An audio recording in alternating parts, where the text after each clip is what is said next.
transcending history and the world, a tale of dudes and souls, eternally retold.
Yo, what's up, dudes?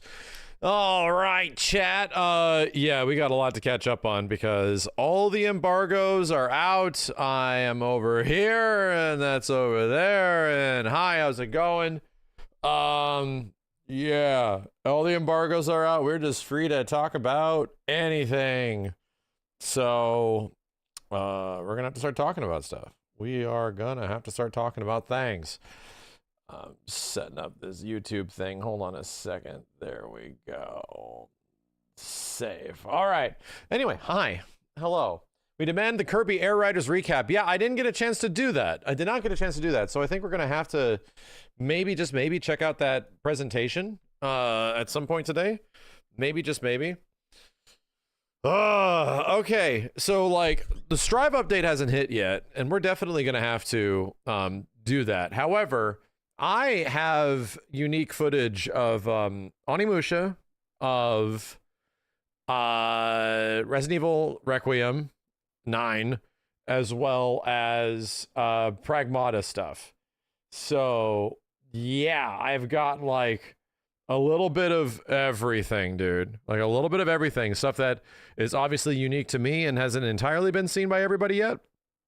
And then we have a lot to talk about in general, because Mortal Kombat Legacy Collection got another huge update as far as what's in it, and some pretty crazy stuff like Sub-Zero Mythologies is in the game.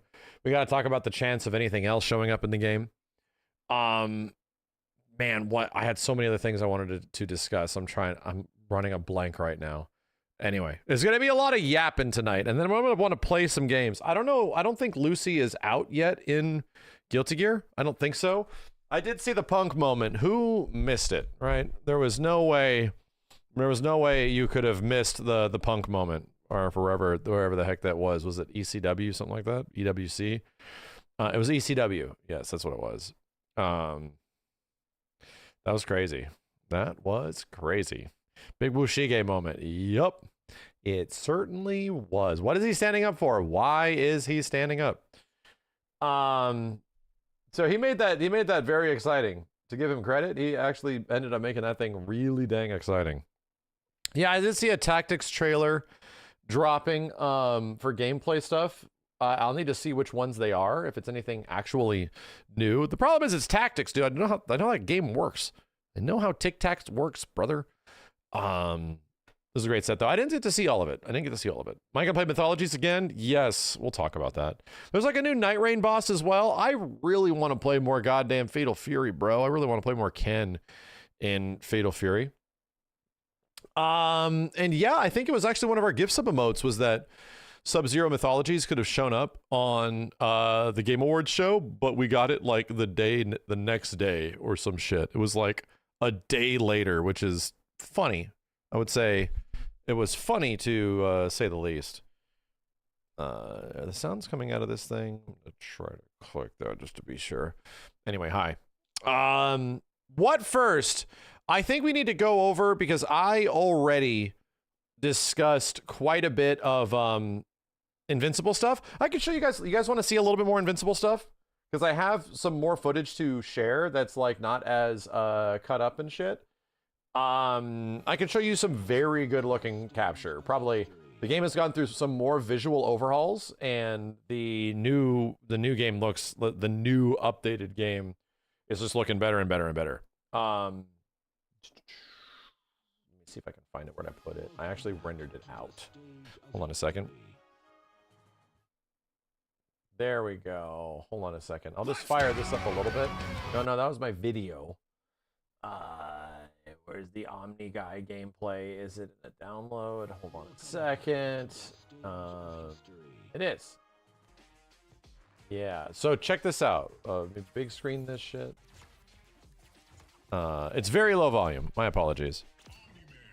It was very low volume, but yeah, dude, Omni-Man's fun. He's easily like one of my favorite characters in the game. It's Omni-Man, bro. Who's not going to play Omni-Man?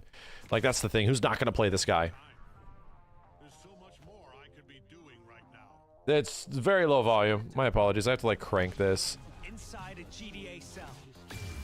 But yeah, dude, it looks really good. And the other parts of the game they were showing off at Evo, there was like a nighttime stage to this too. Better than MK1 Omni-Man? MK1 Omni-Man was pretty fun. But this guy is like a mega bully, right? He's amazing. He like charges up his attacks and shit. He's like a mega bully in this game. So to me, like, he pairs up very well with Invincible, funny enough, because Invincible feeds, gets like stray hits, and then you bring in Omni-Man and you get like crazy stuff out of it. I like it. I like it. It's he's definitely super fun. Oh, this dude, what the hell's wrong with Media Player? It's dropping frames all over the place. You don't like the punch sound effects, just you? I think the audio is still getting worked on. I think so. Still getting like figured out. The game is early, man. They only have like 6 or 7 characters, and it's changed dramatically in the last couple of months. Like dramatically. Yeah, Media Player Classic could be funky with this kind of video. I've noticed. Some crazy shit. Yeah, I think the visuals look a lot better. I think they've found a much better stride with all the visual stuff. I wonder when this is going to come out. Like, it's obviously in... Is this game similar to KI 2013? It has some similarities. This game is like Killer Instinct meets a Mortal Kombat meets Marvel vs. Capcom 3. That's pretty much it. It's like just a mixture of all of that stuff kind of put together.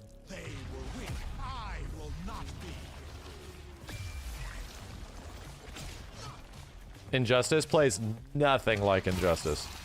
Thank God. I would not be happy about that if it played that way.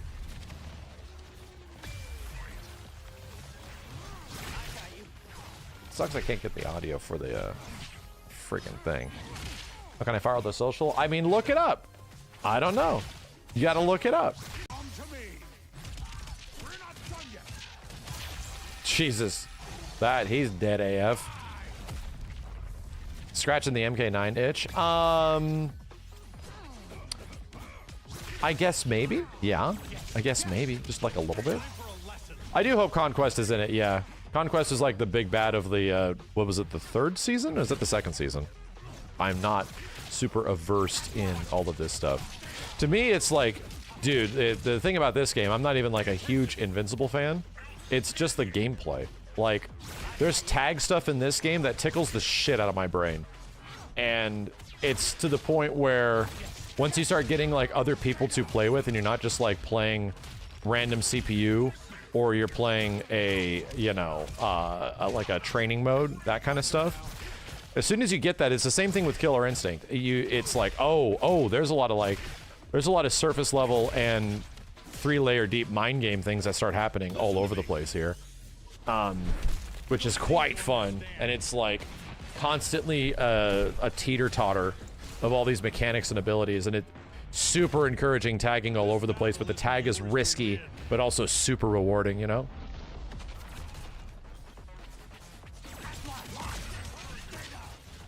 Guardians of the Globe. I don't know what that is. All I know is that in the comic books, there has been a appearances of like even other non-invincible characters like Savage Dragon and all that kind of shit, which would be nuts. Like if that stuff was even a possibility somewhere down the line, holy crap! Spawn shows up. It's like, bro, what? There's some crazy things that happen. Spider-Man, I think, shows up, and Batman shows up, but that's very unlikely, right? That is very, very unlikely. Our teammates getting health, even though they're KO'd? No. So, the yellow bars that you're seeing in the background is your boost gauge, and that comes back naturally much quicker when you tag out a character. Up here a little bit more. Omni-Man stiff.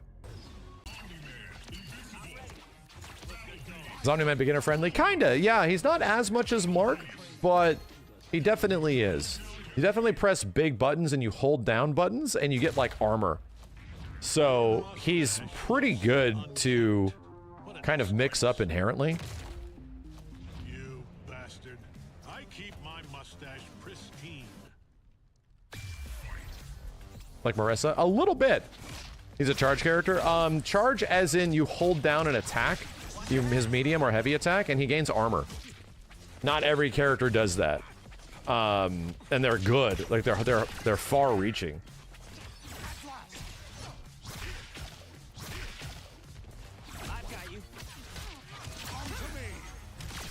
Jeez. There's a good example of there are ways to break out of the traditional breakers, right? You can actually do early supers and blow through what is normally a true break situation, which is an assist breaker. Like if you predict that they're gonna do it, they'll blast through and you get a happy birthday. So there's really good incentive to use meter early in some situations. But that was an active tag, and you can break the active tag. Right? This is what's fun about this game, bro. It's this kind of shit where it's like, I got you, and then you're gonna get greedy.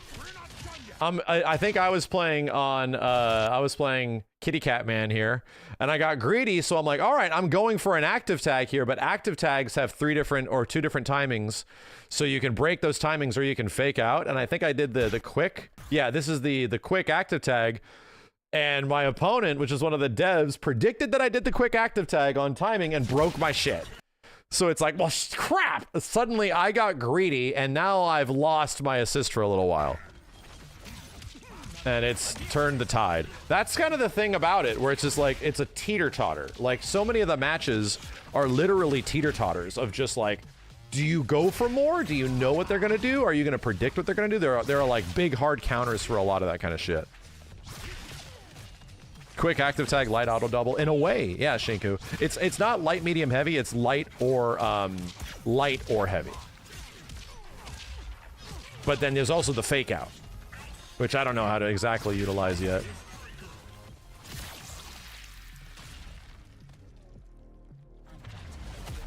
I love tater tots.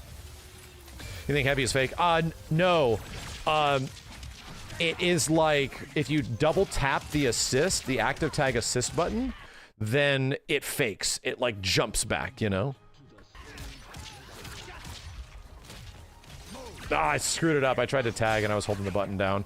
So the issue is that anytime that I've played this game in like, you know, a playtesting situation over the past while, it's been on controller and the game was like 8 buttons. Now I'm playing a build of the game that is 5 buttons and motion inputs.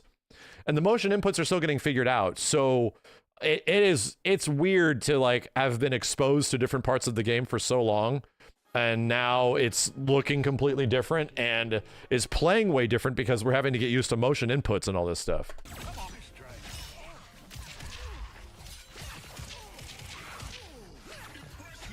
Yo, Haru, thank you. Unlocked life. Vader of Loxley. Jeez, dude, supers do so much damage. I think they said that any kind of like damage scaling is not final.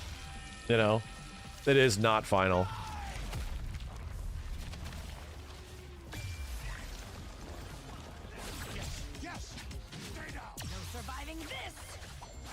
Ooh. Screwed it up. That's my bad. The throw to tag has like a unique, somewhat late timing. I'm screwing it up.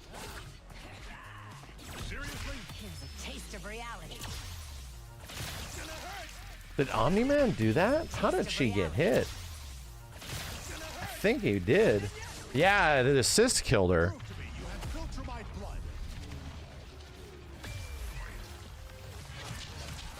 You prefer 2 assist buttons or direction and assist for Invincible? In this game, it's 2 assist buttons. Yeah, so the layout is relatively Marvel vs. Capcom 3 like. LMH with LMH with assist 1, assist 2.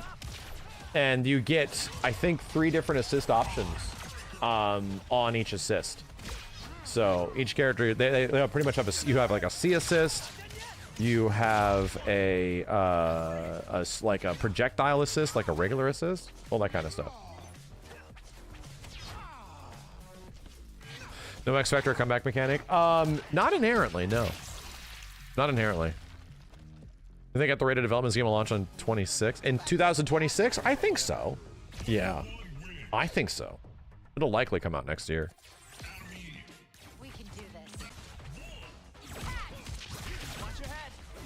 So here's what's crazy. You know how there was this thing in Tokon where your assist changes on block, right? You know, there's this thing in Tokon where if you use your neutral assist is a unique assist, right? But your assist changes completely when you're either hitting the opponent or they're blocking your attacks. Which is like, huh, so if you want your neutral assist in attacks, you can't actually do it while attacking. You have to call it a neutral. This game has the exact same thing. But there are multiple different assists that change from the neutral one to the ones that are on hit or block. So it's like, I think the amount of assists that you technically get per character is like 4 at least. You at least get 2 or 3 in neutral. And then you at least get a couple in attacks. So it's funny. It has like the same stuff. It has like literally the devs came to a very similar conclusion at the same time because they wanted to make like assists into combos easier. I don't know if I love it yet because the verdict is not out on this game or obviously Tokon because they're still in development. But that's inherently kind of, it's very accessible. It allows you to know that this is pretty much a combo extension assist. I'll just do that here, right? But the issue with it is that it can sort of like homogenize a lot of the game where your attack assists are always kind of doing the same thing for every character. When in other versus games, you know, you want your neutral assist to come out and be the one because characters' neutral assists are the really interesting ones. They are unique. They're like do missiles or something like that. They are specific to the character. And then the game, when you're comboing, kind of like homogenizes them. It makes them like, this is your combo extension assist, you know? I don't know if I love that yet. I don't know. I don't. Right now, Invincible has like more technical assists to offer than Tokon, but Tokon has another character, you know? So it's weird. It's something that I have not gotten a chance to play either one of these games in that much less, you know, Tokon especially. But it's funny that they both came to a similar conclusion around the same time. Jesus Christ! Ow. Oh my god, this is a fat-ass combo. I'll talk about RE9 very soon. I got some footage to show off, too. Fucking Battle Beast, dude.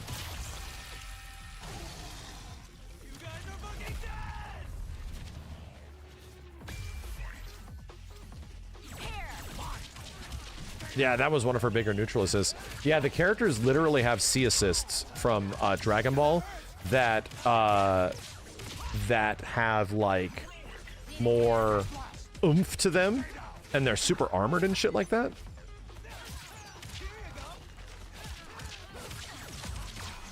Oh, so there was a unique interaction. Overhead pickup, right? Overhead pickup, but then I do EX. I blow an EX, and the assist breaker got completely neutralized by the EX. So the EX also breaks the assist breaker. Ha, okay. Jesus Christ. I will end your suffering, brother.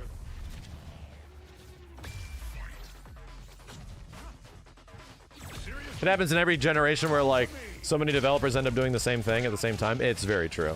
You're not wrong. I'll fucking kill you. Yeah, they have gotten that feedback that like the hit stop in the game, like the block stun and hit stop is very extreme. Like there's a lot of it.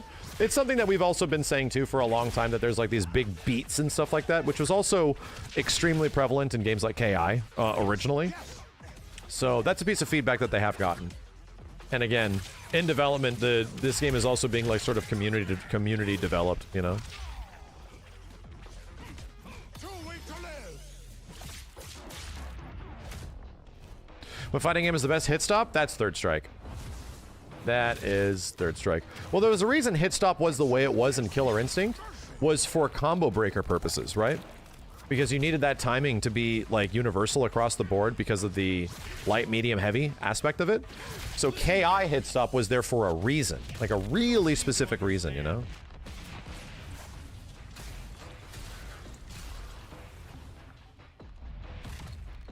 This battle isn't yours to win.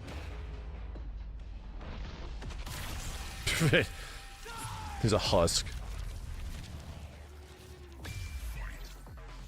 Oh, this compared to Cross Tekken? Not at all. No, this game plays the most like Marvel vs. Capcom 3, if not a little bit like Dragon Ball FighterZ as well.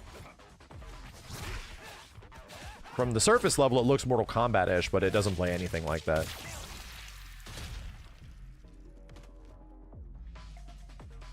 I really wanted to believe you could change. There's a lot of quotes and lines and dialogue in here too that are like referencing shit. Anyway, it looks cool. I want there to be a beta really bad. Like this is I'm running into the exact same situation. Like it's identical to when Killer Instinct was announced, where everyone's like, I don't like the visuals. I think it looks like a mobile game. What did they do to KI? Like all this kind of stuff. And then people play it and they're completely convinced. It's like, oh no, I love it actually. This game, when they were at Evo, was the shining definition of that. It was literally the exact same thing. Where people are like, I don't know about the visuals, like this, like yada yada yada, and then they play it, they're like, oh no, actually it was one of my favorite games of the show. It was like, what? I'm like, well, that's what I thought. That's what I thought. Once you actually play it, it's like, oh yeah, and you're actually playing like a human, like, oh yeah, you know, it changes a lot, dude. And that's the thing. It's like visuals are one thing. I think the visuals are getting much better for the game. But for me personally, it tickles my brain, right? Like I want to play fighting games that like do things that I want in video games in general. I just like games that tickle my brain, dude. When a game can make me go damn from like mechanical things, from just a mechanical perspective and not a raw visual aspect, the mechanical shit is what is going to turn this into like a forever game. Where it's like, oh, dude, this is going to be fun to figure out. This is going to be fun to optimize. Like, ooh, goddamn, you know? Yeah, you should look at the visuals from the first build. It's a lot better looking. I think I kind of like the art style of where they're at right now.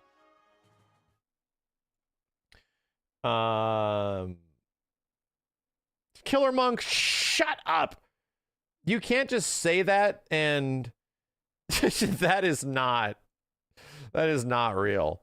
To say, anyone see that Aerith Lives website with a countdown to the Game Awards? Bruh. Bruh. Give me a break. That's bullshit. I don't believe you. Give me a link. I don't know. I don't know. Don't give me hope. So, what do you guys want to see next? Pragmata? Onimusha? Or should I talk about Resident Evil 9?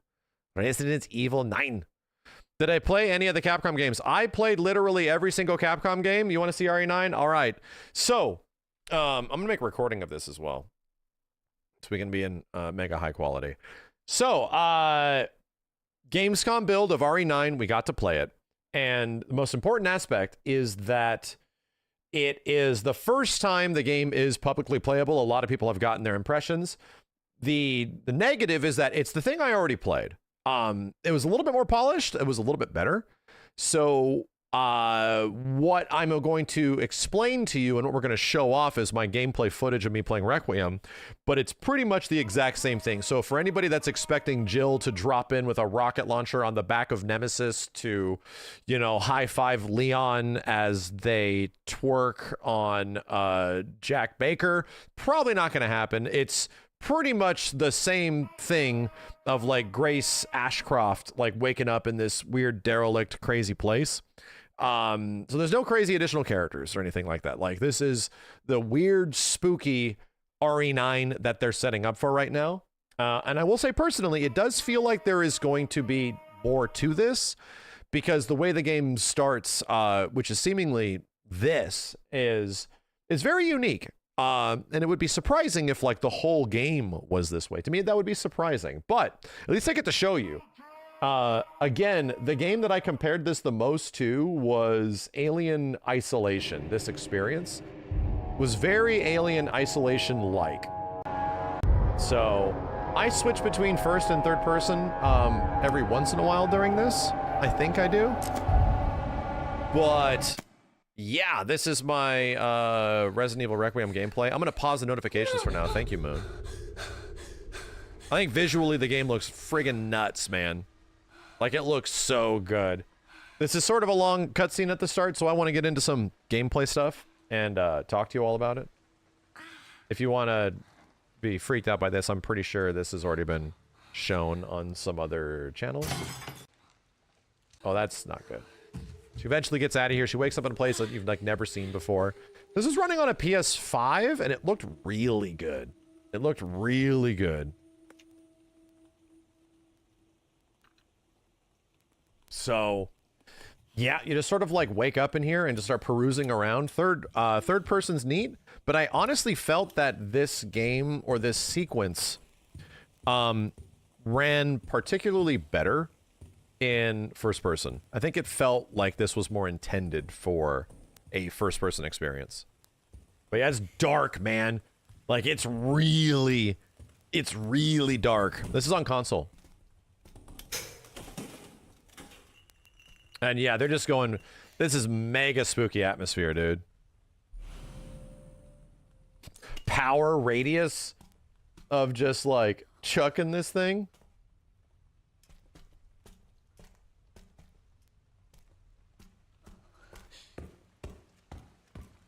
House of the Dead 2 dark, you know? I think the lighting is very impressive. If there's one thing that keeps getting better and better about the RE engine, is the fact that the lighting is really good.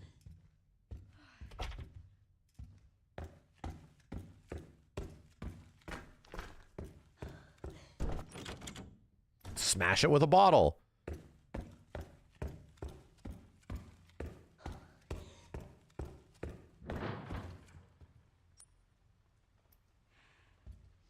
And you walk around, you do some Resident Evil-ing. You find some stuff, you know. It's an impressive hallway. You find a lighter. I think at this point, I actually change it back to first person, which you can do on the fly. Which is sick, right? Which is sick.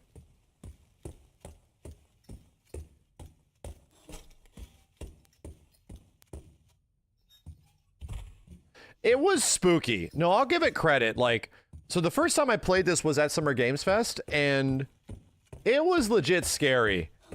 Like, there was moments where I was like looking at the dev who was with me, and I'm like, I don't want to go in there. I don't want to go in there, dude. Like RE7 scary? I mean,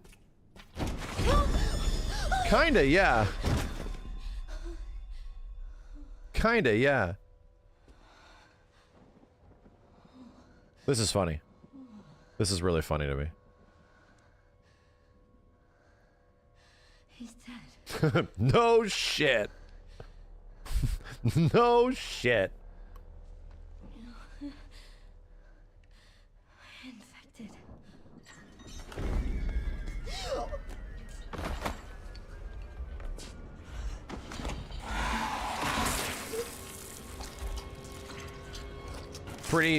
Pretty good and spooky.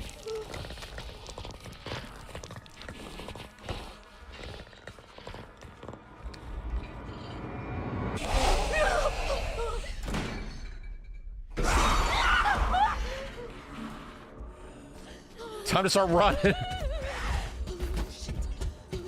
What the fuck?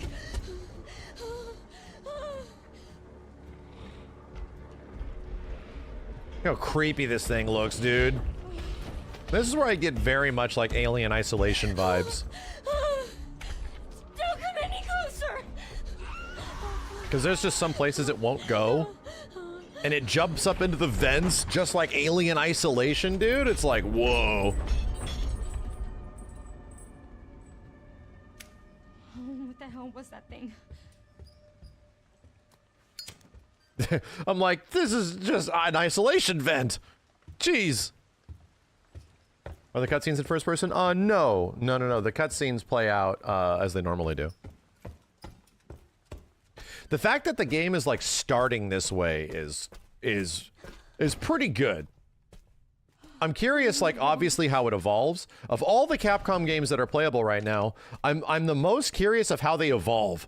That's the thing. I'm like genuinely wondering, so how does this escalate? Like, where does this go? Like, all this kind of stuff, you know? This is not a demo that was different than the one I played. This was still the same one from, like, Summer Games Fest.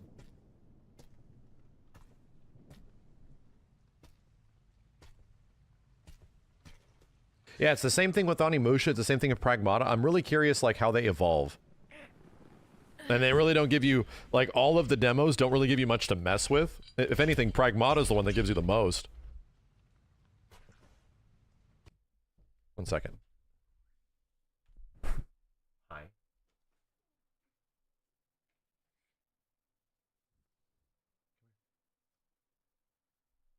You go to bed? Okay, I'm watching scary stuff, so I don't want you to see, okay?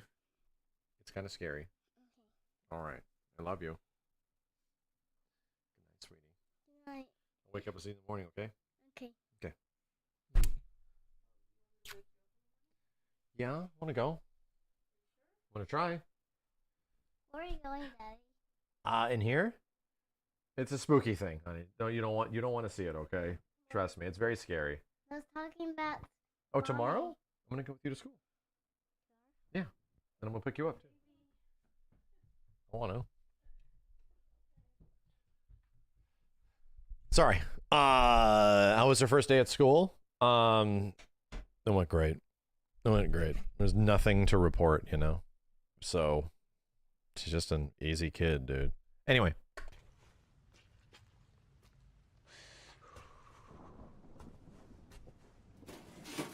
Everything is so dark, brother.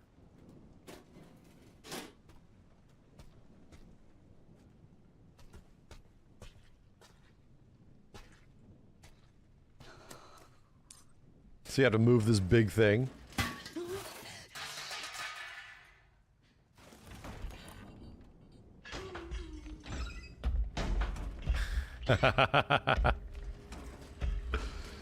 So creepy.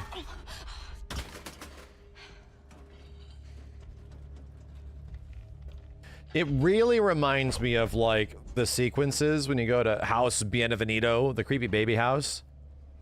Reminds me of that in Village, you know? but like a dedicated sequence of just like, you have to solve it. Like the puzzle is how do you get out of here while dealing with this thing, you know?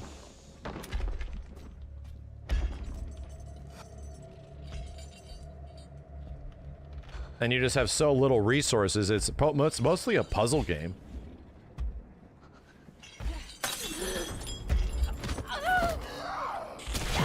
That did not work. That did not work.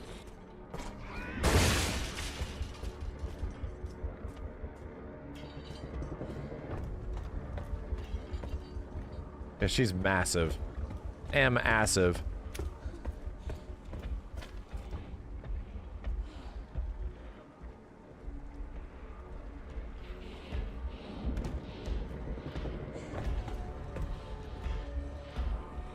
Is the lighter infinite? I think it was, yeah. Are they taking the RE7 route with this one? I mean, who knows? It's hard to tell if the whole game's gonna be like this. This has to be Lisa Trevor. I mean, that's the running theory. That's the running theory, is that it is like Lisa Trevor. Skip forward a little bit.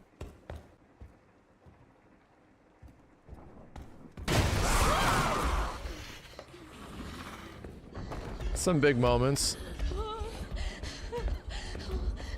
And you always kind of like run to this room to be safe, right? Because she's afraid of the dark, or afraid of the light. Are there any weapons? There's bullets, but there's no gun. Seriously. And you run in here too much and the light goes out. So now you've used this room as an escape too much. So now the safe room doesn't work anymore. It's like, bruh. Bruh.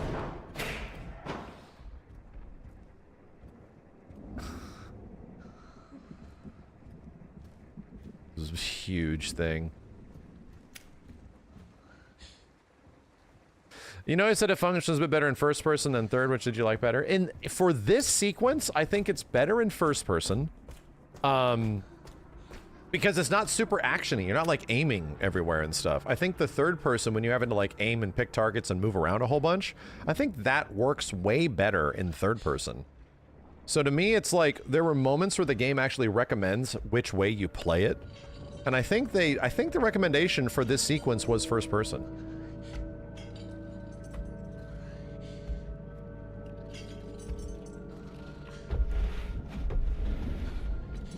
Jesus Christ. Does the game tell you? I think it says recommended, yeah. Excuse me.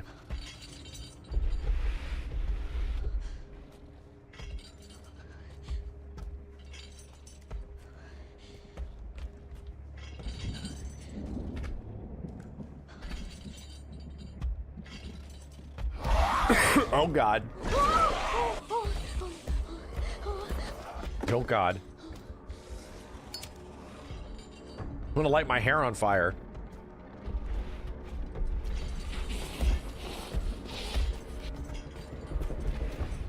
This thing sounds horrifying, dude.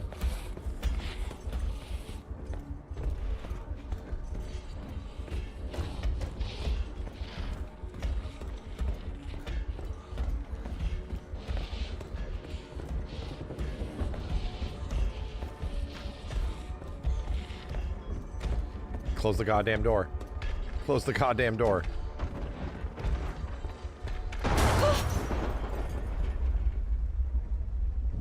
It's very well paced, you know?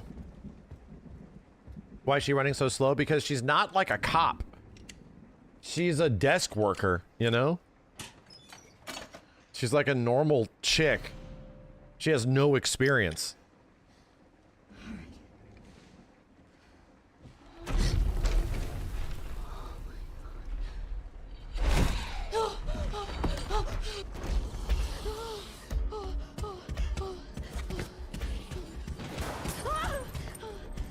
And actually, that's the end right there. That's the end, but we weren't able to show it, and much less we had to stop it there. So that was it. That was literally the only part of the game that was playable, was that. So, and then after that, like, can't talk much about it, but it leads to, like, obviously the next part of the game. So anyway, I'm just gonna stick with my presumption that this is obviously going to elevate. You know, there is bullets. There are things that you can find in this demo that are obvious that you can't use, but they're giving you teasers for other stuff. Resident Evil also has a history outside of like 7 and 8 to a certain extent. At the end, Chris shows up, right? Of playing two characters. Like, that's a big part of Resident Evil games, is playing multiple scenarios at the same time. So I still am under the impression that this game will not entirely be Grace Ashcroft navigating and becoming a one-woman army. I don't think that's going to happen. I think there's likely going to be some other characters that will show up in the similar way that, like, Chris shows up at the end of RE8. But hopefully not for, like, just the end of the game, right? That Chris sequence is really cool, but it was always weird that, like, Joe Schmo Ethan becomes like becomes a gun kata guy by the end of those games, you know? That's always been funny to me, that, like, the most Joe Schmo Ethan ends up becoming like this crazy dude doing all this crazy stuff by, like, the end of the game, like bam bam bam bam bam bam, like John Wick cop, you know? Anyway, I think it makes a lot of sense to me, because this is impressive and it's really fun and it's good.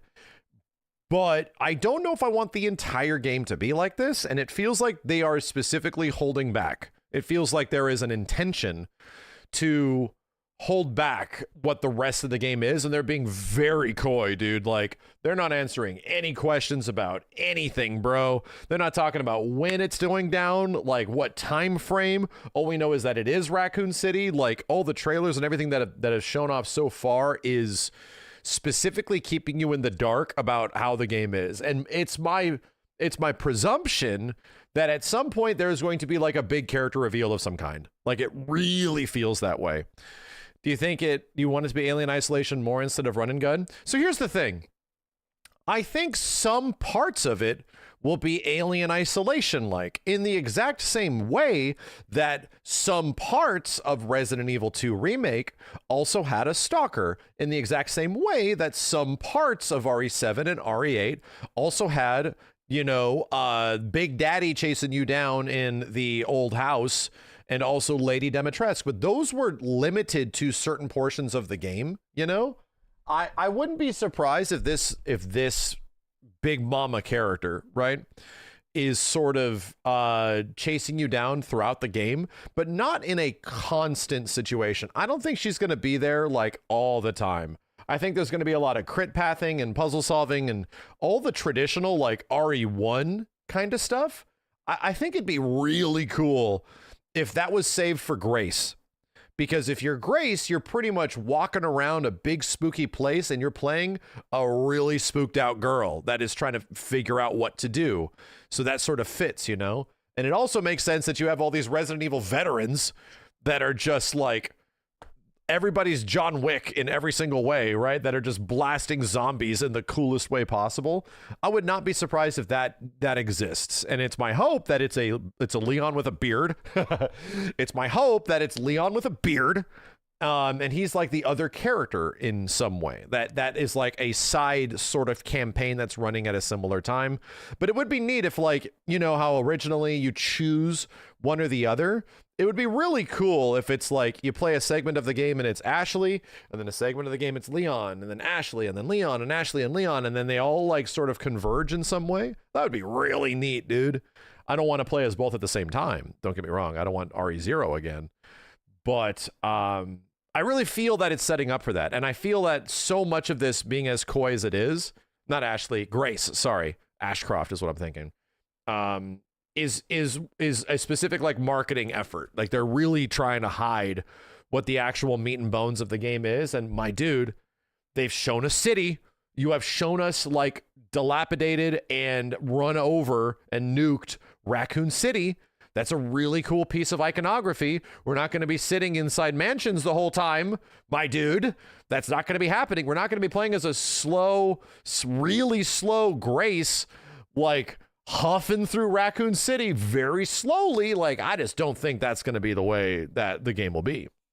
So anyway, I am the most happy if there's like a very actiony part of the game and then a very spooky part of the game that has spooky elements just like this, that has you like crit pathing stuff and figuring out where to do, where to go, how to conserve your ammo. Like, it is literal survival horror, like the epitome of survival horror, because the one thing that we know of Resident Evil is that it's either survival horror or it's not. You know, it's really not. And like Resident Evil 7 was more survival horror than many of them, you know, in a long time. And then RE8 was kind of like an action game to a certain degree. Like it really turned into like a treasure trove, like hopping around, shooting everything, scores and bonuses. And, you know, it was kind of crazy, right?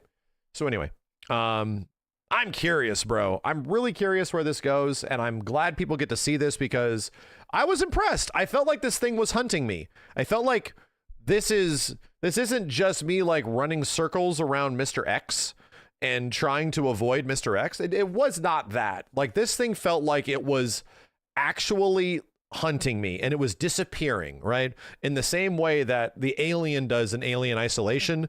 It seemed to be like aware of my presence, and I could not just keep falling back on the same strategies. I had to start doing different things, you know? So I like that about it. I thought that was really cool. So anyway, I'm looking forward to more. I'm just wondering, this thing comes out in February. When is the big reveal, man? Like, when is the big reveal? Can we get a big reveal at some point? Do we have to wait till the Game Awards for us to find out if Jill is in it, or Leon with a beard, or the child of Claire and Leon is now, you know, a techno commando? Something. I don't know. Is Wesker in it? What's going on? Sorry. No holding back. Carlos with a beard? More of a beard. Hunk is back and he's pissed. Wesker with a beard? Ethan's daughter. We already did that. The Ethan story was concluded.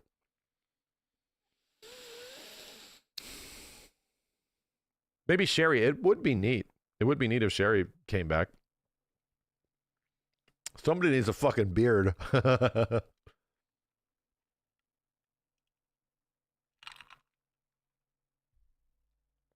Wesker's son, Jake? Jake? I don't know about Jake. Anyway, I hope you guys like the footage. It's very good looking, but it is dark, man. It is a spooky, dark ass game. What do you guys want to see next? Onimusha or Pragmata? What do you want to see next?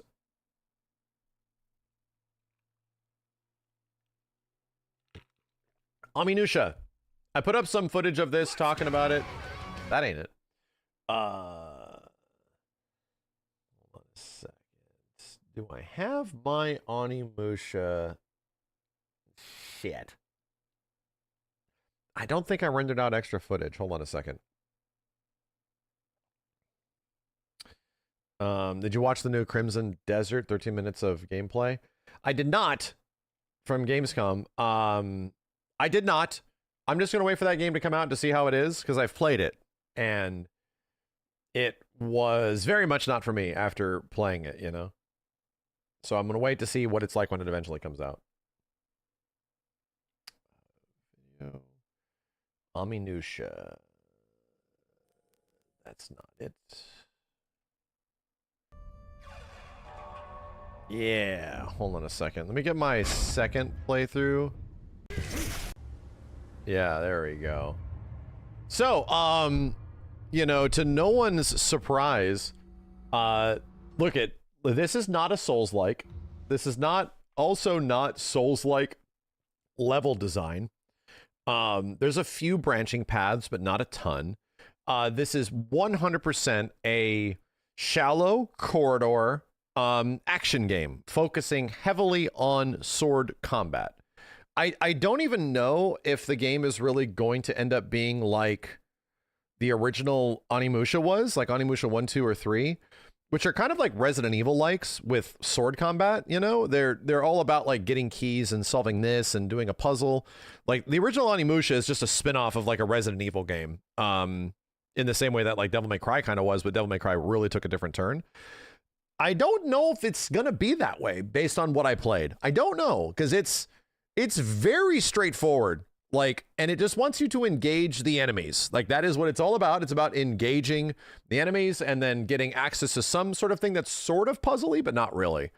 Granted, my biggest criticism of what I played of this, Neo, no, definitely not. Neo has not great level design, but it does have like shortcuts and shit like that. This does not feel like it's going to have shortcuts or anything like that. It does not feel, maybe it does in some spots. My biggest gripe is that this is definitely the beginning of the game, right? It 100% is like the start of the game. And because it's the start of the game, they don't give you any other stuff to chew on. Like, not really. Ghost of Tsushima combat? No, it's different. It's similar, but it's different. Isen is in the game. I definitely do it a couple times. I don't know if Chain Isen is in the game. Could it have been on easy? No. I put it on the hardest difficulty. That's not my biggest criticism. My criticism was that I wanted more to work with, like more to chew on in terms of like the combat, because Onimusha is a game about getting multiple weapons and all this kind of stuff, you know? So I was really hoping that we were going to get different weapons. There's Isen, by the way. This is what happens when you attack an enemy right before they attack you. This is an Onimusha 1. It's like technically a parry. It acts like a parry in Devil May Cry. It's an Onimusha 1. In Onimusha 2, they do chain Isen, where you can chain it to multiple enemies. I'm assuming that might be in the game, but again, there's only so much to work with because this is like the very start of the game. And most of the time in, for example, when we played action games from Capcom in the past, guess what they do? When it's a demo, they don't usually give you the very beginning of the game. They actually give you a little bit into the game. Like the demo's like a few levels in, and they give your character some more things. They give your character like brain tickle stuff where it's like, all right, so here's where this goes. Here's kind of where this ends up working towards. You have another weapon that you can use, but it's like a one-time use only. It's like a super. So that's, I'm like, oh, I wonder if the weapons are going to be like supers. I don't know. I don't know where it eventually goes. But yeah, this is the Isen. Right before they attack, you attack them. It's like an insta-death. Yeah, it's like the different weapons are on special attacks. That's what I'm saying, is that like you build up to like these supers that are these other weapons. And they are one-time use and that's it, you know? The red dot aesthetic feels Sekiro. This is the game is definitely Sekiro-like because of how parry heavy it is. It's a very parry heavy, and also this is there's a perfect parry there. And when you parry a lot, it builds up this bar down here. And it gives you like big finishers and stuff like that. The crazy part about the parry is that like you can cancel almost any animation. Like you can legit just cancel nearly anything into parry. So it feels like they want you to sort of like engage the game in like groups and stuff, which is sort of, it's not rhythm combat. No, it's not, because most of the time parries lead to like destruction, you know?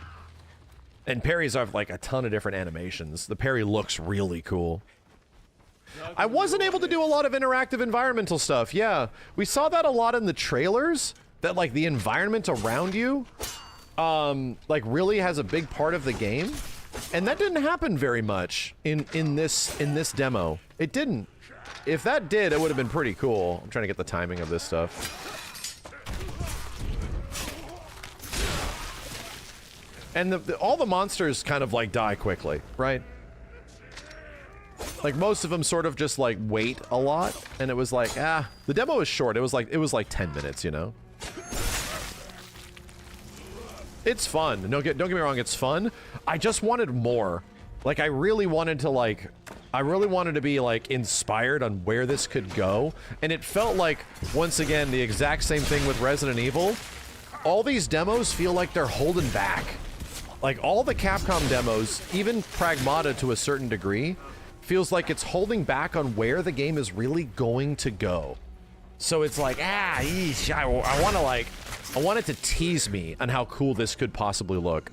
The combat looks much closer to Ghost of Tsushima, yes. That's definitely a good comparison.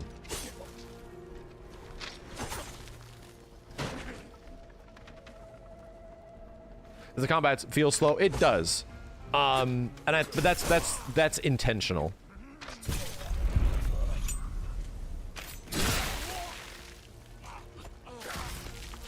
And here's some funny stuff. Like, this is a good example. Where sometimes the game like autopilots a little bit. Yeah. So I'm like pressing square to attack this guy, right? And then his stagger gets broken. And then it just enters this animation immediately. And you just off the dude, right? But what was I doing in that situation? I was just mashing square. I was literally just running up to the dude and just mashing square. And it like automatically enters this crazy stance of like doing all this like insane shit. I was like, whoa, okay. So many times I was actually kind of curious, how did my character do that? Why did he do that? And when you review it on footage, it's sort of like, oh, okay. That's why that happened, you know?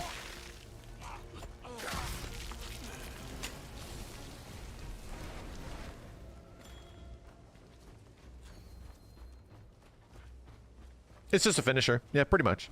And it just automatically takes place because the finisher button prompt is the same button prompt as regular attacks. Just trying to see if there's any other places you could go. I was actually like hunting in the demo for like a hard boss, if there was a hard boss somewhere hidden, and there wasn't.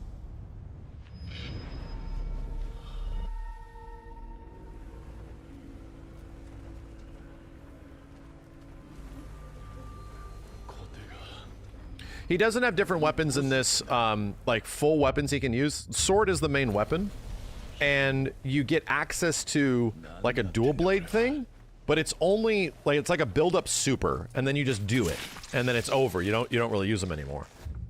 The movement feels fine. Yeah, it doesn't have the what's it called? It does not have the funky like Resident Evil tank controls like the old game. Yeah, you can't really go through any of this stuff. I was trying to see if you can revisit parts of levels and shit. I don't want the game to rip off my balls. I think what I want out of this is I want the enemies to do cool shit to me, and I want to counter their really cool shit. That's pretty much it. And it was pretty straightforward, you know? But it felt like there was a lot of hidden mechanics in there that was not obvious. Was not like immediately obvious. There were several things that were like, oh, you could do that, that I saw in the dev gameplay that I didn't even find on my own. Yeah, the trailers make it seem like that's gonna happen later.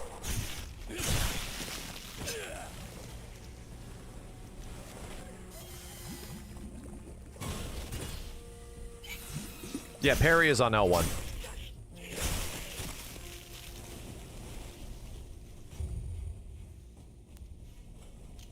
Yeah, my audio capture is weird. I think I need to get a new device for this. Curious how I get capture with these demos? You bring a capture card or a laptop? I can show you. This sort of caught on over the years, but I bought this before the pandemic, and it's what I've been using. I've been using a what is it? An Atomos, like a Ninja. This is the Ninja Inferno. It's this guy. So there you are, chat. But yeah, like if you look on the side, it's battery powered. It's got an HDMI in and HDMI out. It records in like 4K HDR. These this is out of commission now. They make different ones now. I think they make smaller ones, but yeah, you just like stick batteries in it, or you have like an AC power. So it's just like a portable thing that I stick in a little box and I bring to a trade show. And, you know, it has a lot of, it's not really meant for video game capture, but, you know, nowadays, I think there's better options for it. It only records in ProRes, which is very big, like, very big. So the file size is, like, for this gameplay, that was, like, 20-30 minutes was like 180 gigs, you know. But I think they make better stuff now. They make like H.265 more efficient encoders, you know.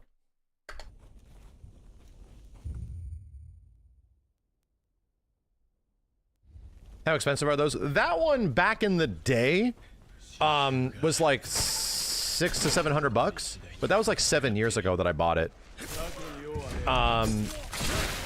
Sick. That's just a back attack. Like, once again, you're pressing like square against the dude, and then you press square again, and you do like big cinematic finishers. I think, and that's the part of the game where I was talking about in my preview, where it says like, I was saying I felt like the game was kind of like playing an automatic, where I was like, I don't know how I did that. It looks really cool, but all I was doing was sort of like hitting the same button against these guys, and I just did this ridiculously cool looking attack. It wasn't like a super context sensitive, like, you know, triangle square or something like that. I just did some crazy thing, and I was like, huh, okay. I'm kind of like wondering when I play the game more if I play it in manual, so I specifically control all of those elements outside of like it just being on like one button on square, like constantly.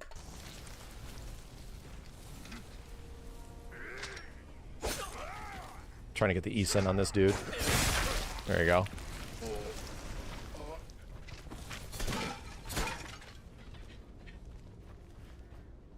Either way, I would not be surprised if there's an even harder difficulty, because this is the action difficulty, and the only other one was like a story difficulty, which was obviously going to be easier. And there were some combos. There was like square, square, triangle, triangle, triangle, or square, triangle, like that kind of stuff. Light, heavy, light, heavy, light, light, heavy.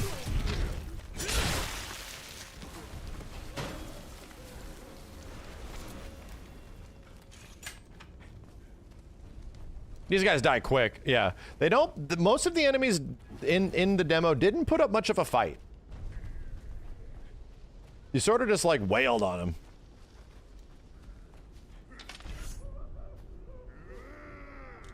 Yeah, this is so much of the game, guys. You know how we played? You know how we played Ghost of Tsushima?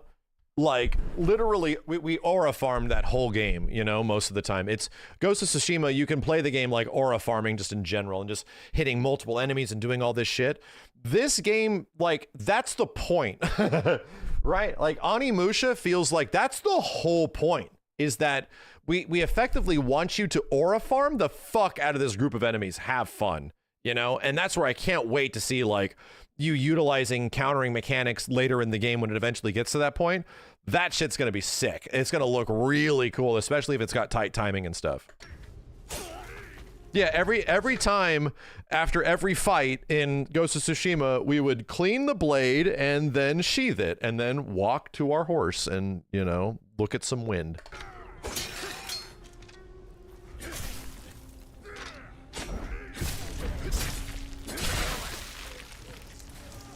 Oh, you know what?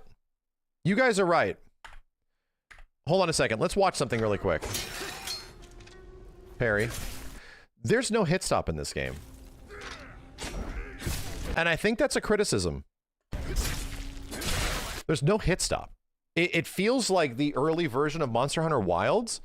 Like, I don't know what's going on at Capcom where they're like, we don't like hit stop anymore. It's gone. It's very weird to me, where it's like either a specific choice that's happening.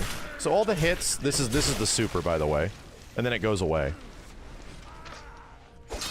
The parries feel like they have weight, but like the strikes don't feel like they have much weight to them because like there's no hit stop, dude. It was the problem that Monster Hunter Wilds had early on, and they, you know, they eventually added more back in because all the weapons felt way too floaty.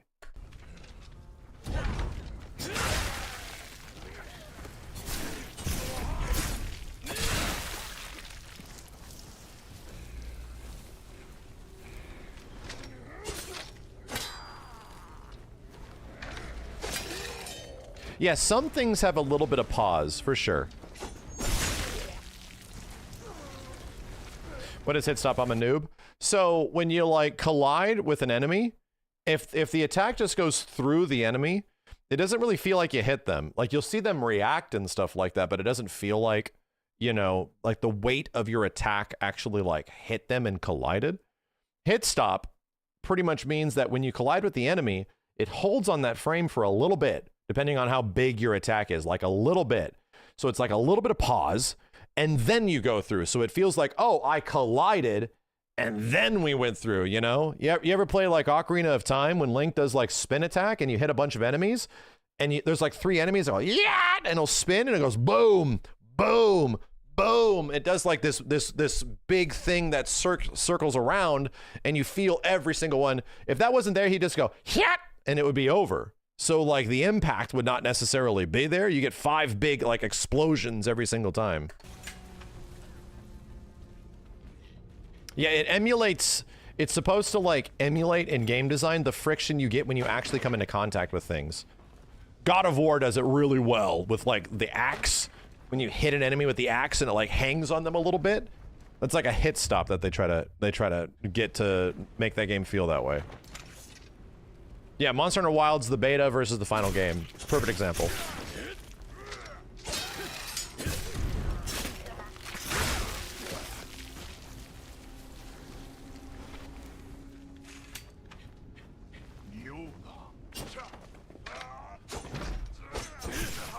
And that's the spot dodge. You have like a circle dodge. You can move also when collecting souls, which is interesting. Yeah, no, the game is like, the whole point of it is to like embellish animations and everything.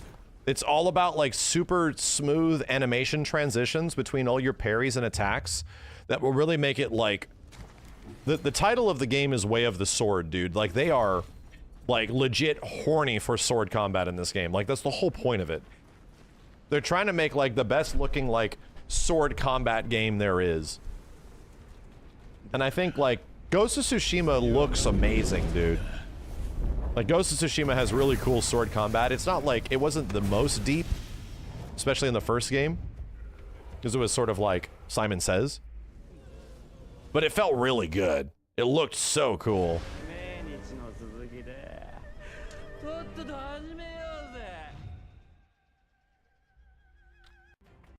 I remember I was talking to somebody.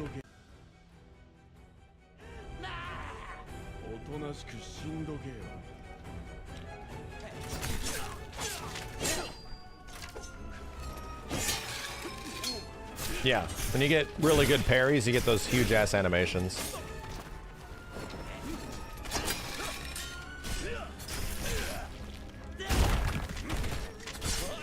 And it's obvious, like the physical attacks I want to dodge, the sword attacks I want to parry. I sort of figured that out pretty quick.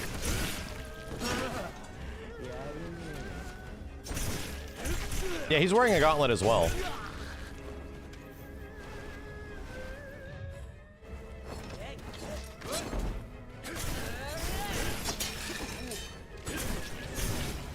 And you can like target different body parts, yeah, of what you want to weaken. It didn't really lead to that much different of a situation, but it did have different animations.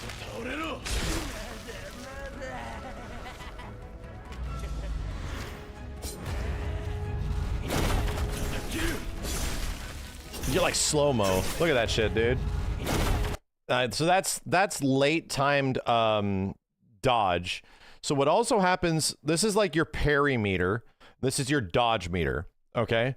So when you do a perfect time dodge, it fills up this bar like a whole bunch, and it gives you almost like a Bayonetta witch time. And I think you just cash it out by pressing attack after. This wasn't really explained very well in the demo. So late dodge, yeah, just mash square, and you cash out this thing down here, which is like a big multi-hit strike. I was wondering, again, so many things were on square, like so many actions, contextual and regular attacks were on square, that things were just sort of happening and I wasn't realizing why. When I was playing, I didn't realize that. When I'm watching it now, I understand it.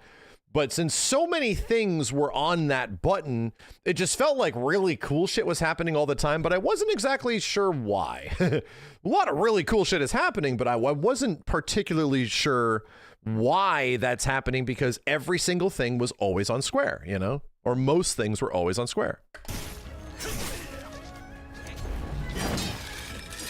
So now I cashed out the parry meter. Now my sword is glowing because I parried a whole bunch.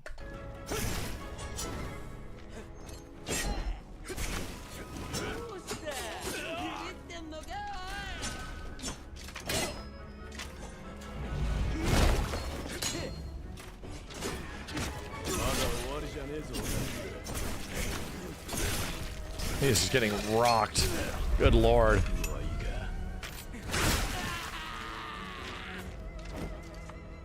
He's just getting rocked. Anyway, yeah, what's funny is there's hit stop in this fight. I noticed the exact same thing. There's a pretty decent amount. Well, there's none on these attacks. There's some. There's some.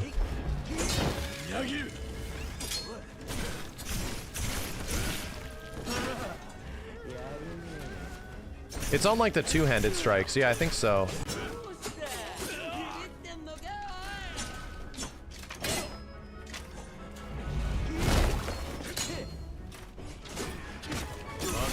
That had hit stop. There you go. That definitely had hit stop. Right here. So you see how it wasn't like a full swipe? It was and then goes through, you know? Like there's hit stop there to make it feel like it was more important. There's hit stop. You're right. The hit stop is happening on the two-handed attacks, like the triangle attacks. And again, I am mashing attack against this dude. I'm just like doing squares, like light, heavy combos like crazy. Watch what I was able to do in between me doing combos. I was able to parry. I was still able to press L1 to parry. So again, even when you're engaged in combat, it's not like you need to like exit combat to parry or anything like that. No. Like it felt like almost anything I was doing, I was not animation locked. I can just cancel directly into parry, like in almost any direction. So in that way, that's really cool. Like in that way, I am actually really happy with that it's like, oh, okay, so I can always sort of enter parry animation. The combat flow is allowed. Parry still worked there. I was shocked. I was like, whoa, that still worked? Whoa. There's a bunch of hit stop on that one too. Anyway. It looks cool. I get more excited the more I'm like analyzing the gameplay. I just kind of wish the enemies like engaged me a little bit more, you know? There wasn't really a penalty for missing parries at all. There really wasn't like a reason for me not to sort of like be mashing on square, because square led to so many cool things like constantly. So I'm really curious when it comes down to, oh, this enemy does that, or I'm about to be hit by this, I have to do something different than just parry and attack, because L1 and then mash square was like really good against a lot of stuff. So I want enemies that are like tougher, that will do stuff, that will genuinely make us, you know, really engage them differently, like all over the place. It's why I wished it was like the demo was a bit later in the game, or they gave us access to some mid-game mechanics where maybe we have different weapons or different abilities, some stuff to like sort of wet our whistle. Those are the basic ass Genma. No, I get it. Yeah, I get it. Again, that's the point, is that I think action game demos should do that. I think that's the point of like, because it is an action game. At its core, it's an Onimusha game. It's an action game. In the guise of a Resident Evil, that's like what the old games were. But in that way, I think action games should tease your brain. They should give you the idea of where they're going to go with this, and really give you some stuff to work with. And there wasn't a ton. There just like wasn't a ton in this version of the game, because all the enemies were super basic. I was like running around and I was looking for a harder boss. I was like, okay, I've beaten this once and it was kind of breezy. Let me go see if there's like a boss that like, you know, tickles my brain a little bit. And there wasn't. Like, there was pretty much that. You just kind of ran forward and then you fought the dude, and that was it in the demo, you know?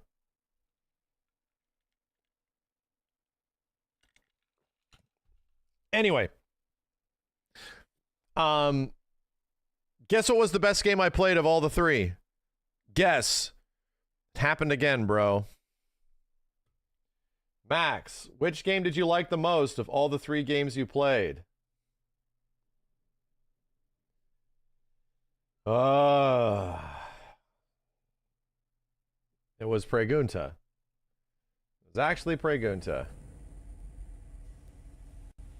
So, I skip over some of the cutscenes and I get straight to the gameplay in this. Because, yes, I had the most fun with Pragmata. Pragmata is also like the beginning of the game, but immediately at the beginning of the game is like, all right.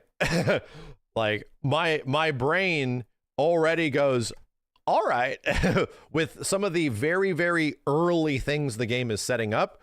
It grabs you and it wants you to like enter its flow state very quickly. And it's like, okay. So I get to finally show you what it's like because I think you've seen a little bit of the game.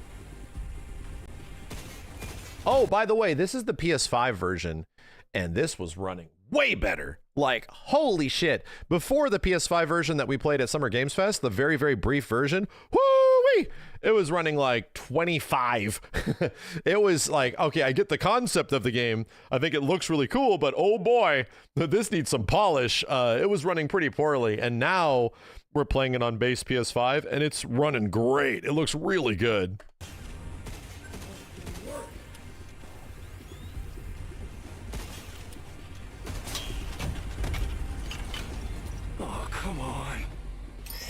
So I skip a couple of the cutscenes, you know, just to go into it and just try to like, I was trying to like blitzkrieg through this.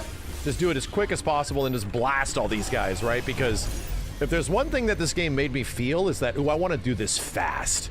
I want to get through this really fast.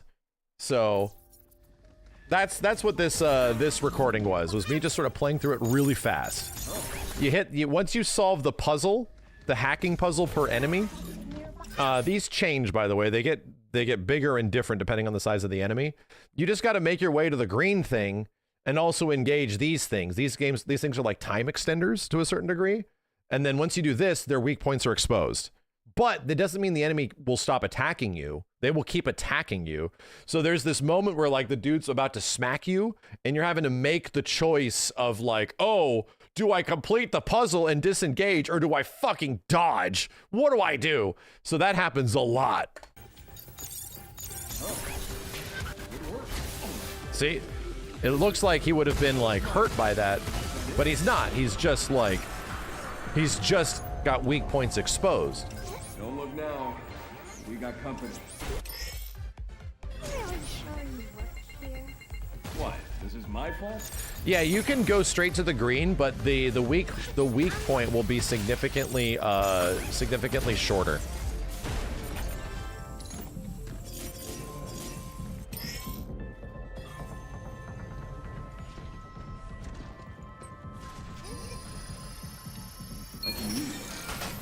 Don't know what that's for. Movement also felt really nice. Cool, like forward dashing and back dashing and stuff. Felt really good. Has been disabled. There we go. First one down. And yeah, from like, I agree.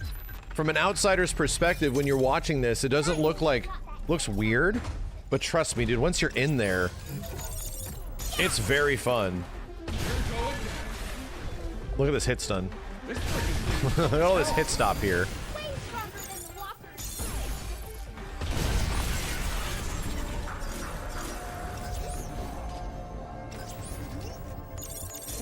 You're just constantly like solving puzzles, doing things, solving puzzles, doing things, solving puzzles, shooting, doing things, solving puzzles, jumping, shooting, doing things, you know? Yeah, you have to think on the fly when fighting enemies. The most fun is when the game gives you like a whole bunch of dudes. Have fun. It's like, oh god. It almost reminds me of like a very Capcom-y version of like, in a loose way, like Doom, you know, where the game is like, hey, so here's all these like weird combat puzzles, all crammed into a room. Have fun. What do I do? Here's some weapons. Then they have limited ammo. Have fun. Go crazy.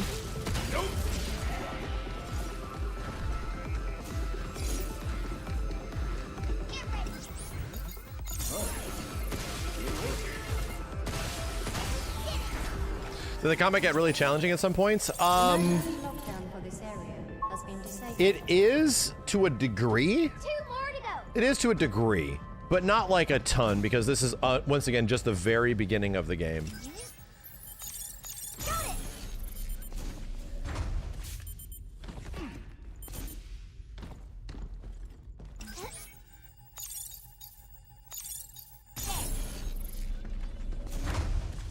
So again, of like all the games I was the most impressed by at Summer Games Fest at Capcom, and at that time I played Resident Evil Requiem, and I had also seen Onimusha, and then I played Pragmata. It's the same thing again. I pretty much had the most fun with this demo of all of them.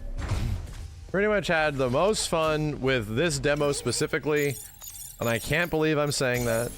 Yeah, I found the illusory wall. I don't know if I get it in this one. It was the same, it was in the same spot. I had the most fun playing this game. Oh, here's a secret.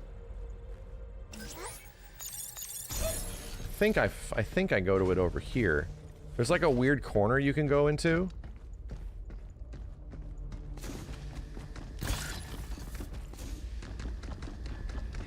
Yeah, you can go down this hallway and there's a bunch of secret shit.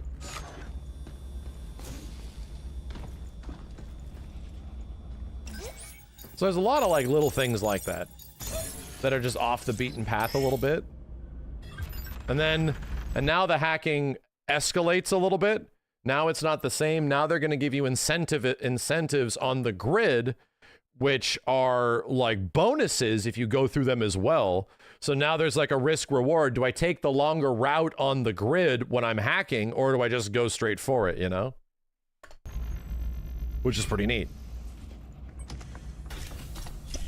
There was no melee weapons from what we played. No, it was all like guns. There's stasis guns and shotguns and your basic gun, that kind of stuff.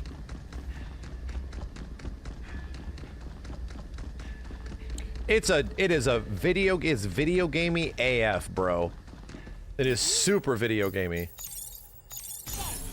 And like I said, what I like about it especially is that it's like an indie game. You know, like this is the concept of this, of how you play it, is very much like, is super unique. It's like what an indie dev would come up with, you know? And you would play it and it'd be like 15 bucks on Steam or something like that. But instead, it's like an indie game concept wrapped up in a giant AAA, like gorgeous ass Capcom package and shit. So it's like, oh, okay. So I think I really appreciate that about it. Indie game with like a $50 million development. Yeah, exactly. That's really what, like, probably the best compliment I could give this shit.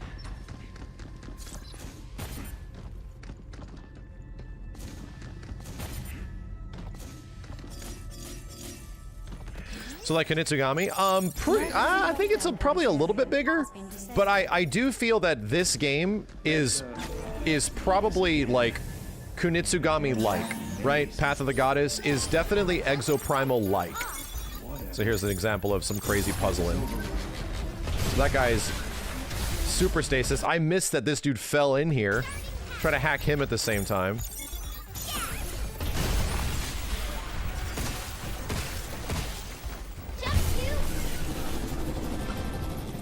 Very satisfying to shoot things. Emergency lockdown for all on-site locations has been disabled. Please complete a manual reboot of the power plant controller to fully restore operations. But like Exoprimal and Kunitsugami, very unique games with like different ideas, right? Like they're really, yeah, this is me playing. Like they're really trying to go for something different. And this is the same, where it feels like in that respect, like this is one of Capcom's like offshoot games that isn't a big Onimusha or a Resident Evil or something crazy like that. Like it's trying to do something a bit different. And I think of all of them, of the Kunitsugami, Exoprimal, and Returnal, I'm sorry, and Pragmata, I think I like Pragmata the most. I think Pragmata's like gimmick of what it's setting up for grabs me the quickest, other than like Exoprimal with shoving dinosaurs to you all over the place, and you know, Kunitsugami being like a weird strategy game. I think this one it grabs me the most immediately. But again, it feels like, once again, it feels like a weird PS2 era Capcom game. And the game I compared it the most to is a weird PS2 era Capcom game, even though it didn't come out on PS2, which is Piano 3. There's a lot of stuff in this game that is very Piano 3-like to me. Outside of the wiggling girl butt, you know? So there's a bunch of enemies with cover and shit, right?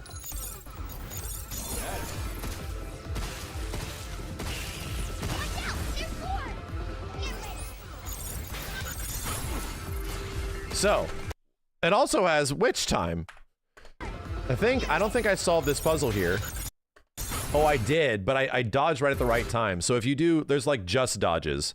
So if you hit like the dodge parry or the dodge timing right at the right time, it's got like a witch time.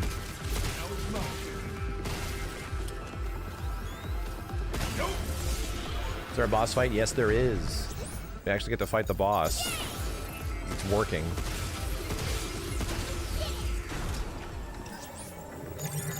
And it just feels so good just to go from one thing to the next to the next. Bam, bam, bam, bam, bam. Solve all these puzzles. Bam, bam, bam. Solve the area puzzle. Bam, bam, bam. Run, run, run. It definitely gives you that kind of feel that I want to do this quick, you know? All right, we made it. Now where do we find the main power terminal?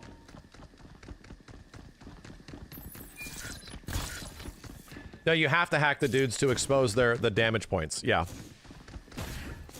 It's your choice how much you want to hack them. It's up to you. Here's the boss fight. And yeah, it's like now he forces you. He's gonna be constantly running at your ass. And now there's like hazards in the grid. So if you hit one of these on accident, it's over and you lose the hack. You have to re-engage the hack and stuff like that.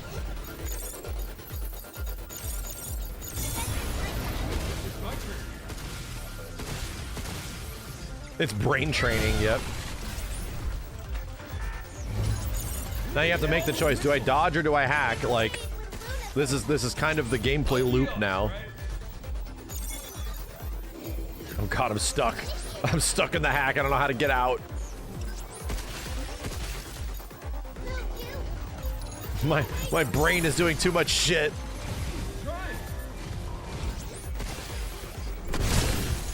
So here's the stasis gun. You can hack the enemy and then lock them in stasis.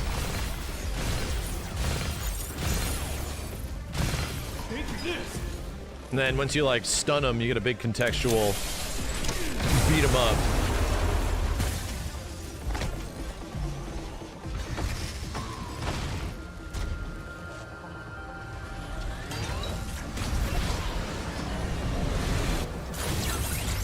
And there's a devil trigger. And she has like a big devil trigger that like screen clears for you in case you're like truly up shit's creek. So this is when that's introduced. Again, why did I jive with this so much? Because like as you play through it, the game is just like, oh, here's one thing. Here's another thing. Here's a thing on top of that thing. Here's a new thing for that thing. Here's another thing on top of that thing. Here's a new thing on top of that thing. It's like, whoa! Like every single time I did something, like and get to a new area, it was just amplifying and amplifying and doing something new, something new, something new, like the entire time. It was super fun. Again, it was tickling the shit out of my brain. So I did a quick hack here, right? If you go back and you look, I just went down to the right to there. So he's not going to be exposed for very long. And again, hacking the opponents, the monsters and stuff, does not guarantee that they get stunned. They just expose their weak points. They'll keep attacking you.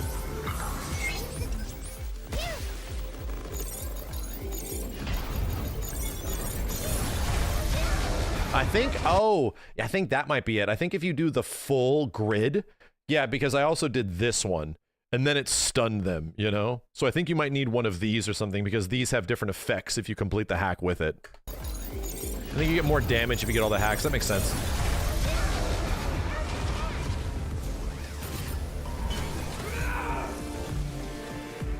Music's cool too.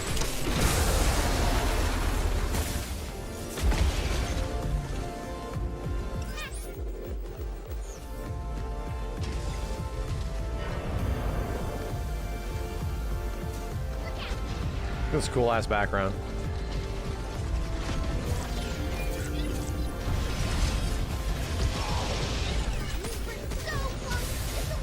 Ugh.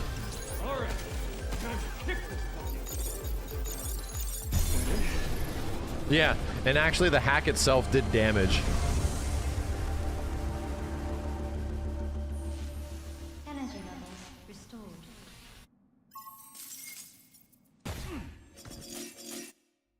Then you collect a bunch of like loot from them, just like Lost Planet. Anyway, I legit hate to say it. I clowned on this game for so long. I clowned on this shit for so long. And in the same I would say era and session of games like a new Onimusha and a brand new Resident Evil, the game I liked the most was this one. The game I was having the most fun with in this very specific, very limited demo setting was this one. Like, no shit. I can't. I'd chat. This game was a running. The word Pragmata was banned in my chat for over a year because I refuse to acknowledge that you guys like something that you just made up. You guys like something that you don't even know what it is. It's not even a real game. It was 5 years of me just making fun of this shit, and it ends up being one of the most fun. It's so crazy, dude. It's so crazy. I'm owning up to it now. I said it before. It blew my mind that I cannot believe I like it. I can't. Like, so many of the Capcom guys were there and knew how I felt about it. And they're like, well, like, it's finally here. And I'm like, yeah, we'll see what it's like. And I was like, going into this thing at Summer Games, I was like, here we go. And then I walk out and I'm like, shit. Like, so what'd you think? And I'm like, they're like, he likes it. I'm like, God damn it. Why? What the hell? He likes it. I'm like, oh no. Oh no. Anyway, it's a real game. It's coming out eventually. It's like next year. I hope it comes out early next year. Hope it's like soon or after Resident Evil. But anyway, now that you get to see a little bit of it, this is one of those games that I also think does not do a very good job from a visual perspective. I think some people will look at this gameplay and be like, yeah, I kind of want to play this. This looks sort of neat. But this is 100% one of those kind of games where you have to be in there and you have to be like entering the game's flow state to really feel it, you know? You have to like be solving all this stuff piece by piece by piece by piece.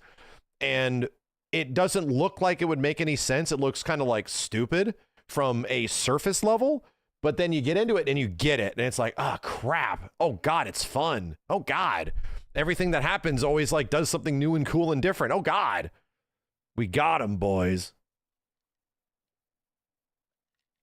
Friggin' Pregunta. So yeah, I'm really looking forward to this when it comes out. I'm definitely doing a full playthrough of this shit. Yo, Leafy Moogle, thank you very much, man. KY Han, thank you for the 10. Stuff like this reminds me of why I still consider Capcom to be the closest we'll get to a third-party Nintendo. It's a compliment. Yeah, dude, Capcom's out there doing and spending big money on experimental shit. This game could have been like a Ghosts and Goblins Mega Man 11 budget. It could have been one of like those really low-budget games. But Capcom just doesn't do low-budget games anymore, man. They just don't. Unless they're collections or re-releases of old games, they're just like, nah, we're all in, bitch. So they just put a shit ton of money into it, a shit ton of time, and they turn it into like an actual game, you know? They turn it like into an actual thing. So that's fascinating to me that this could have easily had been a game that was like 20, 30 bucks. And they could have made it into a small little thing and that's it. But no, they kind of committed it to a big ass game in the exact same ways that like they committed to Exoprimal being a big ass game. Even Kunitsugami, it's a big ass game comparatively, you know? Will cartoony Capcom ever come back? It's a great question. Ghosts and Goblins was made in RE Engine, and it's cartoony. Like that wasn't that long ago, you know? Leafy Moogle, thank you, and Mr. Legendary, appreciate it. Master Benny, thanks for the dude. Anyway, yeah. Some good stuff. Capcom's got so much shit, man. And on top of that, they have like a massive Monster Hunter overhaul that's sort of happening. They have the big old Final Fantasy crossover. They have multiple characters being added as Street Fighter, like over and over and over again. So, jeez, man. There's just so much stuff. 4 huge games, possibly at the beginning. I still think every single one of these games is coming out at the beginning of next year. I think every single one. Nikkei collab? Yeah, they're very important, chat. Very important.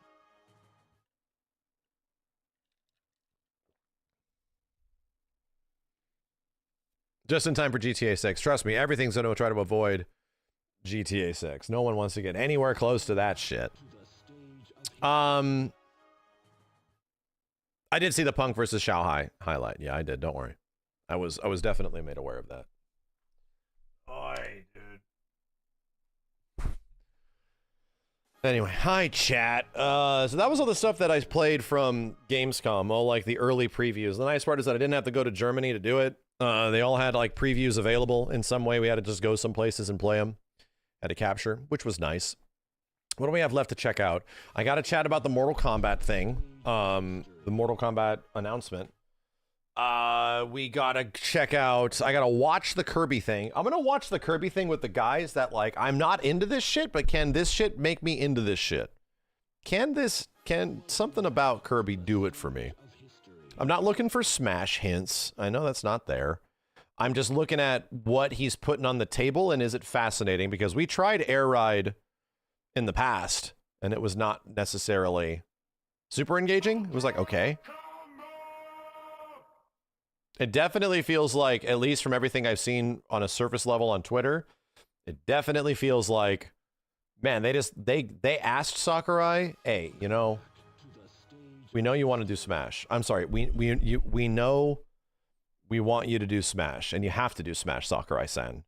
But what's it going to take for you to do Smash? And he's like, let me just make whatever the fuck I want. And it really sounds like that, dude. It really sounds like, hey, Sakurai, if you had the chance to just if we could give you a budget for whatever the fuck you want, what do you want to do? And it's like, I want to make a sequel to Kirby Air Ride. Done. Like that is what that shit feels like from the very moment it was announced. Feels like, what do you want to do so you can do something else for us down the line, you know? Because he was like done. He was out here like retired on YouTube and shit, man. And then all of a sudden, as he explained, he went back to work like several years ago. And then he just backloaded all of his like YouTube content and stuff. He was retired until he wasn't. He's literally Hayao Miyazaki, right? He's the Hayao Miyazaki of the video game industry. He'll say, I am not doing this shit anymore. I ain't doing this shit no more. This is stupid. Never again. And then like, as soon as that one thing is over, they come back. I'm back in, baby. Here we go. I'm back, baby. He always does this shit. So that's my presumption, is that Nintendo made him an offer he couldn't refuse. And the offer he couldn't refuse is the fact that you get budget to make whatever the hell you want, and it's Kirby Air Ride. Oh, how much do we think that's going to sell? Who gives a shit? I want to make Kirby Air Ride 2. All right. Like, okay, you do you. But after, you're on the clock, right? After you're on the clock, you know, you better be on the clock.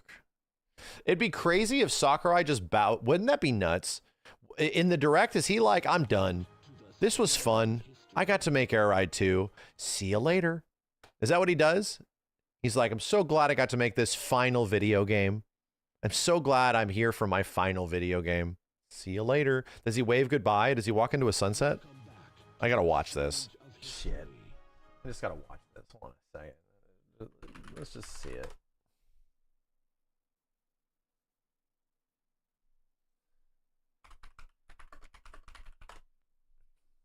Let's just see what the hell this dude says. What is this guy talking about?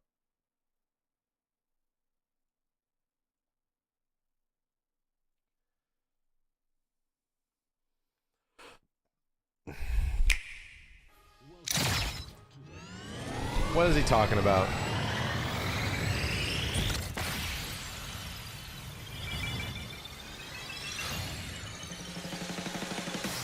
Soaring high, like shooting stars in the sky.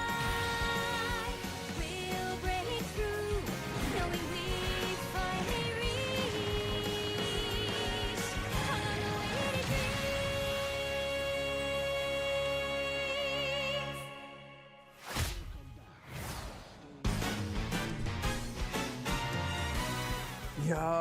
Oh dear. Oh dear. He opens with this shit. Ah, shit, here we go again. ゲーム作りってなんでこんなに大変なんでしょうね。挨拶、桜井正宏です。こんにちは。任天堂ゲームキューブでリリースされていた前作カービィのエアライドから20 years. 22年ぶりの復 This 活 is とな wild っ ass た game. カービィのエアライダー。早速ですが、なぜカービィのエアライダーという名前に変わったのという I have a question. Does his wife also do the UI for this game too? I'm assuming yes. 質問 I'm に assuming お the 答えします interface for が this game is going to be very Smash-like. Probably, yeah. 今回 Okay. はライダーが選べるからです。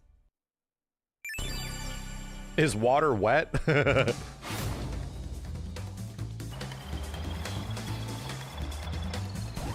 Because already I'm looking at this stuff down here, all this interstitial stuff, and yeah. So wait a minute, who the hell made this shit? Did Bandai Namco make this? Does anybody know? Do we have that information? The Nintendo internal do it? Bandai Namco did it. Of course, because Sakurai's been working with Bandai Namco since like, Jesus, the 3DS game. Like 3DS and Smash for Wii U. He explains everything. I'll shut up. He knows all those people, you know?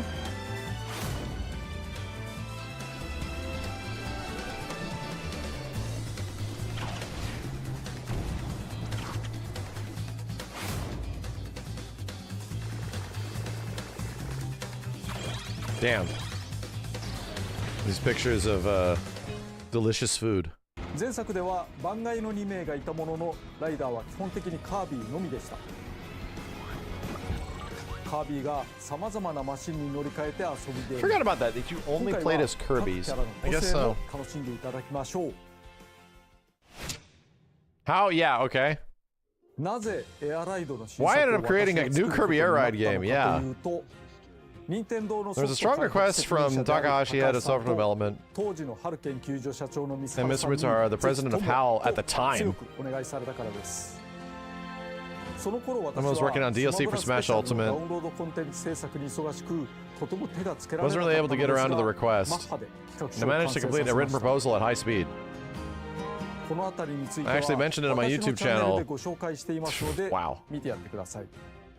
開発担当は Developer of the game is Bandai バンダイ Namco, ナムコスタジオ。 not HAL. ハ Yeah. ル研究所ではないのですね。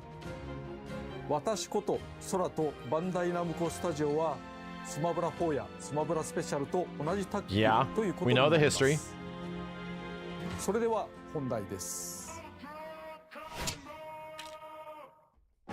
カービィのエアライドとは、つまりカービィを使った This is also レース like ゲームで edited す。 by the guy that does his YouTube videos, I swear. こりゃマリオカートで良いですね。キャラもののレースでギミックのあるコースを走ったり戦ったりすると、こりゃ完全にマリオカ Okay, ー so トで良いでしょ basically it's like Mario Kart. 私も話を受けた時にそう言った。それでもやるの？だけど何よりファンが知っています。このゲームの訴求 The 点 feel は of the レ game ー is スでは not ない。 actually the races. とりあえずゲーム画面を初公開します。こんな感じ Wasn't で it す。 like all like the weird, like open worldy big map aspect of it? The roaming? 3, 2, 1, start!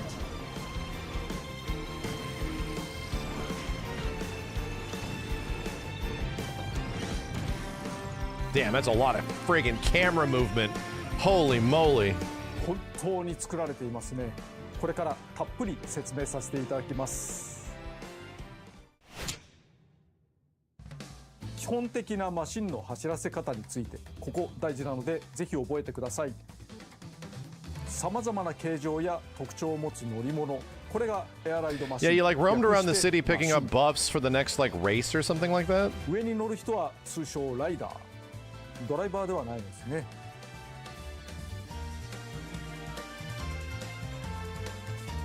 マシンは通常ホバーのように床から少し浮き上がっています。そして自動的に前進しています。ボタンを押す必要はありません。スティックを前に倒す必要もないので注意してください。まっすぐ走っているときはスティック左右だけで向きを変えます。操作はワンボタン、プッシュを使って制御します。ボタンを押すとマシンが地につき、プッシュしてブレーキ、同時にボタンを押しっぱなしでチャージを行います。 Oh, braking is also boosting? I didn't realize that. ただまっすぐ走っている時にボタンを押してもあまり意味なし。きつめのコーナーがあった時、スティックを真横に倒しながらボタンを Yeah, 押 so す that's こと why you で drift. ザザッと血を滑りドリフトします。プッシュし続けることが大事。そしてチャージをため続け、カーブの出口で一気に解放。 Very similar to Mario ドリフトを Kart, 兼ね you たチャージ know? を繰り返すことで激しく速く進めます。これが基本。念押ししますが、まっすぐ走っているときはボタンもスティック前入力も不要です。基本は左右とカーブでボタン。そして多くのマシンは滑空することができます。決められた飛行エリアがあるのではなく、ジャンプ台を踏み切ればグライダーのように宙に舞います。スティックを手前に引く、つまり下に入力すると機種を上げて上に浮かびます。 Mario Kart Drift feels very different. I'm gonna make a bold assumption that this feels like the turning and drifting in this feels closer to Ridge Racer and Mario Kart, where you're Ridge Racer turning and then exiting the drifts at like full ナイ speed. ス着地でスピードアップできます。ハンドルを切るにも飛行する Because に Ridge Racer, you turn on a 優 fucking しく操作 dime をすることが大事です at ね。 like full speed. It's insane. そして前作はプッシュを司るワンボタンのみで遊べたのですが、今回は残念ながらボタンを一つ追加してしまいました。その方が遊びの幅が広がるので。マシンを落ち着けるプッシュボタンに対してスペシャルボタンと言います。チャージゲージの近くにスペシャルゲージ So, があり Aries, ま thank you. す。 I'll read that in a second. これが溜まった時にボタンを押すとスペシャルワードが Oh, 発動し oh ま my. す。 Oh Jesus. Oh God. 各ライダーごとに個性があって、より早く進めるものもあれば、 So now there's a 攻 chore, 撃に特化したものもあります。 right? So now you have chores in between fighting to get your specials. Seems like fun.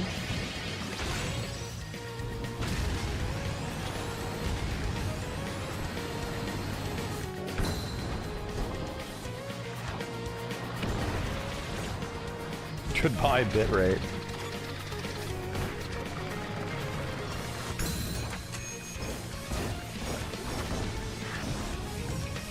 Makes you realize how many of the items in Smash Brothers are just from Kirby games and shit.「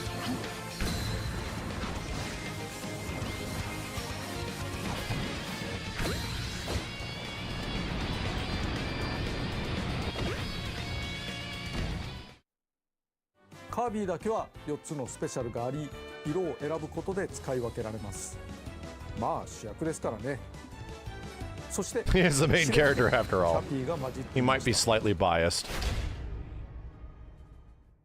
キノコも走るエアライダー。あとスペシャルボタンにはもう一つ重要な機能があるのですが、それは後ほど。今お話ししたことを含め、各種走行テクニックは教習所で学ぶことができます。ゲームする前にチャレンジしてみると良いですね。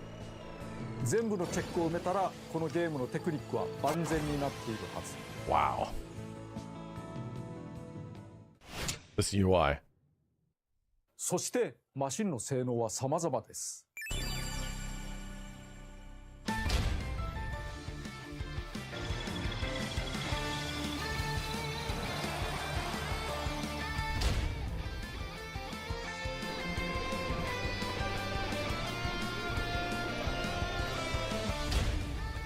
Wagons. What?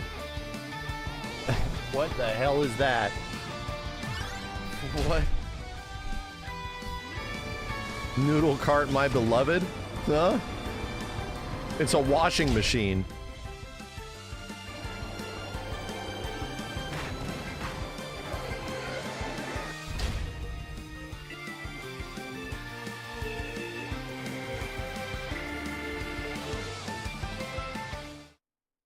速いとか小回りが利くといった基本性能だけではなく仕様が変わります。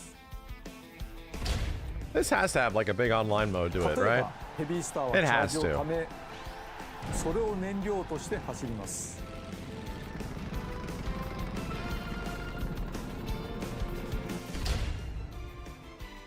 ウィンズスターは走りと止まりしかありません。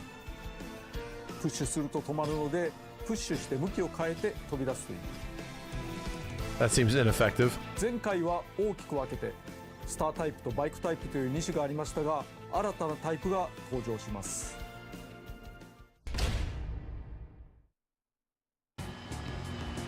二輪走行で安定して走れます。ついでに言うとかっこいい。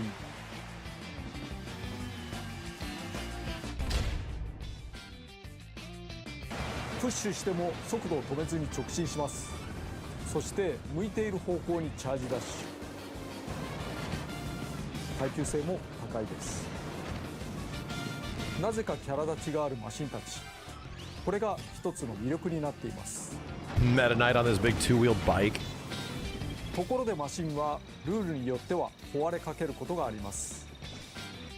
実はこの時少しスピードアップしています。逃げ切ったりするにも有効かもしれませんね。前作ではメタナイトとデデデがかろうじて参加していましたがマシンを自由に選べませんでした。今回は自由に乗せ替えることができてよかったね。ライダーは他にもいます。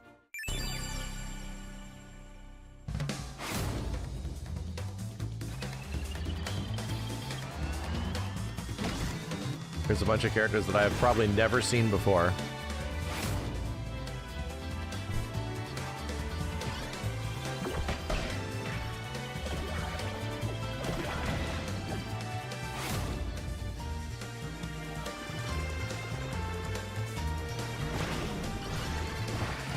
There is somebody on this God's green earth that has an entire room in their house dedicated to Waddle Doo, and a shrine dedicated to Waddle Doo has every single piece of Waddle Doo paraphernalia and memorabilia that has ever been created, all collected in one spot. Every single piece. Every time they have ever joined a forum on the internet, they have had a Waddle Doo, you know, a Waddle Doo profile icon, still to this day. That person exists.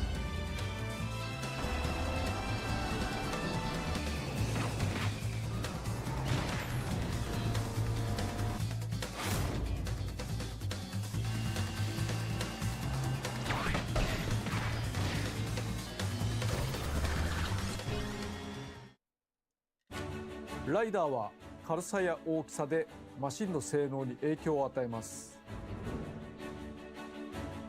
同じワゴンスターでもカービィが乗ると小さくなりデデデが乗ると大きくなります。マシン自体が変わってしまう不思議さ。 The noodle box. イメージ通りカービィの方が加速に Dude, 長け Sakurai spends so much. Oh my god, we're 13 minutes into this. Sakurai is spending so much time talking about all of these little minute details that he specifically wanted to be in the game. Like, there's so many of these things. The box is a little bit bigger if you pick the big boys. Like, it's things like that. 機敏に曲がれ。デデデの方は最高速度や攻撃力、耐久力が上がります。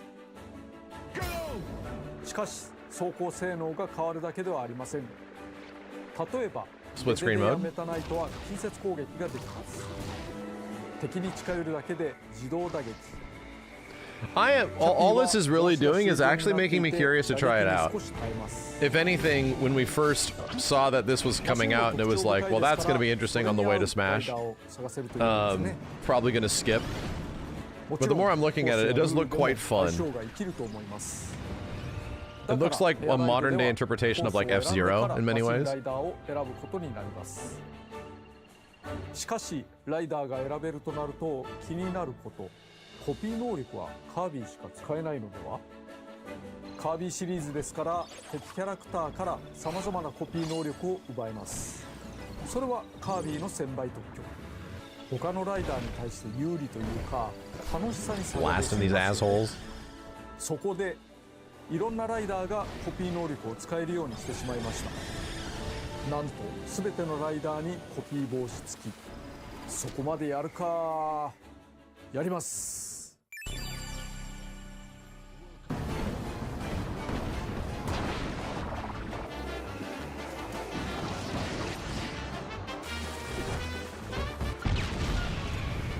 The sound design.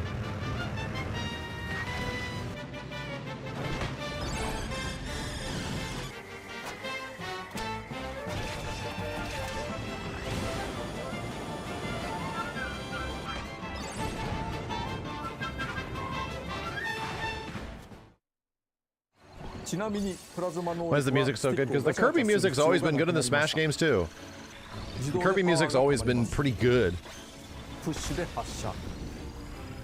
コピー能力は単に攻撃するだけではなくスピードを上げるためのものもあります。コピーを持つ敵キャラを捉えるには目の前でプッシュ。Hate that bitch. つまりポンとボタンを押す。カービィは吸い込みですが。他のライダーではキャプチャーという技で This is so Smash feeling in the art style. It's literally made by the exact same development team at Bandai Namco. ちょっと特殊な人もいます。 And again, that makes sense because コピー能力を持っていない相手を捉え Bandai Namco and like Kirby by association and Smash share a lot of the same DNA.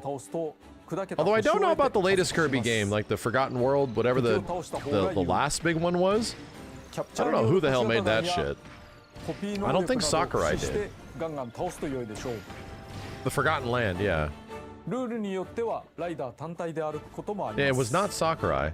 That was Hal? Really? Really? So he was definitely like an advisor. もともと雑魚的だけれど、ライダーはメジャーなキャラクターばかりではありません。個性重視で出場しています。これを機にスターマンの可愛さに気づいてくれる人が増えたらいいな。とりあえず先にエアライド、つまりレースモードについて説明しておきましょう。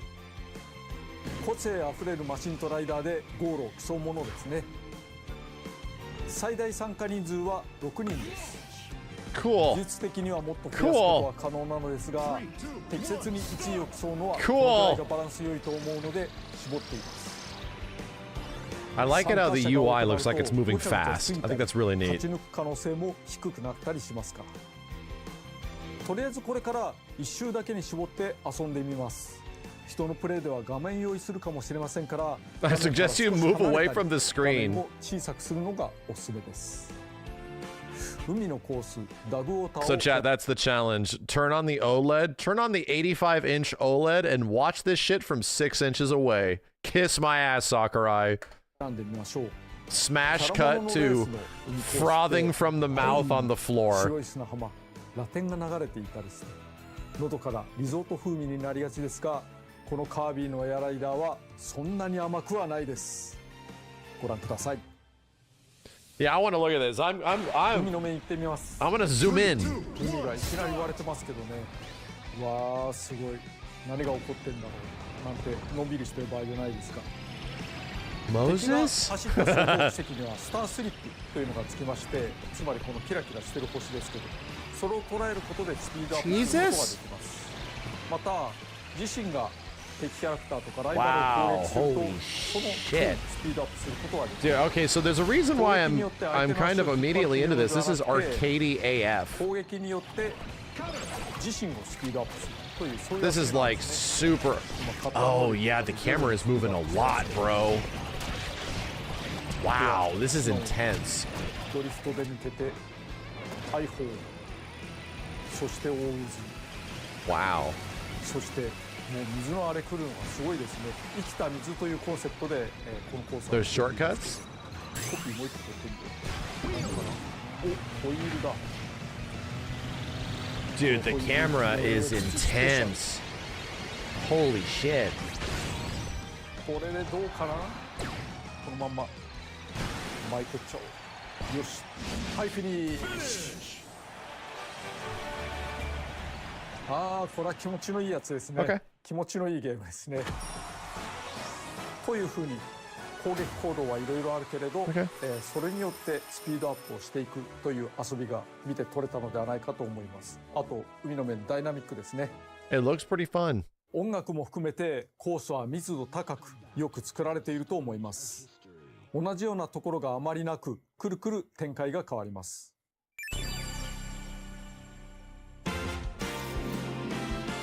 Now this is a system seller? Well, let's chill out here, okay? This game might sell, I think just based on the Sakurai Smash connection, it might sell like 3 to 5 million. Right, maybe. Like over its entire lifetime. But maybe like more likely 2 million, like maybe. That a reminder that like people are like Metroid games are system sellers and they sell like 3 or something like that.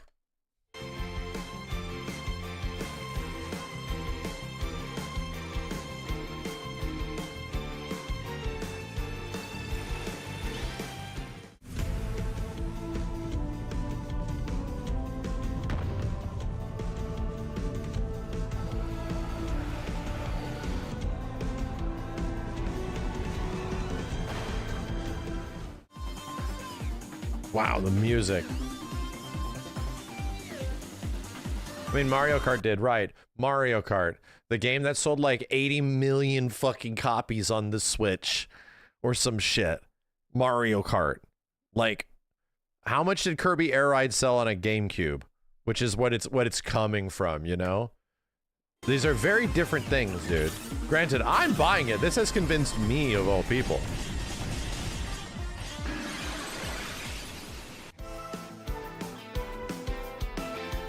Yeah, the original Kirby Air Ride sold like 1 million units.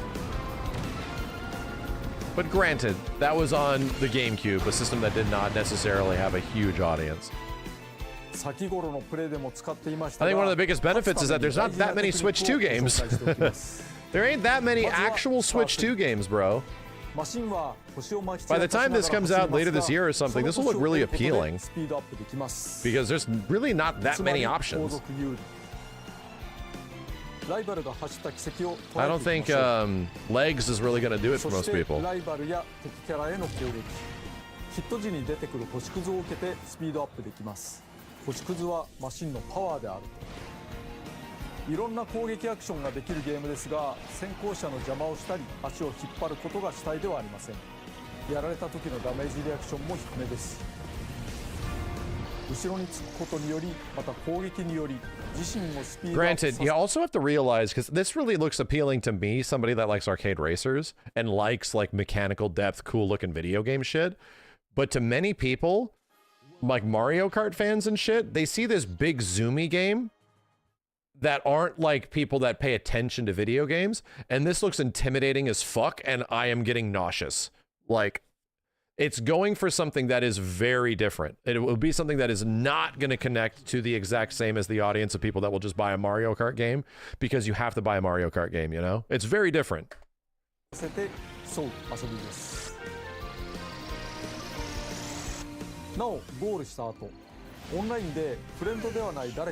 Yeah, it's Puffball F-Zero. That's a good way of putting it. It legit is. This looks the closest to F-Zero, like F-Zero GX, than any other Nintendo racing game has. Much less many other racing games just in general.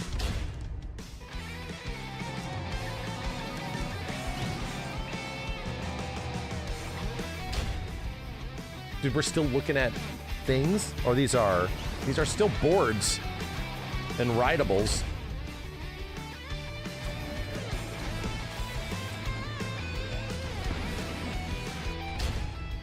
Jesus, the music.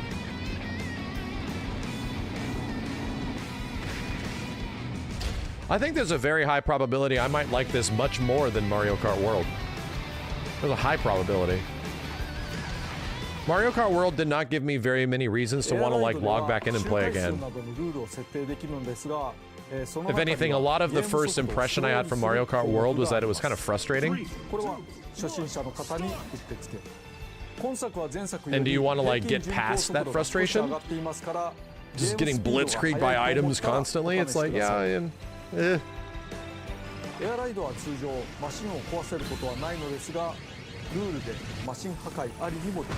Wow, what the hell?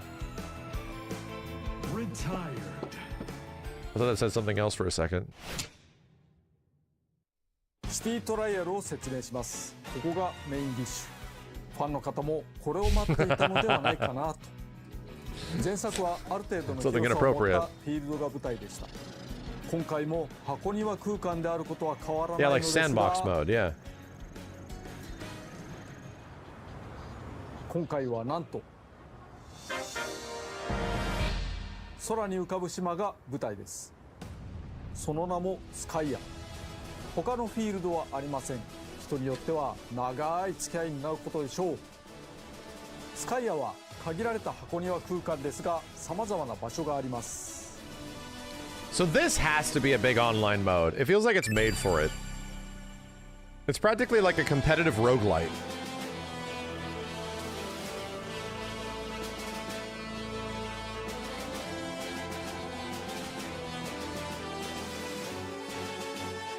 It's technically like a BR. I'm curious how this all plays out.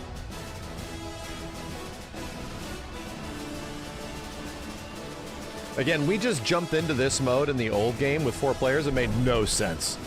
We didn't know what the fuck we were supposed to be doing or why we were doing anything.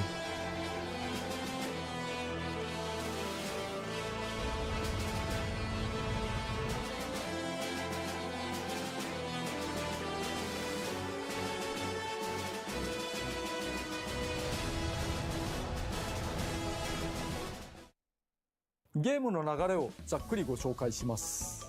このスカイアを舞台に自由に走り Freely drive 回り around. マシンを見つけて乗り Swap 換 to え empty machines. あち Yeah, I こち see に you find 落ちている machines. ハープを拾い集めます。 Get 制限時 buffs. 間は5分間。 5 minutes. す Okay. るとそのままスタジア So ム。 then you head to the stadiums. 尖ったマシンとさまざまな Take your 特 powered 性 up の machines スタ to ジア one ム of the 一つで stadiums. 決着をつけます。 So there's like not just racing, it's a bunch of 簡単 weird に言う shit. とこんなゲームですが、まずは対戦人数について。前作は画面分割で4人プレイまで対 Yeah, it 応 was でしたが split screen, 今 like 回は only. 最大で16人参加できるようになりました。 Alright. もちろんオンライン対応ですし、仲間とスイッチ2を持ち寄っても楽しめます。 Okay. Yeah. なお、ローカル通信の場合はプレイ Wow, ヤーは local wireless supports up to 8 players? That's sick. That's a cool little shindig if you have that many friends that are into this shit. You can just all play together. That's really cool. It's like ad hoc wireless. 8人まで CP と含めて16人にはできます。対応人数が増えた Really wonder what their netcode solutions よ are. り広めになっています。同時対戦できる人は増えましたが、一人で遊んでも面白いので CP を好きな数だけ入れて延々と試すのも良いと思います。 What the hell is this? Destruction Derby mode. 与えられた5分で戦うスカイアの遊びについてゲームの流れとともに少し説明しておきます。まずライダーを1人選びます。マシンは最初ライトスターという小さいマシン固定で選べません。 I love that 3-2-1 start. Holy shit. I love it. ゲームスタートしたらなるべく早く There's that high resolution grape from Smash Brothers. 誰も乗っていないマシンを空車と言います。ここで大事なこと。 Whole thing is very arcadey. You're goddamn right. Yeah, it is. Like, that was the whole point of arcade games, is that they had to, like, be snappy and punchy. They had to trigger endorphins sort of immediately. Things need to get you in and keep you pulled so that you would keep putting money into the machine, you know? So what I appreciate about arcade games is that it's no bullshit, right? You have to keep people's attention, and you have to make that last. And it's not usually a super long game, but you have to, like, keep people going. It's literally my entire judgment basis of all fighting games, because by their true definition, fighting games are the ultimate fucking arcade game. So I sort of like, everything I look at is very arcade, from an arcade perspective of like, does the game give me a reason to like want to go in and keep playing it? Does it give me a reason to want to keep putting money in the machine? Nowadays, it's not money in the machine. Nowadays, it's my time, where it's like, yeah, you got to give me a reason that I want to keep playing this shit, you know? 話をしました。空車に向けてスペシャルボタンを押すとマシンを降りずして直接乗り換えられます。ライトスターと自身のマシンが壊れかけている場合に限り空車にただぶつかるだけでも乗り換えられます。I need a reason to ignore my family. 前作はいちいち降りる必要があったので進歩したもんですね。Did Kirby Air Ride? Oh, no, that's a GameCube game. I'd imagine Kirby Air Ride comes to like the GameCube. What's it called? The GameCube Nintendo Switch Online Collection. That would make sense, right? It probably comes to NSO. 加速、最高速、旋回、効力、攻撃力、防御力など自身を有利にするものが落ちています。コンテナがあったらクイックスピンなどで壊しましょう。クイックスピンはいわゆるレバガチャ、スティックをガチャガチャすることで発動します。攻撃アイテムでライバルを攻撃し、パワーアップを落とさせて Yeah, can you like beat people up and take their shit?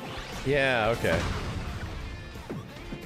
もしもマシンが壊れたらライダー単体で歩いたりジャンプすることが Your できま machine す。 breaks. Do you lose all of your stuff? 乗り換えていきましょう。さまざまな箇所でマシンを乗り換え、パワーアップを取って強化していきます。Reading two chats and trying to read him as フィールド well. ではさまざまなイベントが起こります。翻弄されたり、大きく稼いだりとまちま This ち。 is all during the collection phase. その all 中 this で weird, 特に crazy shit 特 can 徴的な happen. 新イベントをご紹介します。ショートレースとデスマッチ。それらのイベントが始まるとフィールドのどこかにスタートエリアが生じ Starting over ま finish す。 somewhere on the map. まずはそこに急いでください。 Trying to hustle. もちろん参加しないのも手です。早く入るとスタートまでの待ち時間にパワーアップをもらい続けられます。ショートレースの場合、スタート地点に入った人でフィールドの一部を区切った It turns the whole arena into like a racing? なお部外者から見るとレース参加者はゴースト化しており干渉できません。レースが終わったら順位に応じたパワーアップ。デスマッチの場合スタート地点に入った人同士でバトルします。 Seems there's like so many mechanics that you can do to get these buffs. 後継のマシンは普段自由度が高いですが耐久性は低いのでご注意。 Damn, those KOs look really cool. 不利でも参加した方が結果的にパワーアップしやすいかも。一回倒されるとデスマッチから退場しますが Looks like chaos. マシンは壊れません。耐久力は回復しフィールド探索再開です。こちらも報酬パワーアップをもらえるのでほとんど結果を出せなくとも参加した方が有利かと思います。多分ボスが出現するイベントもあります。例えばクラック、ダイナブレードも前 Dude, 作から続けて literally is a Fortnite map. It's just a BR map. Random like raid events and shit.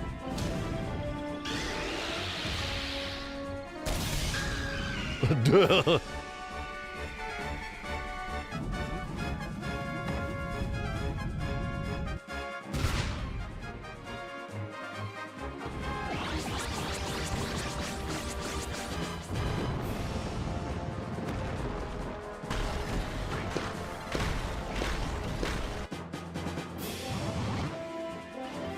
Yeah, you showed this off already.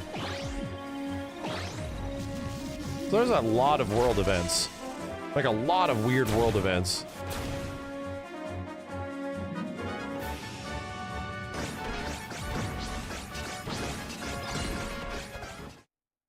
ところでパワーアップはあるだけ取れば良いというわけではありません。競技種によっては操作しにくくならない程度に抑えた方が良い場合もあるので、マシンと合わせて目指すイメージに合うようにしてみましょう。最高速度を高めようとすると軽量化により防御力が減るなど反力がかかる可能性もあります。 So you just don't want to pick up そうこう everything? してフィールドを走り回っているうちに5分の制限時間がやってきます。そして仕上がったマシンの性能を確認しつつ全員スタジアムに流れます。めちゃくちゃ速い。飛行なら負けない。バトルでダントツ。小回り重視など仕上がったマシンの特性をよく見ておきましょう。5分のフィールド戦の後、決戦の舞台スタジアムを一部ご紹介しましょう。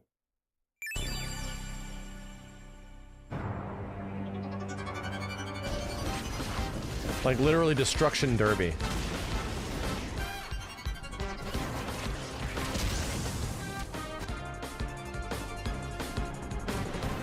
This is Smash AF sounding, dude.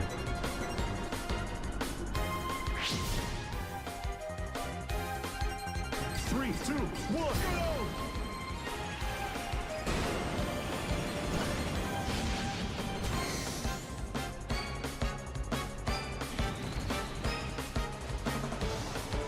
Oh god, it moves.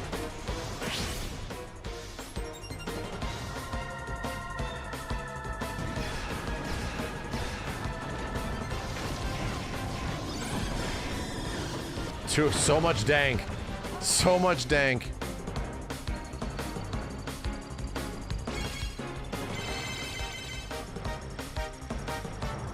It's so weird that what it eventually accumulates to is like Mario Party level minigames and not like racing. That's so crazy. はあ、いろんな競技種があるんですね。もちろん育てたマシンに有利不利が生まれます。基本的には Racing's a possibility. 多くの中からランダムで選ばれます。まず16人参加ということは1位になる可能性は16分の1しかないということになりますよね。中には100人で対戦をするようなゲームもあるので気にしないでいいのかもしれないけれど、あんまり勝ち目がないのも厳しい。それにせっかく育てたマシンがスタジアムのランダムによって勝ち目が一切ないというのもそのいい加減さが面白さかな。アバウトで適当だからこその良さもあります。まあしかしどんなマシンでもある程度奮戦できそうな手を考えました。今回は What? There's a スタ solution? ジアム種をランダムで出てくる4つの中から選べるようにしました。マシンやパワーアップの方向性などに応じて好きなスタジアムを選んでください。スタジアムの傾向はばらつくようにしています。成長結果などによりおすすめマークがついているので迷ったらここに入りましょう。 I see. 16人の参加者は同じく提示された4つのスタジアムのどこかに入ることになりますが、どこに誰が入ったのかはスタートするまで分からず、ここから駆け引きが始まっています。自分が飛行型マシンだからと飛行系競技を選ぶのも手ですが、誰かがより突出した飛行マシンを完成させていたと見たら対戦を避けてスピード系や障害物系に行くのもありですね。もちろんその裏を It's so crazy that this just looks like all of Sakurai's YouTube videos. It's the same editors. スピード競技に入るのもありです。 They just hired the exact same editing team. これは面白いですね。ではシティトライアルを CP 相手にワンプレイしてみましょう。CP を11人にで12人戦で試してみます。とにかく毎回展開がコロコロ変わるので取れ高が高いものになると良いのです Hopefully け he れ gets ど something that も、 looks cool on camera. 観光重視で行ってきます。はい、始めます。最初のライトスターは弱いのでよく見て近くのマシンに乗り換えを行う必要がありますね。ウィングスターあるからそれ乗り換えて、乗り換えは簡単で Y ボタンをポンと押すだけで、すぐにできます。最初のライトスターだったら特にボタンを押さずして Wonder if there's a limit to how much stuff you can build. そして当面はコンテナを見つけて、それを破壊して中身を得るというのがいいですね。 It has a cap, I'd imagine. ものも見つけつつ、あ、そこにコンテナ。 Why do the graphics look like a GameCube game? Trust me. The graphics look like a high-resolution Switch game, but you should go back and look at the GameCube version. We've seen some video of it. It does not look like the GameCube game, bro. なかなかいいかもしれない。ちょっと地下街とか見てみましょうかね。空飛びやすくなって。 It's the same shit when everybody says this looks like a PS2 game. You have forgotten. 地下の通りがありますね。 We play these systems. Oh dear, they do not look that way. But it does look like a slightly better Switch 1 game, you know? Because how do you make a game like this look better? You make it run better. That's what you really do. 投げるとボン。自分の邪魔してどうするんだっていう感じです。 So you get to be an asshole. こういうところ通るとスカイアが空を浮く島ということがよくわかりますね。ついでにこういう環状線も紹介しておきますけれども、 Wow, there's so many weird gimmicks around the whole stage. 外側を回っています。そして横の方に入力 Bro, these backgrounds look crazy. That skybox. というような要素もあります。お、レアコンテナ珍しい。お、と言ってる間にデスマッチが始まってしまった。ウィングスターだとめちゃくちゃ不利だから、ここはワゴンスターに乗り換えておきますね。まあワゴンでもよくはないけど、ウィングよりはいい。そしてデスマッチはこの中に入場してきた人たちで、戦い合うわけですけれども、相手を倒した時の報酬と、自分の順位による報酬の2つがあります。まあだからとにかく稼ぐためには相手をよく倒した方がいいし、一人で。そして、自分がなるべく長く生き残った方がいいっていうことですね。この落ちているアイテムなんかを駆使してなんとか頑張っていこうというようなマッハアタックです。2人目ラッキー。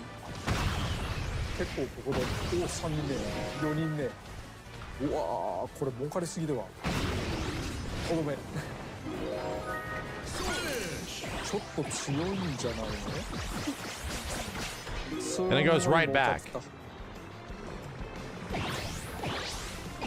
儲かったおかげでだいぶスピードも速くなってまいりました。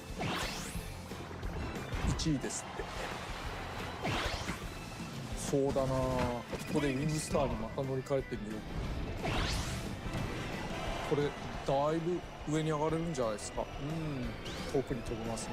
これはなかなか火山が見えますけど、火山の中にも入れますが、それは中身内緒にしておこうかなと。ここ闘技場ですね。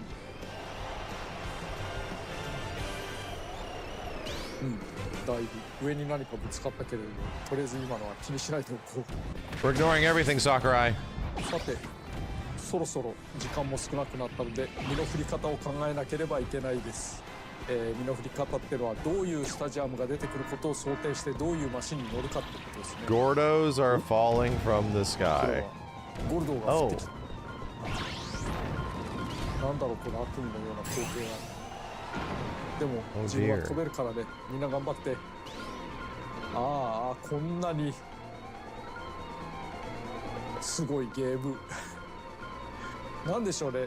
空飛ぶ島がこんなたくさんのトゲトゲウニウニに支配されるっていうゲームってあんまないですよね。あ、そうだ、一つ触れておくと、これもちょっと今スペシャル使っちゃいましたけど、降車できます。降りられる。降りられるけどアイテムはその時拾えないですね。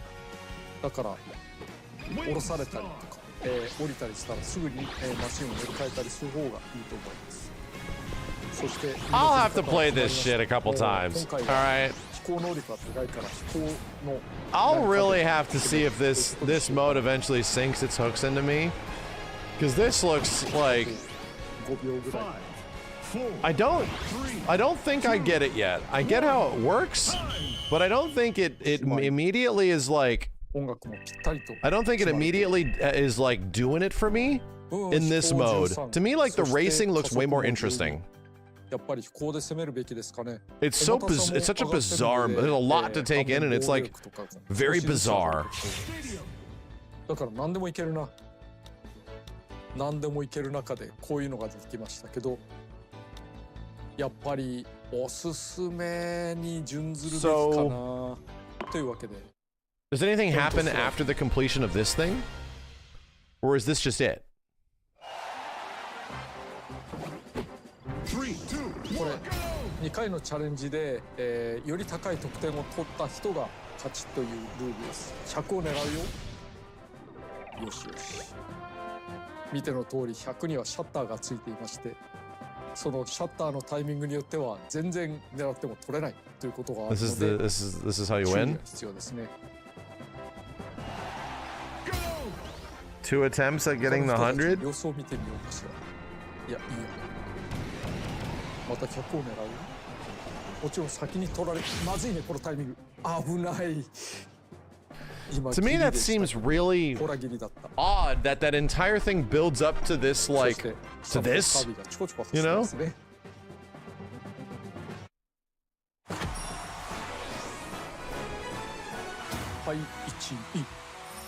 This seems so weird that, like, it's all 5 minutes to play this one weird mini game. And that's what it's building up for? It's like a dartboard, yeah. Even if it's like the one that's falling, like they all look very specific, you know? It's like a journey over the destination. Right, that's odd to me. I was figuring like you'd play all of them. You know, like there would be a whole bunch of mini games. Yeah, spending like 5 minutes to play like one minigame. That's what I mean, is that I don't think I get it yet, right?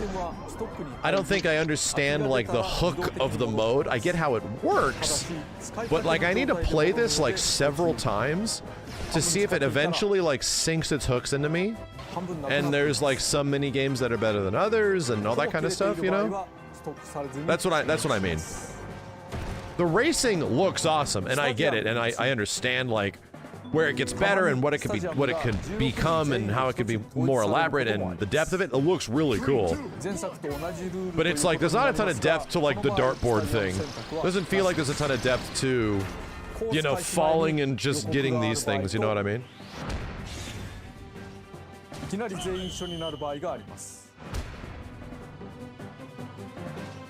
予告がある場合、そのスタジアムに有利そうなマシンはみんな欲しがりますから、それも駆け引き。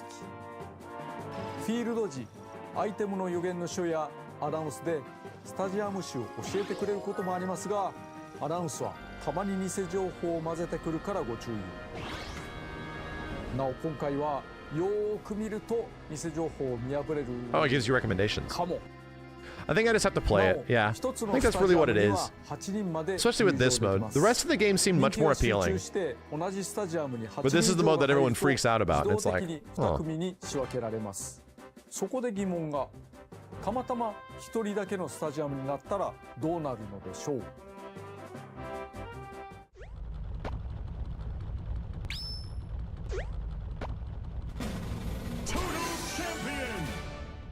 あなたに敵はいなかった。大勝利です。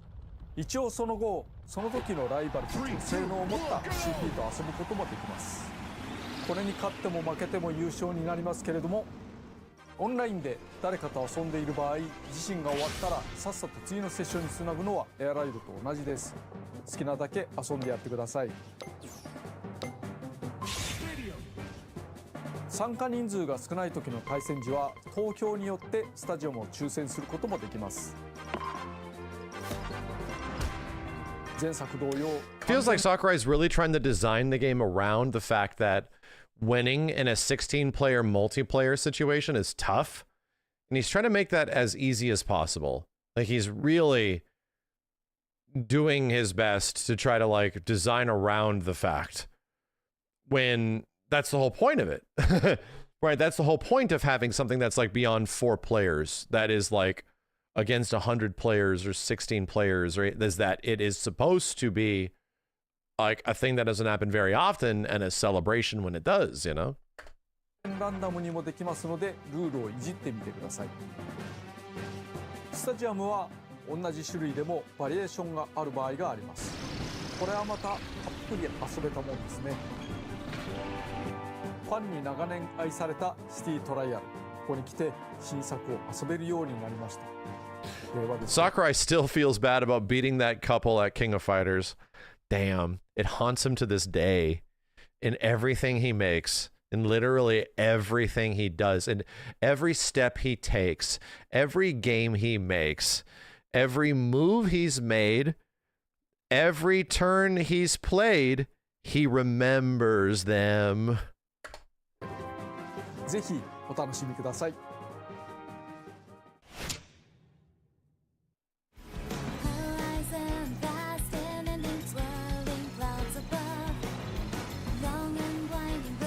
He still sees their faces when he closes his eyes. オープニングで少し流れていましたが、今回メインテーマがあります。マシンと共にある喜びをストレートに歌った歌です。いくつかのコースの曲とともに任天堂ミュージックでこの後すぐに公開されますので、よろしければどうぞ。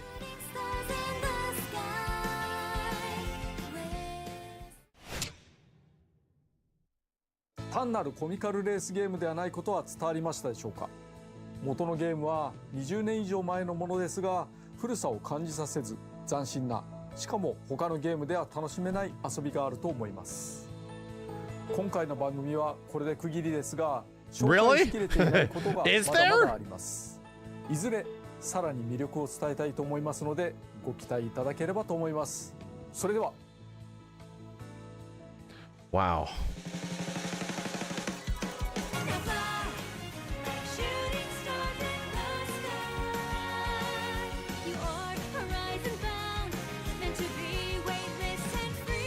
It is video gaming AF, I tell you what. And I can appreciate that, right? I think that's something that can be definitely appreciated. Bro, what? If this is not the shining definition of, like, modern day minimalism. Bro, look at the original Kirby Air Ride logo. Look at this, man. A great logo. By the way, a great logo. That's the new logo? Oh, wow. That's crazy. That's crazy.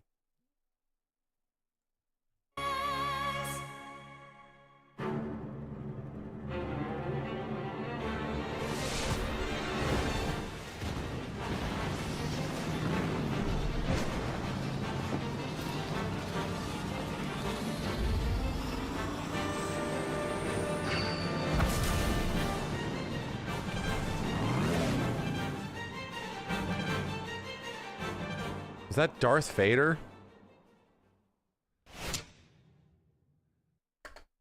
That was Darth Vader, chat. Did you guys see that was Darth Vader?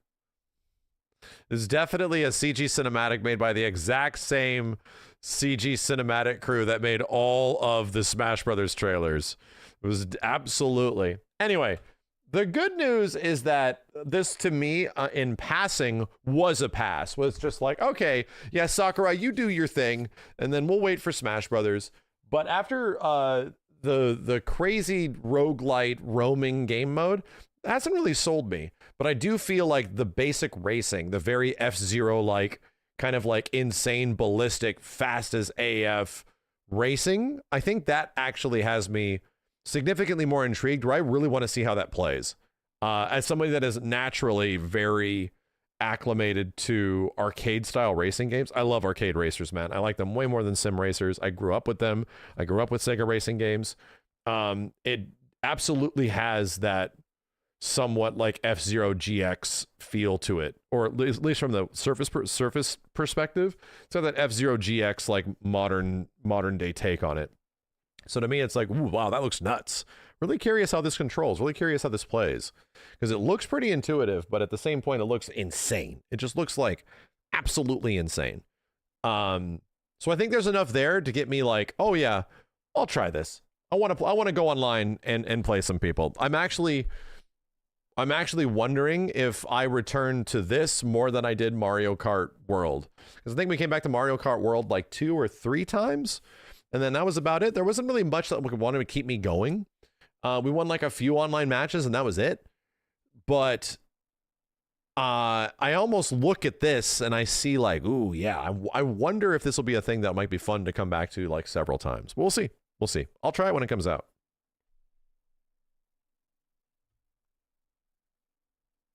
Air Riders is at PAX. People are actually playing it. Play it on the GameCube again. I should play the regular game on GameCube. We should play like the normal one.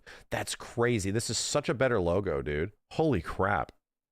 That minimalism ass logo. Jeez, dude. Jeez.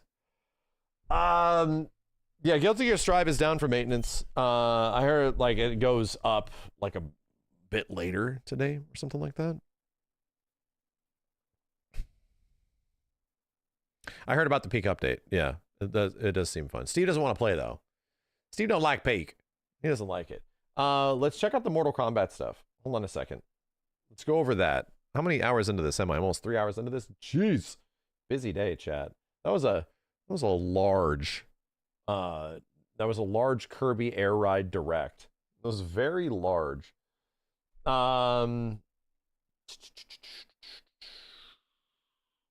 So, in other news, there was a pretty interesting thing that went down that was associated with a gift sub bet.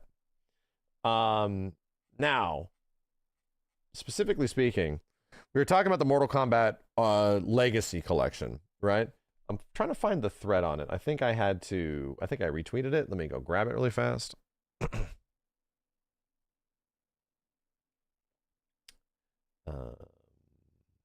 Hold up. I'm pretty sure I responded to it. There we go. I don't know if there's like a video, but this was the news that I retweeted. Apparently at Gamescom, it's confirmed Mortal Kombat Legacy Collection will include Sub-Zero mythologies and special forces. I'll try to find a trailer if there is one. I don't know if there was one. I saw a video of some kind from the show floor. Anyway, so this is pretty awesome. And are either of these games awesome? No. But it's very good that they're here, right? It's very good that they are actually included in some way. And it's wild to think, and I will say it right here, that there's a very good chance that I will be playing first on this collection, this most likely PlayStation 1 port of MK Mythologies Sub-Zero. Pretty good chance I'll be playing that shit. I played it before. It is a hilariously jank game, but it's one of those games that is like so bad it's good. I genuinely think that. I think it's so bad it's actually good. Now, here's the problem. There's another game that's in this collection that is so bad that it's awful. That is so bad that it's actually really bad. And it's this one. MK Special Forces is just bad. It's just legit bad. Will they fix it? Wait a minute. Are you saying that they should fix the jank in the game that is literally known for the jank? If they fix this, I will boycott this shit, bro. If they fix MK Mythology Sub-Zero, that's literally the 90% of the experience. It's actually 90% of the experience is figuring out how to even fucking jump and do that and do basic shit. The turnaround button. Like, the jank is literally a part of it, and the jank makes it almost hilarious. It's brutal. But Special Forces is just jank and bad and boring. That's the biggest difference between these two. This is like a hilarious meme game. Played through it 7-ish years ago and actually loved it. Had a great, I was glad we played it. It was awful in a huge variety of ways, but I was like, oh, it was honestly one of the best playthroughs of my entire channel's existence. So no, do I think that they should fix this? Hell no, my dude. No, this game needs to stay the same, and I'm curious to jump back into it with a modern eye and see how it feels and plays. I'm curious. So anyway, this was something I was very much hoping for, right? I was definitely hoping that this was going to be in this collection, and there's a good reason for that. Mortal Kombat Trilogy, and I believe to a certain degree Mortal Kombat 4, the solutions they're using to bring these games into this collection is close to a PlayStation 1 emulator of sorts, right? They're actually figuring out PS1 emulation. So that's cool, because there's not a ton of games that actually have PS1 games in them. Capcom figured out like Dreamcast emulation and to make it functional and actually good. And believe it or not, that does not really exist, man. There's not many games that are actually Dreamcast like emulation or ports of Dreamcast games. There really isn't many solutions for that. There's a reason why they're not just like readily available all over the place, and very few games even make it. So anyway, all I'm trying to say is that they're sort of going through the library of these games. Why is MK4 in there? Because it's close to PS1 hardware. It makes sense that it would be there. But why didn't DuckStation figure it out? Right. So if your answer is, didn't people at home figure it out with their own ingenuity and literally zero things holding them back? Right? Like, emulation is made by fans with nothing holding them down. When you're actually releasing a product, a legal product that requires you to acquire the legality of the resources to produce that image via an emulation of some kind, then you have to start paying for things. You have to start like acquiring solutions that are not what just can be done at home, which is why you do not get games that are just like, why haven't we had a Tekken collection? It's very different. You can't just like sell something that emulates PS1 hardware, because who also owns the way that image is produced? Technically Sony does. The PlayStation produced that image. Like, there's a lot of weird legality when it comes to how these games are effectively distributed, right? And how why not everything can just be released on a console and just use an emulator. If it was that simple, trust me, it would be all over the place. But the red tape behind it is why you don't see collections like this all the time. So anyway, what I'm trying to tell you is that as soon as I saw that MK Trilogy was in here, the biggest question is, oh God, which version are they using? Are they doing like a PC version? Are they doing a PS1 version? And we kind of learned that it was like technically the PS1 version that is being recreated for this emulation, and then like also heavily modified. Because I'm like, dude, they can't do an N64 version. They just can't. I don't think there's any way they'll be able to release any of the N64 versions of these games. The fact that they have the Game Boy versions is almost really surprising. But the bigger one, which is obviously the question that everyone has now, everybody has this question. So where the hell's Shaolin Monks? And if Shaolin Monks or any of the PS2 era Mortal Kombat games from like Deadly Alliance and Deception and Armageddon or anything like that, there's a big problem. Those games are on PlayStation 2 hardware. And outside of some really specific scenarios of old PS2 games being reverse engineered and then redistributed on PS3, if not PS4, over the past 10, 15 years, my dude, there is like nothing.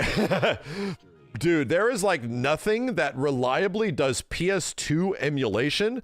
Again, Capcom figured out Dreamcast emulation like a year ago.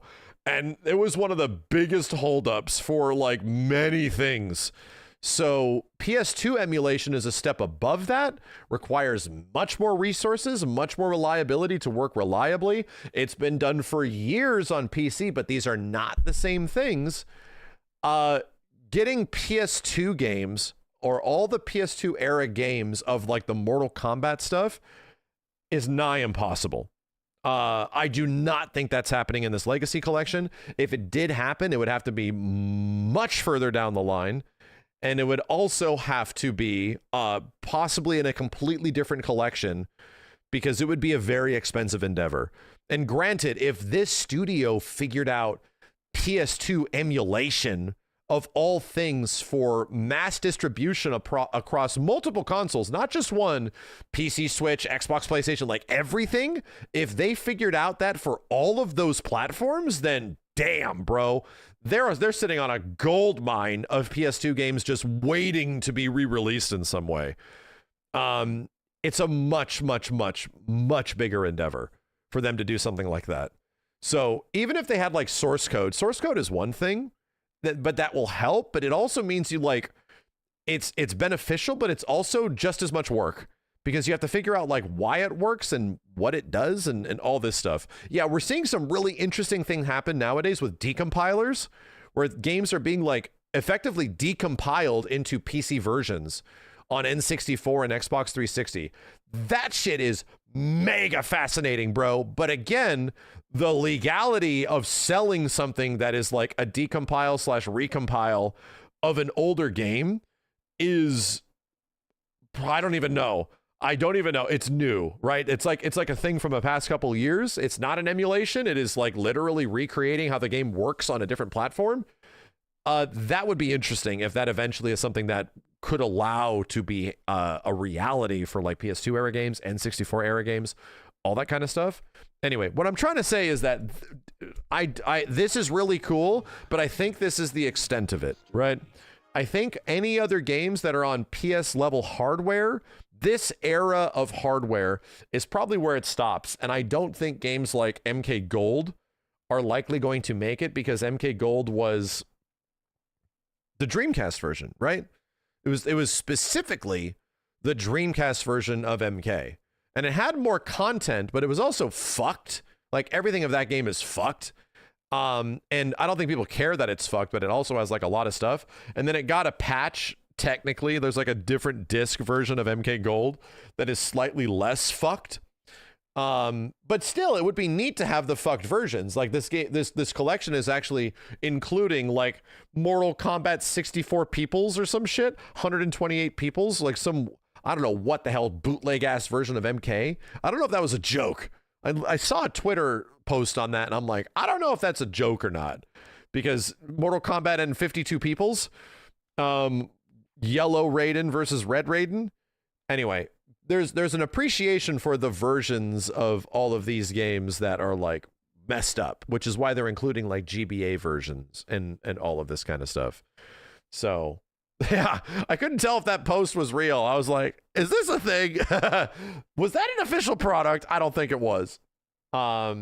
Either way, I'm really happy that Sub-Zero Mythologies is in here. I'm happy that's getting re-released in some way. I'm happy that people can experience that jank. This is the Dark Souls of Mortal Kombat games, chat.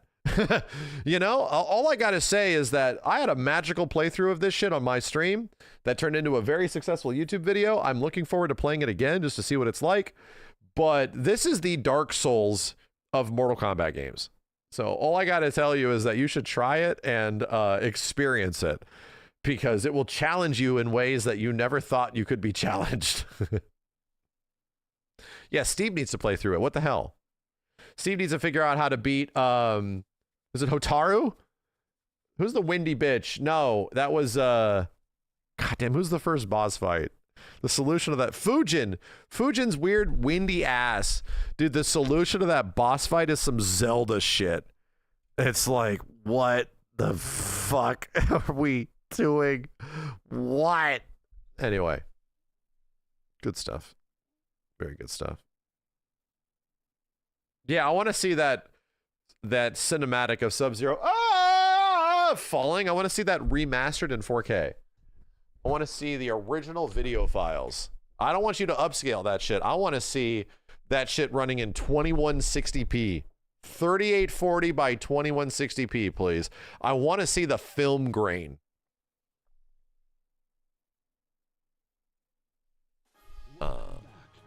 Yeah. Chat, everybody wants there to be a port of what's it called?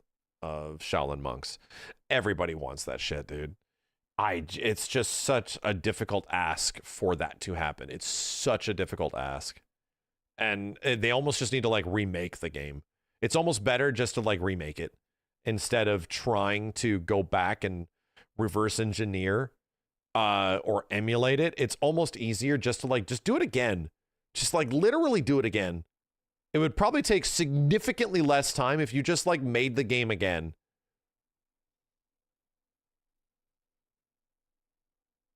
And at that point, it's just like, why don't you just make a new one? At that point, it's like, why don't you just make that game in the next Mortal Kombat?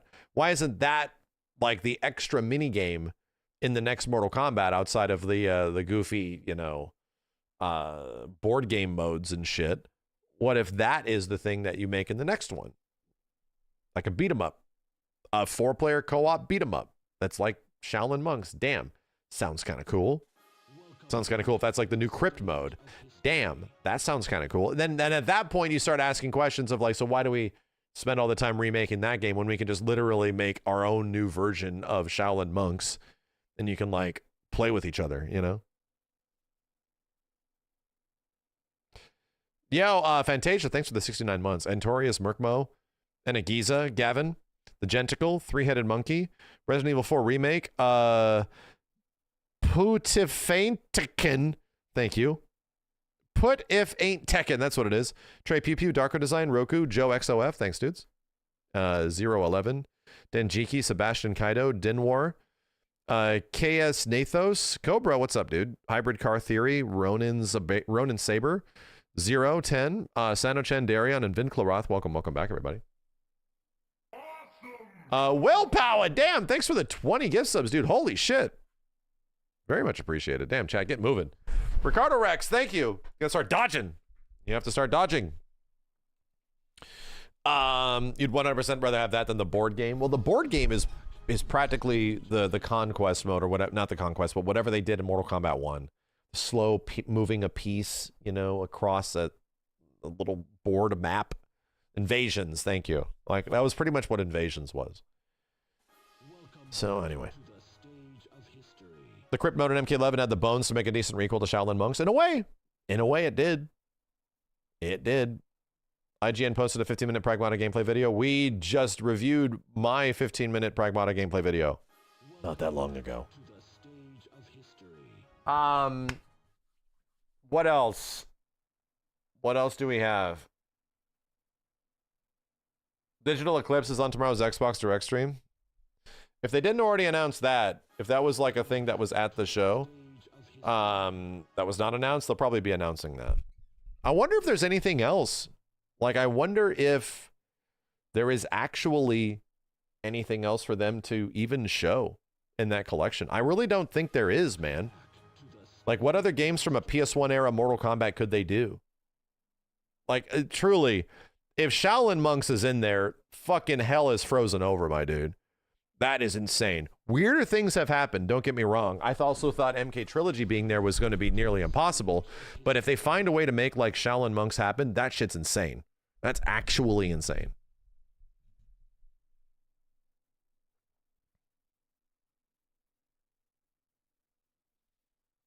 PAX West, is there a final reveal we'll be at? You might get scoops on that since you're going.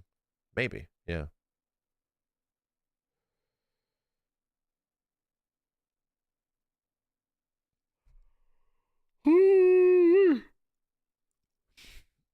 Yeah, Gold and Mortal Kombat Trilogy are N64. That's all that's left reasonable, even if it's a tall ask. Here's the thing, dude. Even N64 emulation is fucked up. Like, even on the Nintendo front of N64 emulation, the majority of the N64 games on NSO are fucked up. They were better on the Wii, which is nuts. Like, they actually had better engineers doing the emulation of N64 games back on the Wii when that stuff was being ported to, like, you know, the eShop and that kind of stuff, or whatever the hell it was called back then. Not really. No. They were. Most N64 games get patched now on NSO because they're fucked up. Some of them run good, but not all of them are good. The Wii Shop, thank you. Whoever they had running emulation on the Wii Shop back in the day, whatever team they had doing that shit, those were very good emulations of most of those games, dude. Those were very good. And you have to understand, it isn't just like gameplay and visuals and the way the game runs, it's also audio and all that shit, man. input delay, like everything.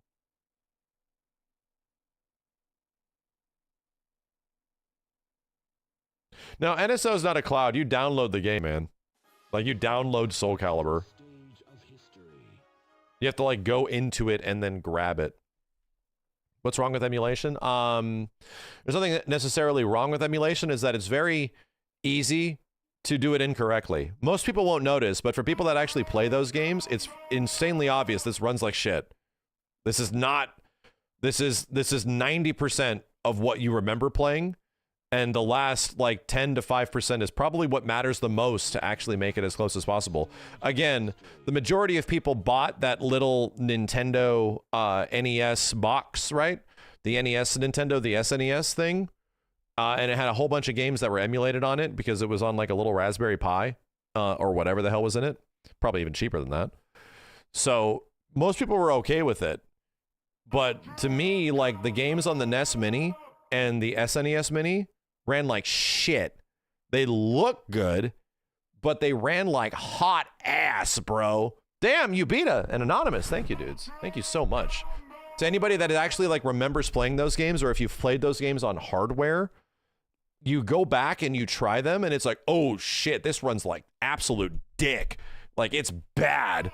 The jumping in Mega Man is delayed by like 9 frames or some shit. It's like, ugh. Anything you do in Mario is hard to do. It's like, what the hell? Why does it feel like I'm playing this game online? What's going on?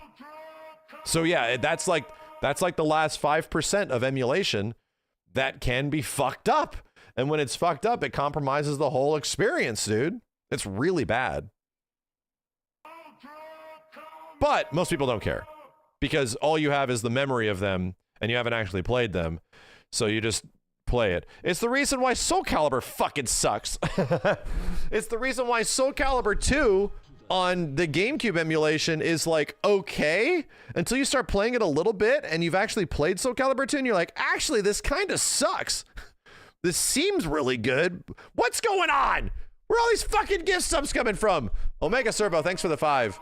Ultra 64, thanks for the 10. What the fuck is going on? White Max, thanks for the 10. Ubita, Jesus. What's going on? Anyway.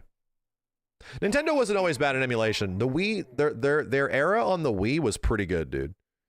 They had a pretty good batting record. Oh, it's a gold Kappa train. Oh shit, Warlocks, thank you. What the fuck is going on? It's not my birthday. Chelsinia, thank you as well. Thank you for the 10. There's a golden Kappa train. Mockstem, well, what's the reward for that? I'm assuming it is a dog emote. Ahmad KB, thank you.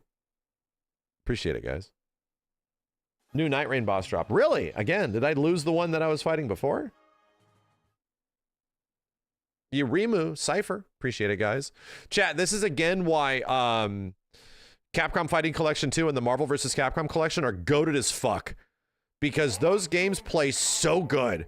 It's insane how good they play. I have the arcade hardware. I literally have arcade hardware that hooks up through HDMI. It's like a Darksoft kit on a CPS2 board, okay? And the Capcom Fighting Collection runs extremely close to the original arcade hardware for the majority of those games. It's insane, bro. CVS2, when it came out on PS3, ran like hot shit. It had so much input delay, it was insane, dude. To have those games actually play well is nuts. And even the original Capcom Fighting Collection, the old ones, like there was issues on that shit. There was input delay problems. SF30th, huge problems. All those games are fucked up. SF30th ended up being one of the best-selling Capcom collections there is. Like, again, I think Street Fighter 30th Anniversary has ended up selling like 3 million copies or some shit. Goose, Kenny Dashi, thank you guys. But anybody that actually has played those games for more than like a couple of times over the past like 30 years knows that, oh, this is awful. This is not good. So, you know, to me, I recommended that game for 99% of people, but for anybody that is like into this shit and has been into this shit historically and played a lot of it and hoping that this recreates that experience, I did not recommend it. I gave it like a 6 out of 10. I'm like, it's great that it's here, but none of these games are like good. None of them. Third Strike especially was like egregious, man. If it ran bad, the VSync and the console versions of that game gave it like a solid 6 to 7 frames of input delay. I was like, ugh, this is brutal, dude. Anyway, Cairo Ram, thank you. These are the things that 99% of people don't give a fuck about. And they just see it, and they see like every single Street Fighter game, and it's amazing. And yeah, I actually recommend it if you're looking for that shit. Yo, Nico Nim, thank you. Chat, you know you fucking notice it? Remember the Capcom Mega Man collection? The Mega Man X collection and shit? The Mega Man Legacy collection? Bro, boy howdy. The only way you can play those games is on PC, and you have to turn VSync off. Because the input delay is insane on those things, bro. Like, the Xbox version has a ton of fucking input delay. It's crazy. You don't want to remember that collection? They're brutal, dude. It's great that it has everything, but they're brutal. It's not that bad. Exactly. It's not that bad. Unless you have played those games a lot. And in that case, it's really fucking bad. Like, for 99% of you, it's not that bad. But for people that are looking for like that 1% that really gets it close to the originals, it's really bad. Hold on a second. Mega Man X collection input delay. And I enjoy the definitive analysis.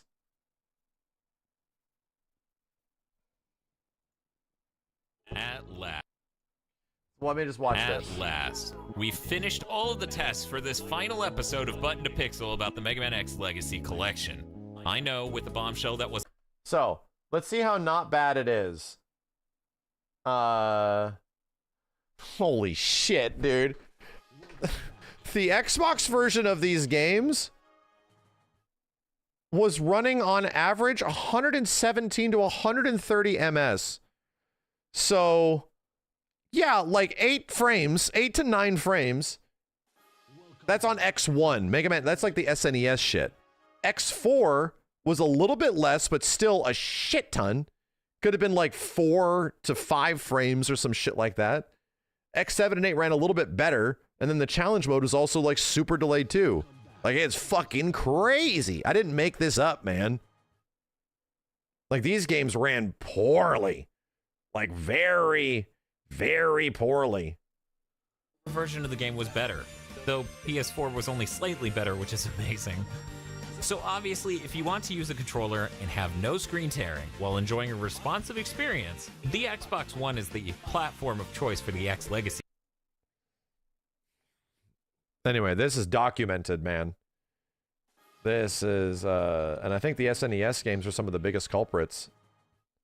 Yeah, SNES. Dude, look at this. Fucking look at this. Literally twice.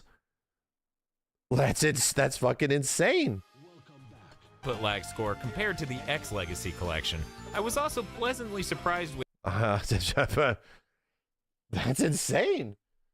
It's like you're literally playing the game that you're literally playing the game offline, but it's like you're playing it online on delay-based netcode to a dude that's in the East Coast. From the West Coast. Like, it was... Anyway, this is the kind of shit that gripes me. Because I feel it. I can fucking tell. But again, I'm the guy that tries to, you know, push that last 1% out of everything. Yeah, no. It's not that bad. What's this hype chest? What is this shit? Golden Kappa for 24 hours? I'm going to share it. What is this choo-choo thing? There we go. Choo-choo. That was not a golden Kappa. It was a regular Kappa. Bullshit. Where's my fucking golden Kappa? There it is. My golden Kappa. Why is my golden Kappa a regular Kappa? This is bullshit. Some people have regular ones. I don't understand how this works. Ubita, thanks for the 11 subs. Thank you for making that happen, chat. Yeah. So it feels like you're playing in mud? Exactly. No, that's exactly it. It feels like you're just sort of playing the whole game in like an online mud. Let me check. There's been some reports of Remake Integrate running really good on Switch 2, which is awesome. There's been some reports that Elden Ring is running like hot ass on Switch 2, which is not surprising. That doesn't... People are like, aren't you worried about Duskbloods? No, I'm not. Elden Ring was a game designed for completely different hardware, ported across a variety of systems, right? FromSoft's terrible at doing that. They always have. Duskbloods is made exclusively for Switch hardware. So they don't have to deal with anything else. They don't have to deal with a PC port. They don't have to deal with a Switch 1 version. None of that shit. So I'm not necessarily worried about Duskbloods because they're within the limitations. The entire design of the game has been designed around the Switch 2's, limitations. So I think it'll be fine.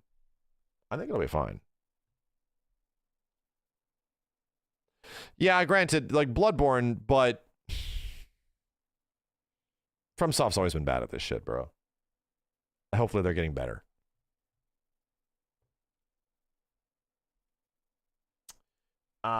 Is there another Tactics trailer?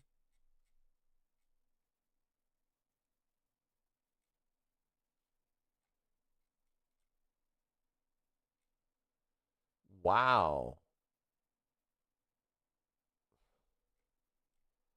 This is interesting. Looking at this thread of this game. Check this out.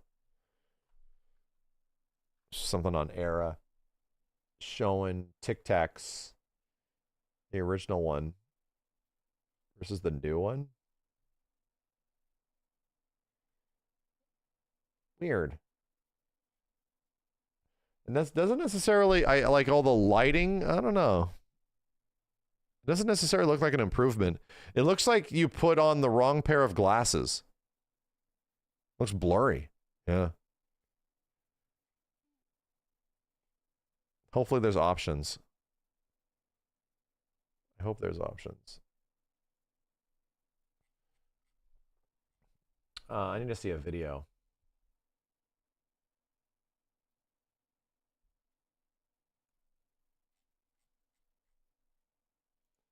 We have a video. Fighter! You asked for this. Back in your place. It is kind of blurry. This is but a squall before the storm of battle. Prepare yourselves at once. Oh boy. Time to prove myself. I wonder that smooth filter, that like HQ2X. I do kind of, okay. So there's a thing that I like. I like the depth of field shit. It has that HD 2D look. I think that's really cool.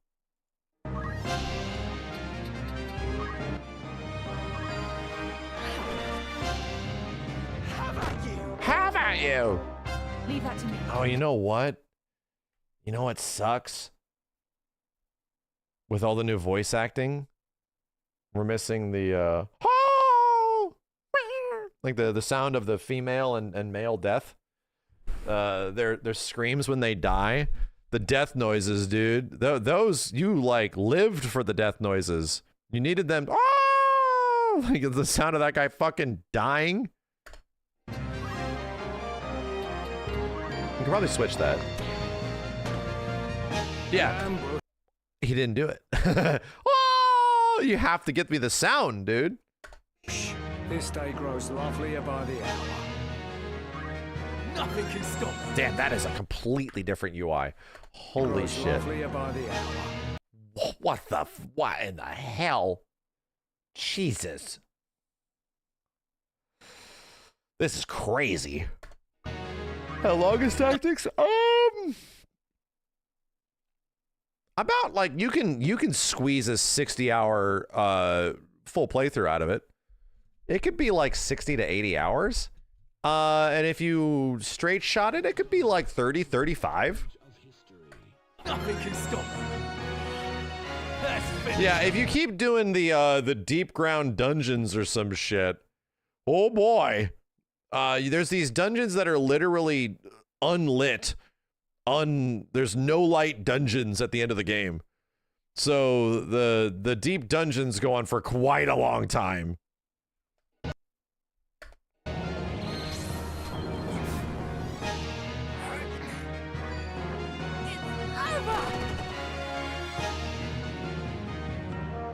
On my honor. A good choice.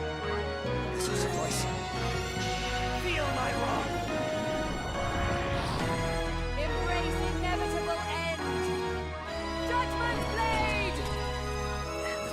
Bring sinners to account. Firaja! Firaja?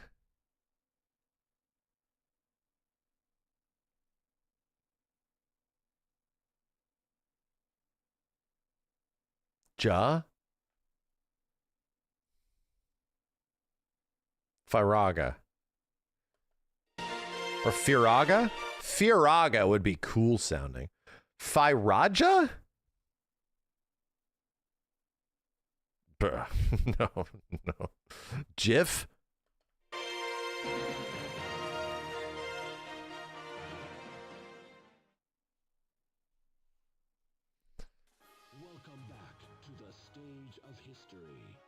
Oh, Ja is, yeah, that's right. Ja is after Ga.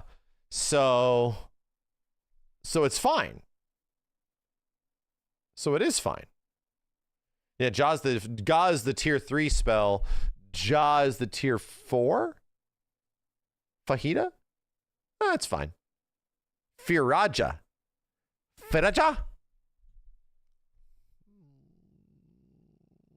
Okay. That makes sense. Yeah, I mean, we're still playing it, bro. I hope the crazy Vaseline filter can be reduced. I hope that can be toned down a wee bit.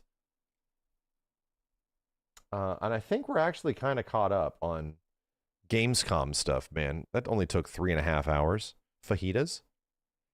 Everybody collectively forgot. I forgot. Shit.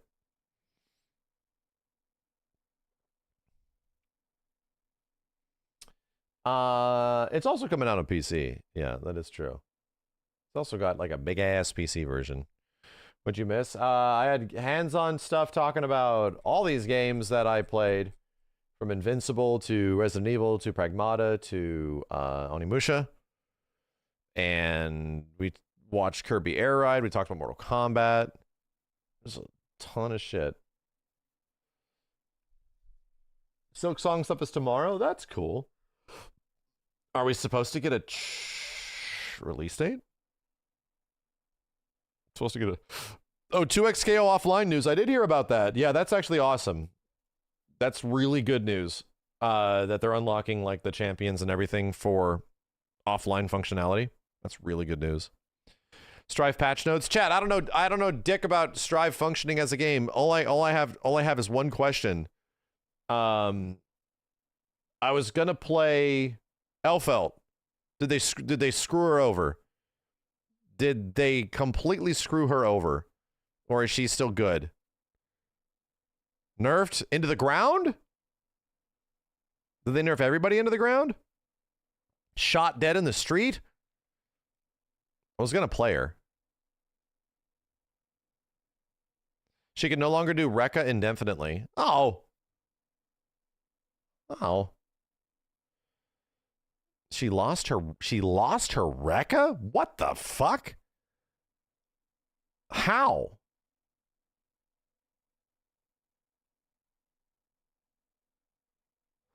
Rekka, so you can't keep doing the Rekka. She's limited to how many she can do.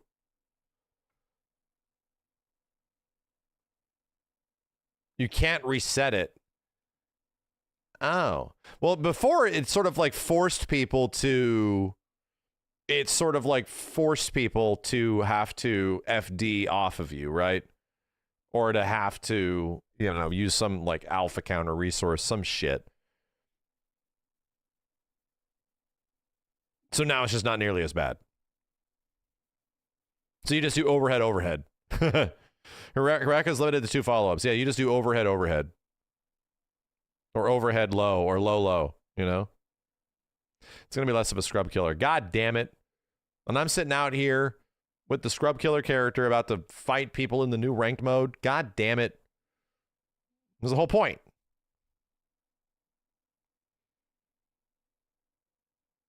God damn it. 5HH has stagger now. Really? We're gonna try Lucy first. I need to I want to get a character to reacclimate myself to Guilty Gear Strive. And we'll see if Lucy's that fun. She looks pretty straightforward. I don't think she's out yet, right? Is she out and the game is offline, or is she out and no, there's no update. There's no update. No patch live yet. Oh, okay. All right. Her grenade belt got changed too. The super, right?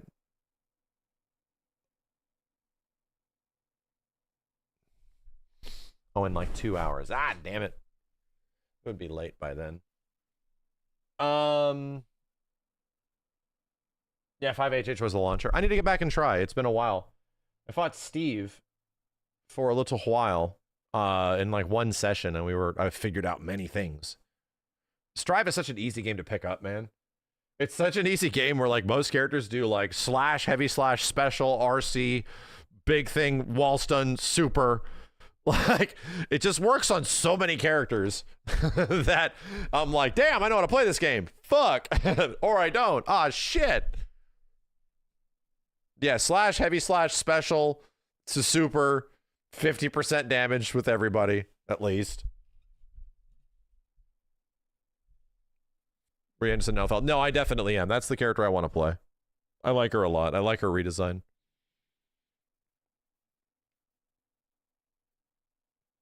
Yeah, the people that are lunatics in that game use defensive RC in the most convincing ways, right?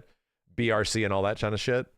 That's the kind of stuff where it's like you really see how meter usage defines expertise in a game like Guilty Gear.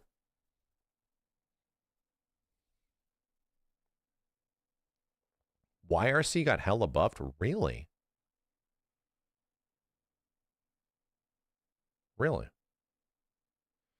PoE 2 update was high. I think I'm playing PoE 2 at the end of the month. I think so. I think they hit me up for a sponsorship, but I'm like, I haven't played in a while, and they're like, that's cool. So I'll check that out a little bit later. Is it going well? I heard that the PoE stuff was a little all over the place after a while.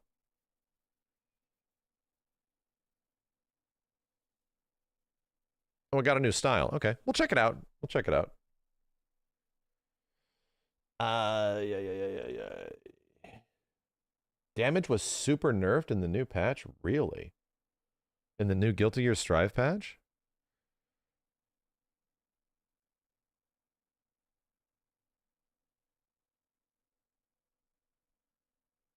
What do you want to do now?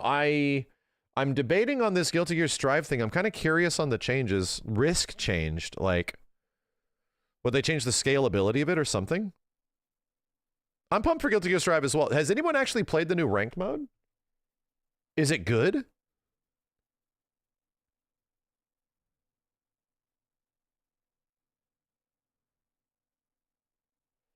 Go to the patch notes. They won't make much sense to me. I'll be completely honest. They won't make much sense to me, someone that's not really affluent in the ongoings of Strive over the past few years, but let me see. It's similar to Street Fighter Ranked. Oh, okay.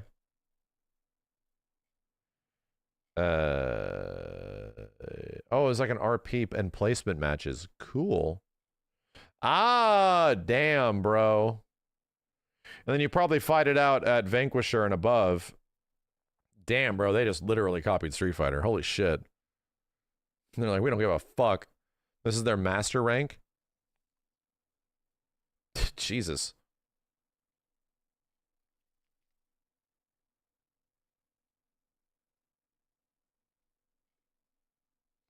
Celestial floor badge, which previously went to the 10th floor. When you assign your floor, reach a Celestial, automatically switch. Added badges to indicate the rank of each character, obtained after completing the rank placement matches. Yeah. Added badges representing the DR, which is probably MR for each character. Attainable when you reach the Vanquisher rank. Okay. That's neat. That's neat. Dude. Has any ArcSys game? No. DNF Duel had it. And I think Grand Blue Fantasy versus Rising also has a pretty decent ranked mode. Right, chat? DNF Duel had the exact same shit. Where it's like you rank up a whole bunch and we got to the top. And then it's just a battle for like the top 200 in the world or some shit. Rising's ranked was also pretty decent when I played it a couple of years ago. And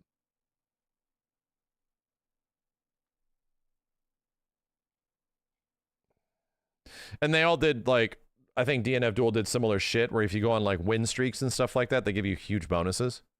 Tekken also does the same thing. Because they want to get you the fuck away. That's the whole point. If you're going on 10-game win streaks, dude, they want you to stop playing those people. Like, you look at it as a bonus. You're like, yeah, I'm ranking up. Let's go. Thanks for the bonus. And to the devs, they're like, you need to get the fuck away from these players. Please. Like, you are ruining our chance of keeping these people on board. Get the fuck away from these dudes. Please. The devs just want... All the devs want is for the people that, like, aren't particularly great at the game to win one and lose one. Win one and lose one. They're just trying to get those players to fight the other players that are winning one and losing one. That's all they want.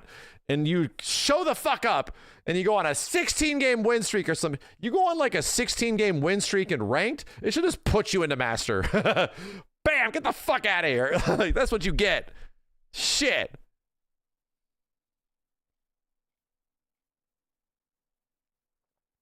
Whoa.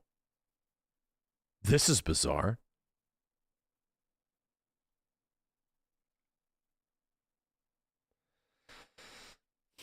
This is too much information that Yellow Roman... Well, we can read this. There's a change to create a greater distance on hit. This prevents the player from initiating the reversal from gaining too great of an advantage. A reminder, chat. YRC is pretty much the alpha counter, right? Not the one that uses it's the RC on block, yeah.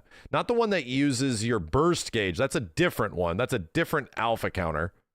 This is the one that just gets people off of you. That's not FD. Okay. When blocked midair, the user will land faster and be more susceptible to punish. You will now face significant risk if your Yellow Roman cancel is blocked midair. Furthermore, it is now possible to activate during guard crush. Weird. Okay.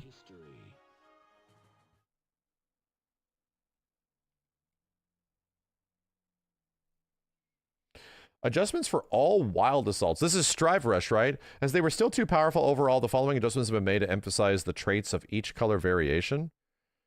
What the fuck? Can no longer be canceled on block. The wild assault now rewards players for hitting the opponent. Weird. Blue. What the hell? I didn't know there was... I actually don't know the difference between these. It has increased damage scaling and blowback scaling upon hitting the opponent. The wild assault is now rewards players when they make the opponent block it. And in turn has less potential for combos. So red was when it was on hit. Blue was when it was on block. And what was white the one that was when you were blocking? Oh, it's character dependent? What the fuck? Different characters have different strive rushes? What the fuck? Damn. This is how long I've been disconnected from this game, dude. Granted, the only time I tried the strive rush shit, it worked the same. So I didn't know it had, like, classes. Whoa. White one was impossible to perform a Roman cancel. White was useful in neutral and no longer allow you to keep momentum when blocked. Weird. White was for big body. So, Potemkin. Potemkin was wrecking with it, I'm assuming.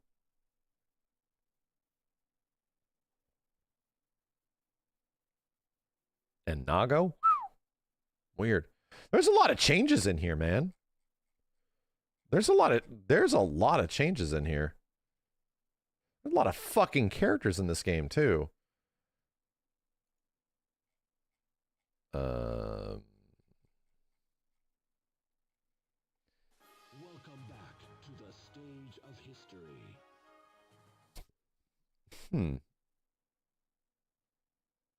Added launched effect on ground hit. Projectile notice where hit hits on state. Really? So if she gets touched, it goes away? That makes that less good. Right? That's the bomb that you chain to people, and then you like blast them through the wall or some shit.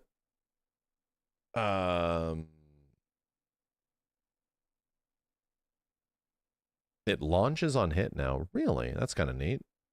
It giga launches on hit. Okay, so they make it more of like a combo extension tool. Added launched effect on ground hit. Okay. Which Guilty Gear had the biggest roster? Probably Accent Core. I mean, probably. X-Hard Rev 2 had quite a few characters in it as well.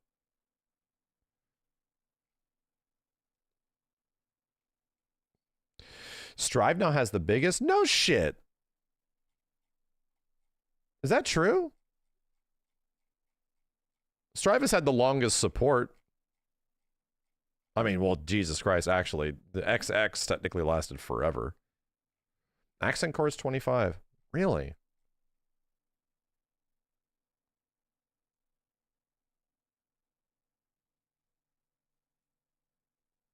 Jam and Robokai are the next, like, yeah, that are at least coming. And the game's, like, not done, man. Welcome back to the stage of history.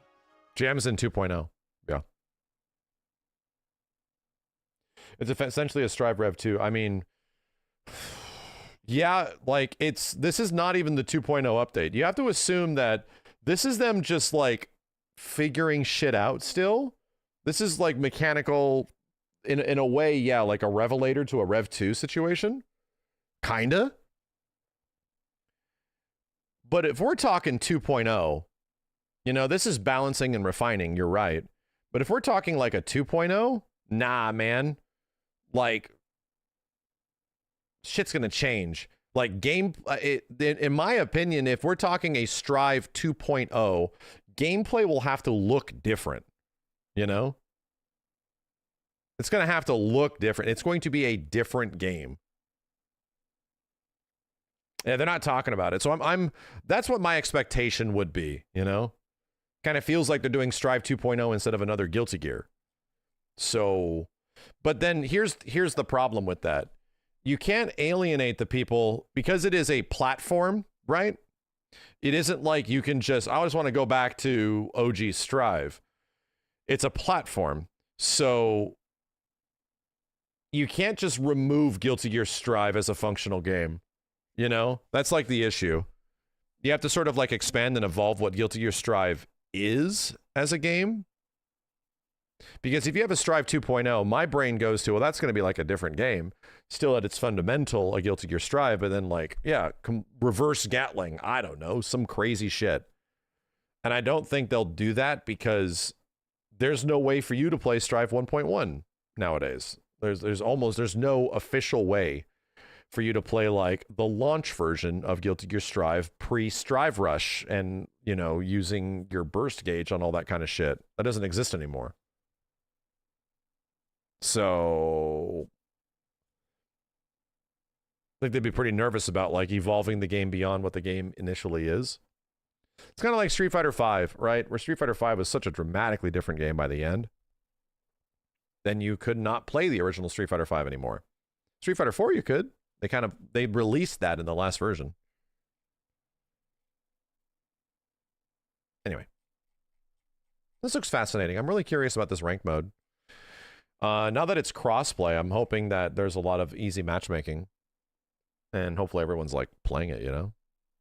I think it'd be similar to Dragon Ball. And there you go. That's a great comparison. The last patch of Dragon Ball, dude, alienated the whole audience. Like, everybody. Alienated the entire audience that likes that game. So, that has to be a thing that is definitely considered. It practically killed the game. Some people will still play it, but the majority of people that would have continued to play that game, all or a very large amount of them, got kicked in the ass out the door by the crazy ass wild last patch. And to be real, the same thing almost happened to Under Night. I heard this. that Under Night had a crazy patch that didn't really line up fucking in the same way that Tekken did, that didn't really line up with the way the game is and what people like about the game, and just sort of like threw things out. And then everyone was like, dude, what the fuck is this? And then they apologized, and I think they're going back on it in the exact same way that Tekken is doing. So it's weird, man.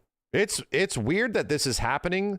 This has now happened to several fighting games where, you know, a healthy amount of time into the game's lifespan, for some reason, devs just go, fuck it. Let's just turn it into something else completely. And the audience is like, wait, what? No, we like this game. We actually like it. What is going on? And everyone complains and they have to go back and fix it.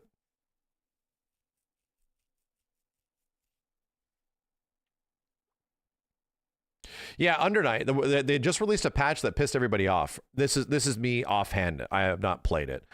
But apparently it made everybody mad. Where everyone was hoping for like refinements and changes, and just sort of like went, let's just make everything crazy. And they did. In the same exact way Tekken 8 did in Season 2. And everyone was big mad. And apparently they've already started like reverting it. So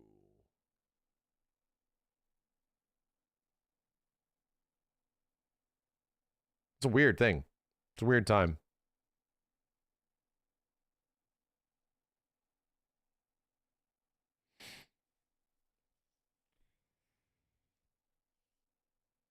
That Tekken patch was really nuts. That Tekken patch might go down as literally like the arguably even just as bad, if not worse, than the last Dragon Ball patch. Bizarrely, both Bandai Namco games, you know? Within not that long a period of time in between both patches. Like a couple years, you know?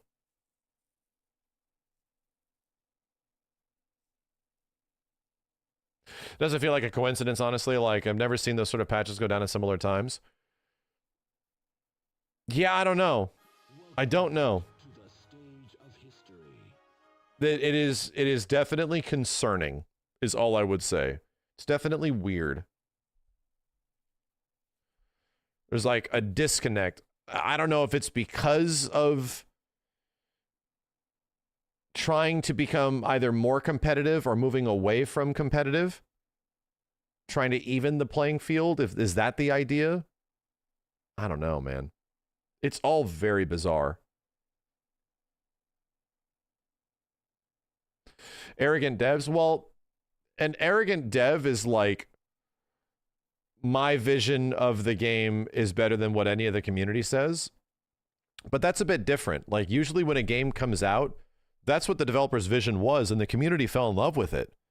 So a lot of what the games become is just like a refinement and expansion on the things the community liked about the game that kept them playing. You know what I mean? The stuff that is happening now is like the devs got replaced by people that don't do this at all. And somebody else jumped in and had a completely different plan. That isn't an arrogant dev situation. No, that's like, what happened? Wait, who's working there now? Excuse me? Like the Dragon Ball patch was like a good example of that. Like, wait, what? And I mean, even the Tekken guys admitted that was the case. There was like a management issue where people were brought on board in the battle departments and in all the combat departments and shit, and they just were not in touch with what it is supposed to be. I think the same thing technically felt like it happened to Dragon Ball. It felt like a prank. Yeah, exactly. Dragon Ball's last patch was like, the game was progressively getting crazier and crazier and more mechanically powerful, and characters were getting more powerful. And then the last one, like, looked at that and went, fuck it. And they just dialed everything up. Everything just gets dialed up, including characters and mechanics and everything. And it's like, holy shit. So before, it was like things were getting dialed up to scale, like times 1, times 1.5, times 2. Like the dial up was getting crazier because Dragon Ball was a much crazier game by like season 3 than it was at the beginning. And then the last one just went, okay, in one patch, let's just dial up everything times fucking 10. Wait, what? And that's what Tekken also did in season 2. Yeah, making it a completely different game, which is what we're bringing back to this conversation. What talking about a Guilty Gear Strive 2.0. You can't, now that I think about it, I think I wanted to see a completely different game, but you can, especially considering that you will not be able to go back to the old game once that patch happens, you cannot make it a different game that alienates the audience that likes Guilty Gear Strive, right? You can't just say, fuck them. Maybe you can. And just try to go for a whole new audience. Like, I don't know if that's a good idea for a game that's like going to be 5 years old or some shit. Probably not a great idea. So further refinement, like, you know, again, escalation to a scalable degree, times 1, times 2, you know, of just expanding what the characters can do, what the game and systems can do.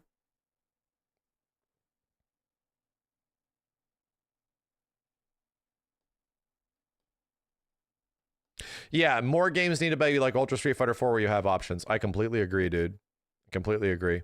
The problem with a game that has options is that you can't allow them to play it online because you can't you can't segregate the community between like a version 1.0 to 1.5 to 2.0. You can't do that. You need everybody to be playing the same game online.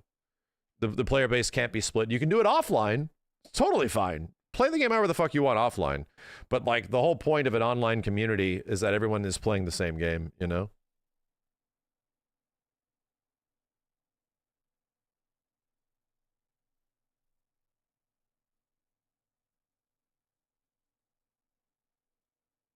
FGC Tony, thank you. Welcome back to the stage of history.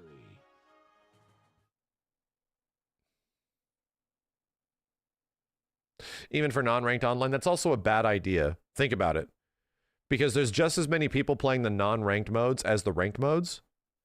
So imagine in the non-ranked modes, you're playing like a Guilty Gear, like Strive 1.0, and then like a 1.5, and then like a 1.75. And then you jump into the lobby and you're like, I don't want to play ranked. I just want to play. Let me fight these guys. What the hell? I can't play them because they're playing a 1.75 and my character's not even in that fucking patch, you know? Like that creates problems.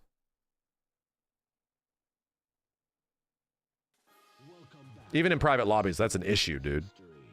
In private lobbies, maybe not, you know? Maybe not. Because that's what games like even the Marvel vs. Capcom Collection and Capcom Fighting Collection 2 do. They're like, okay, choose the version of your game you want in lobbies, have fun. I mean, I can see that being a thing. Private lobbies is probably not a problem. But like, anytime you're like randomly trying to get somebody in a matchmaking, right? Ranked doesn't mean is the only matchmaking. Like, regular casual games have matchmaking.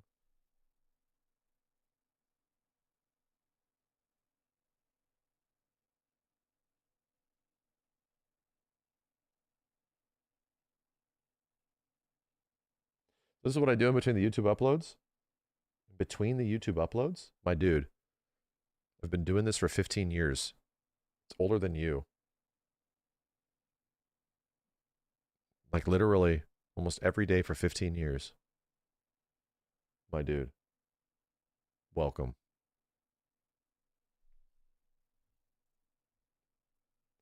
Let me check this. Because I am itching, bitch. I am bitching and I am itching. Hold on.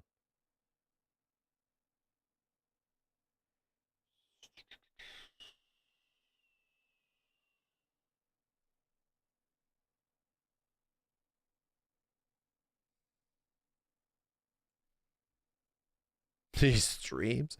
Yeah, we might. I'm thinking we might have a Kazan stream at some point this week.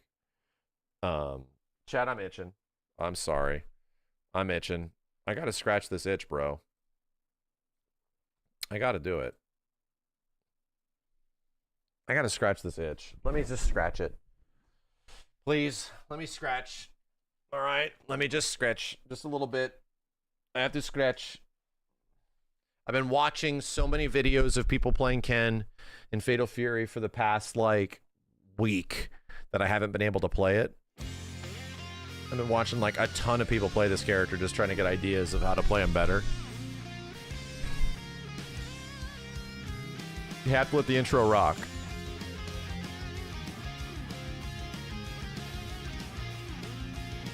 Yeah, Ken is ridiculously fun in Fatal Fury. I don't know if he's that good, but he's fun. And Terry is ridiculously fun and pretty good in Street Fighter. It happened. Did I find something new from those people? A little bit. Yeah. It's mostly like pressure. The combos were the same. Mostly of like how you calculate the moment to moment, how you play neutral with Ken. The nice part is that I was doing not bad. It's just mostly like understanding the flow of the game a bit better. I was doing not bad.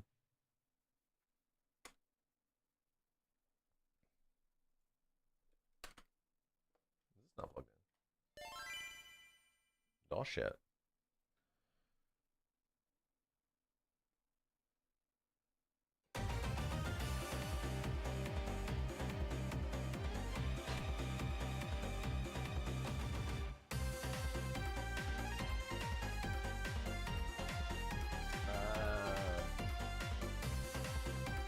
I need to kill the controller because this game hates controllers.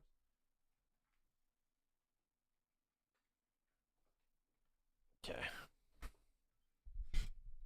That turned on my fucking Xbox? Jesus, man. What the hell? Will that rain anytime soon? Maybe, but let me play this. Come on!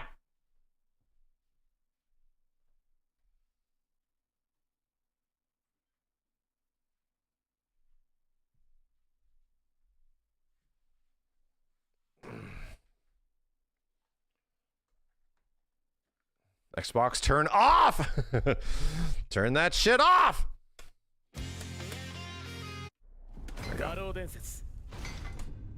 Steve. Let me, there's a couple of things that I needed to practice, and I didn't even realize you could do. I just need to see this.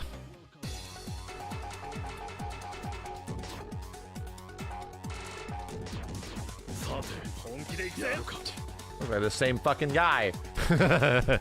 They look like the same guy. How is ranked 1 in this game? Fairly standard? Fairly standard. There's also barely anybody on it. There's not many people on it. Okay.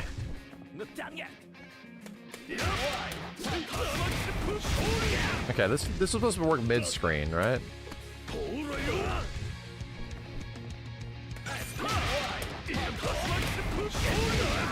Right.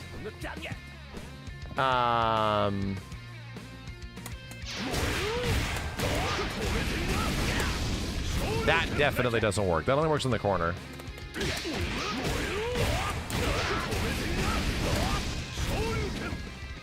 This should work.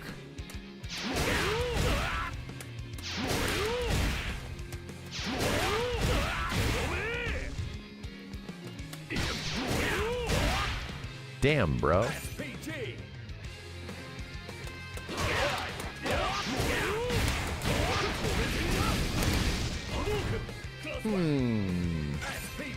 Huh. Is the combo structure similar to Street Fighter 6? In a little bit, right? In a little bit. So I was doing. There was one situation I was getting with Ken a lot, where I was doing light DP, third strike shit, and not doing fucking heavy DP break into other shit. And I think it was this. I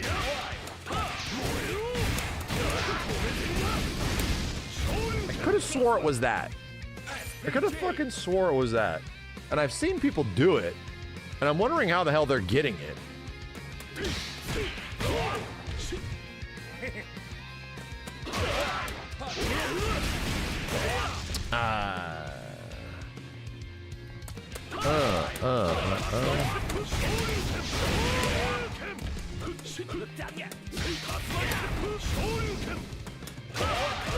Wait.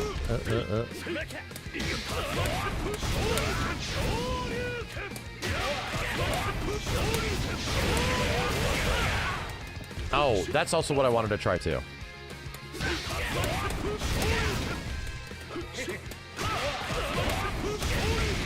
Brother, can I get the break? I'm doing break the old way. I'm an idiot.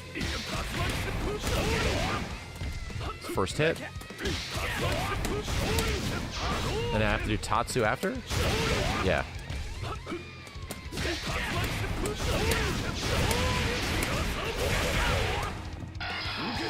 Yeah. So this works, but it's very late. Like really late.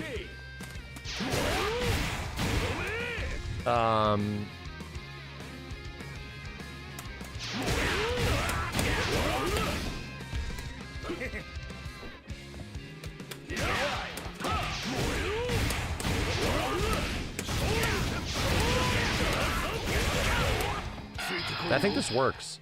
It does.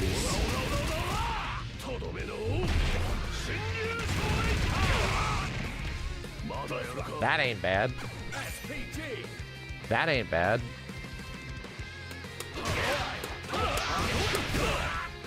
How can I squeeze more damage out of it? Probably like less hits the better.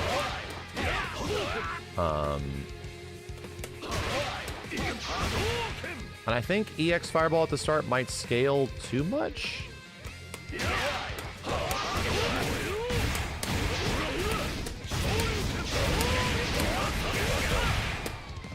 No, that has to be much lower.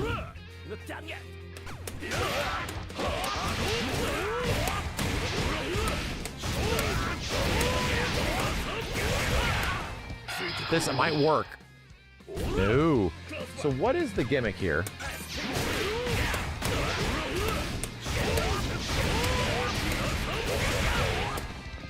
Is it 2 hits after EX? EX ground Tatsu is what's killing my scaling? Probably. Yeah. Yeah.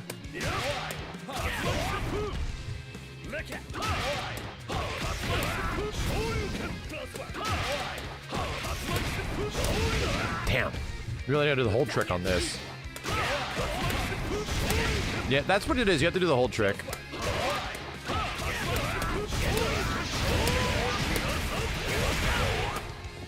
Not on that. I think it's 2 hits. Okay, hold on.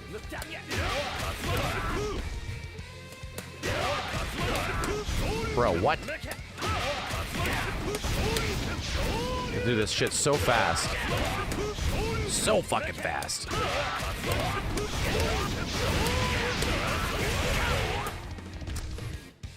I'm trying to figure out where the timing on this shit is.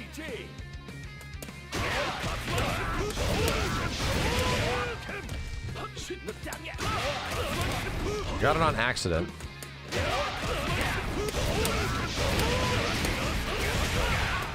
I think it's somewhere there.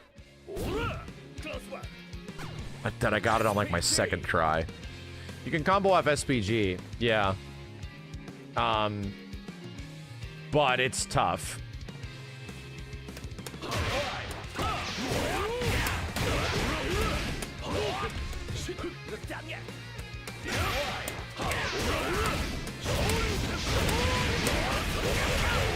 I have to wait. I have to let the SPG really linger for a bit. That's it.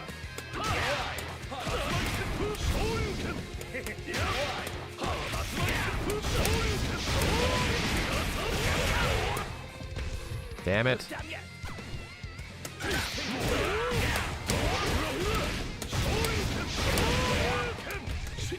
Bro.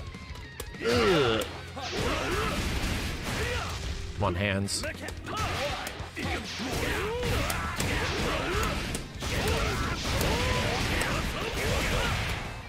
I think that's it.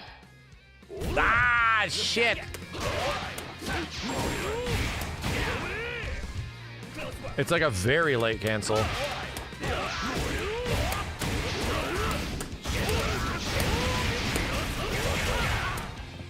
No, you gotta really, really late cancel the SPG attack.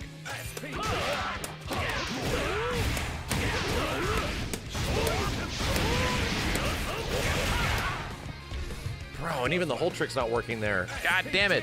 God damn it.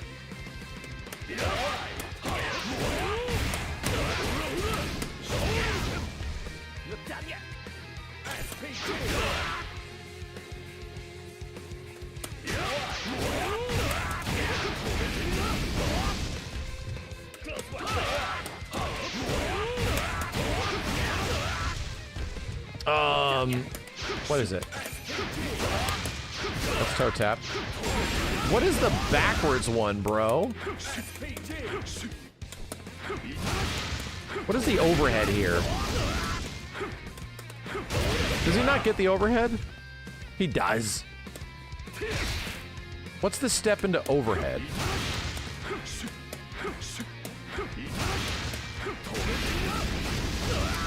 It's down. Bro, it's down. Oh, that actually hard knocks down. It sucks. Never mind.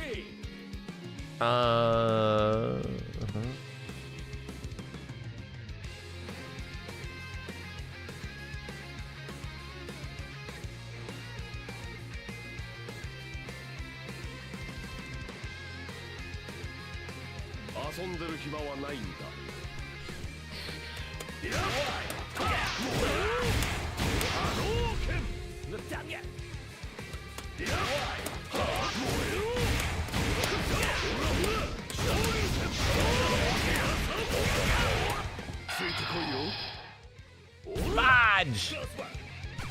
Big ass fudge!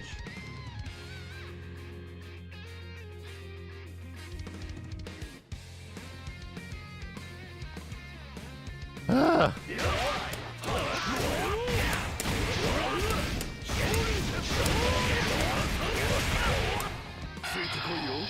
I can't believe I got the timing so easily that one time.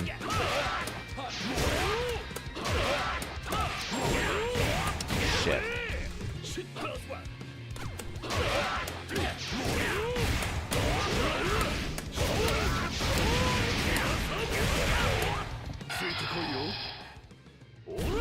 Man, goddamn.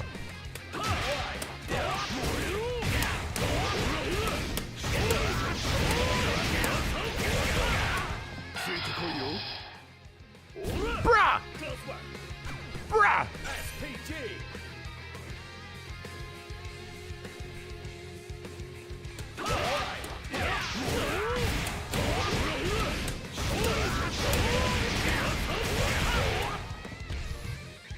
Can't believe it's not coming out.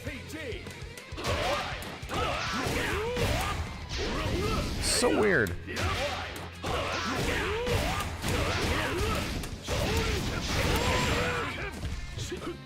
I just realized how expensive this shit actually is. It's very expensive.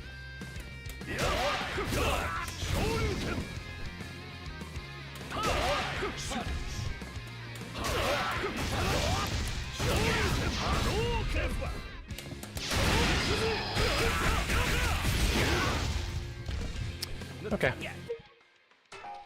Okay.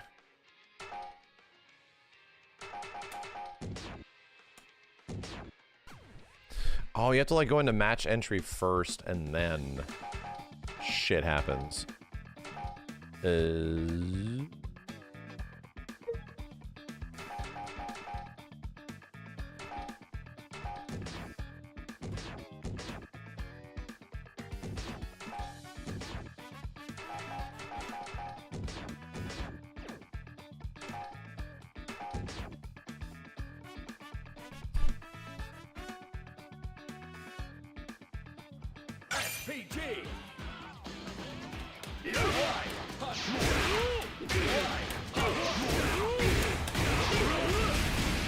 No break.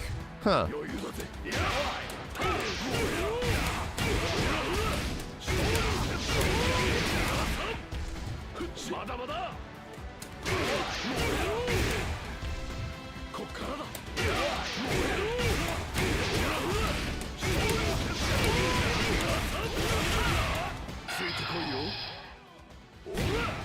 Got it again.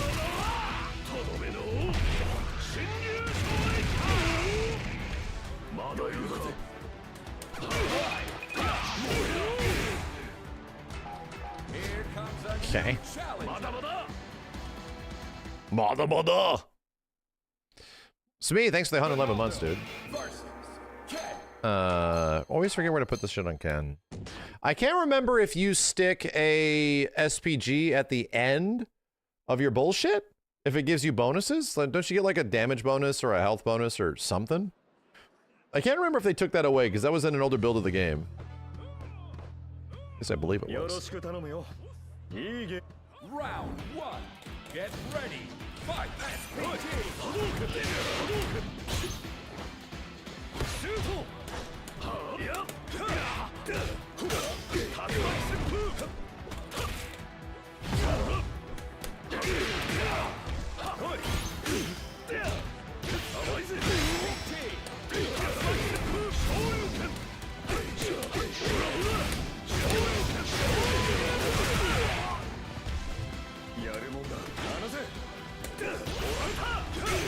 Oh, ow, oh shit. Throwing. The damage. Throwing.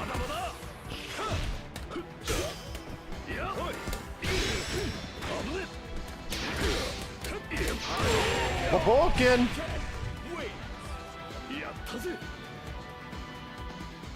Round 2. Get ready. Fight. Ow.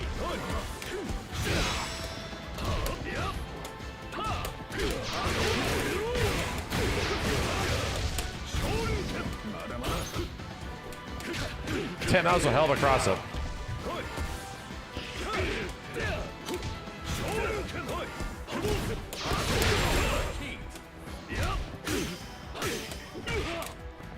Good block. I overheat too quickly with Ken when I haven't played in a while. Way too quickly. Rindalo. Final round. Get ready. Fight.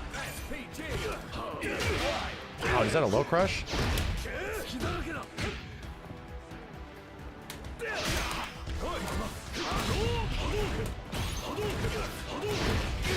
Okay.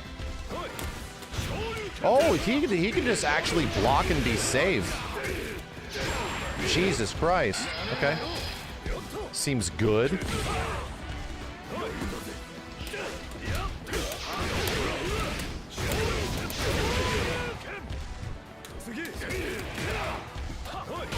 Damn, so this ball neutral shit covers like every one of my rolls. All right.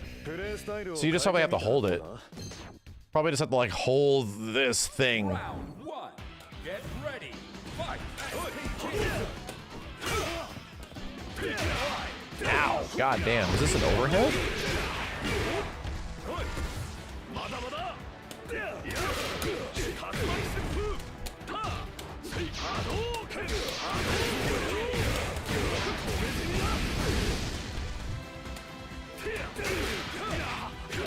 Wow. Where the hell is this character going, dude?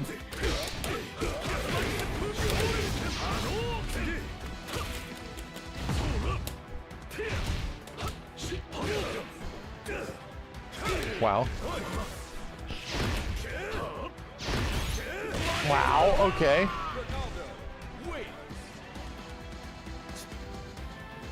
Round 2. Get ready. Fight. Sucks.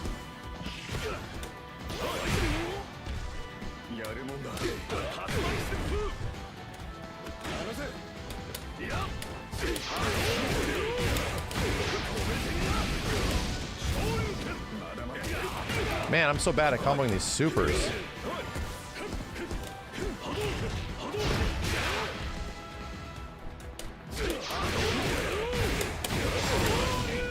Man, so bad.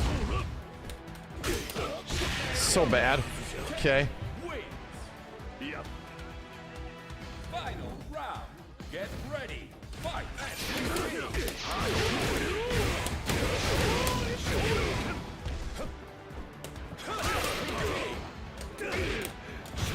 Damn it! Called me every time on it. Keep forgetting which route I got to do to combo into my my big super.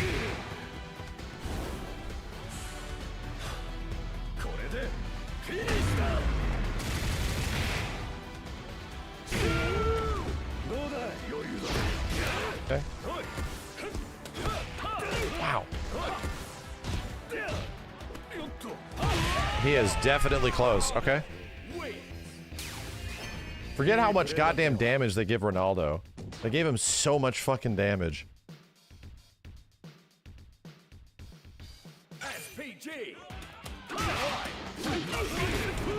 Okay, so here it is. I just have to hit it way faster.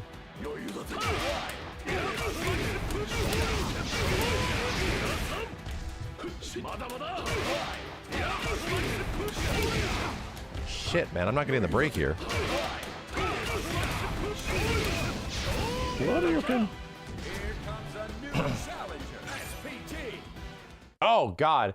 Every time I lose with Ken, I forget. You have to do Jinrai kicks like crazy in this game. You have to never stop doing them. Never stop.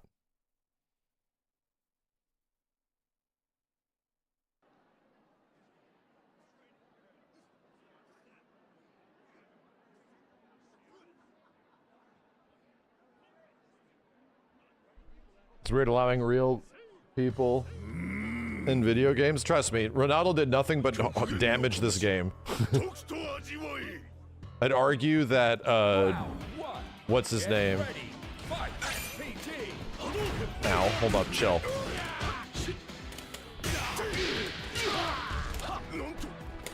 Holy shit, I tried to DP it. That's stupid. Get off me, man. Okay. Kuya. That's crazy. He gets that off wake up DP. Okay. Yeah, Fettuccine helped. Fettuccine did something.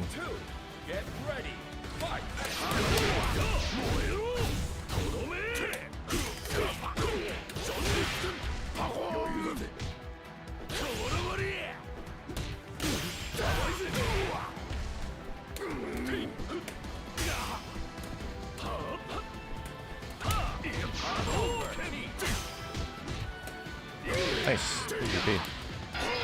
Does this work? It does. Oh god. Okay. Cool.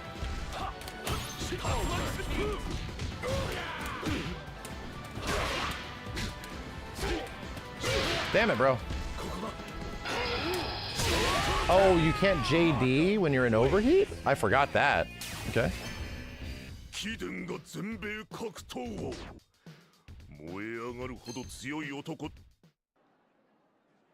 Round one. Get ready. Fight.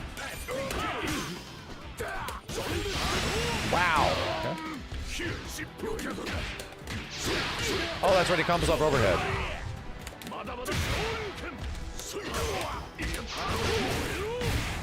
Oh, I forgot what to do.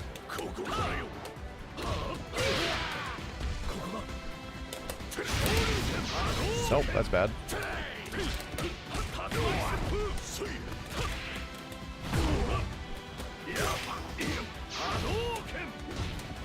Yeah, he's done that every time.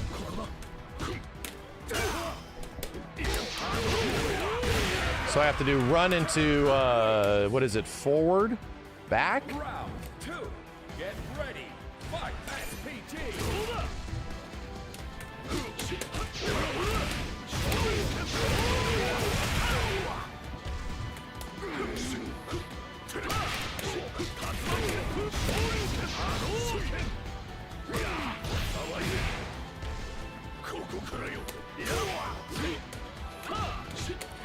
Okay, we'll just go back to basics. Go back to basics.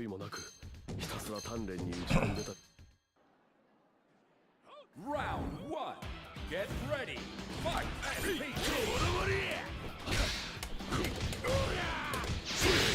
That shit got broken.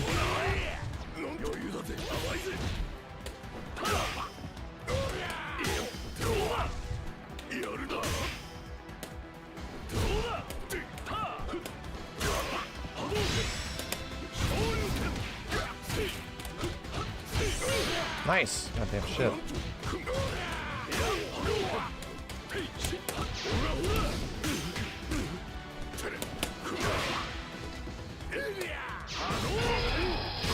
Okay, I'll take it. Round 2. Get ready. Fight.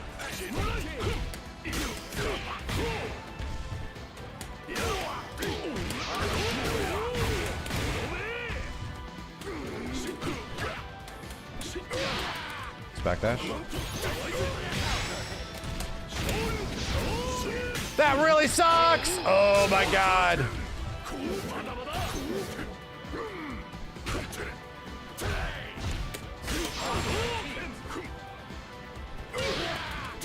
A choice?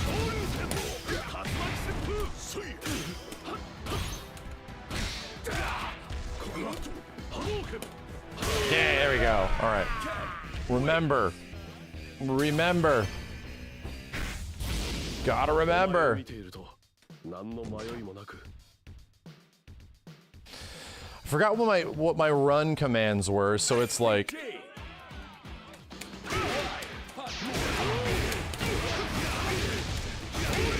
that's it. Back.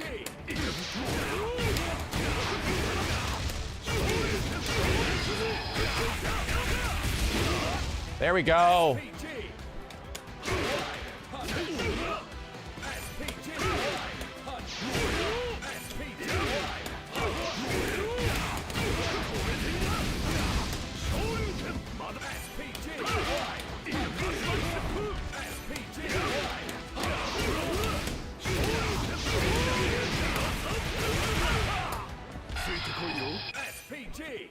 Get the hang of it.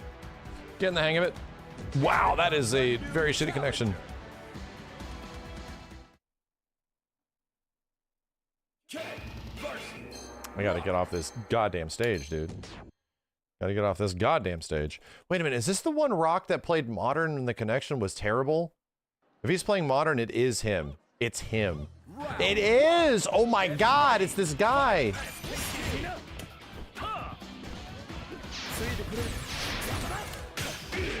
It's him! Oh no!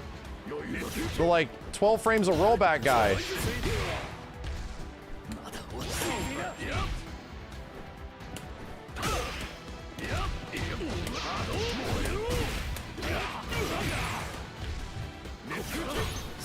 Oh no! It's happening again.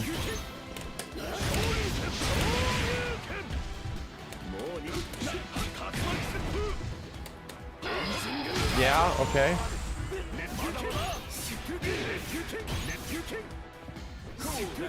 Then he does like DP, yeah, but I can't block it because if I'm holding forward with 4 frames, it's not gonna fucking block. The fucking ping. I remember this guy.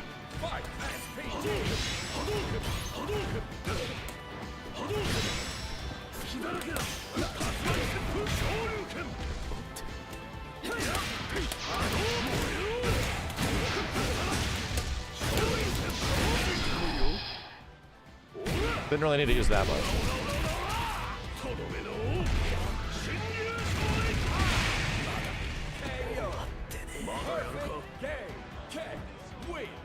Yeah, because the EX shoulder he does comes out so fast that if you're not blocking, it just fucking hits you.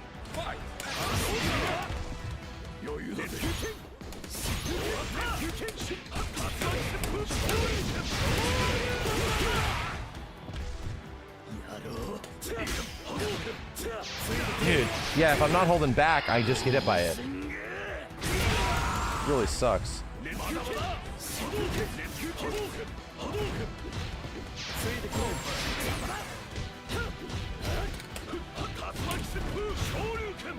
Oh dear god damn, man.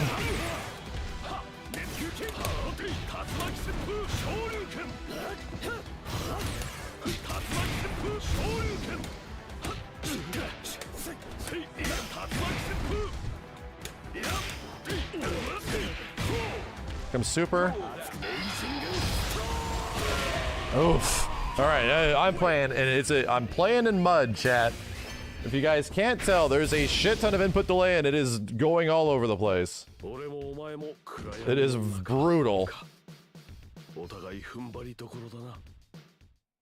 I have to read him like 3 beats ahead of him doing something.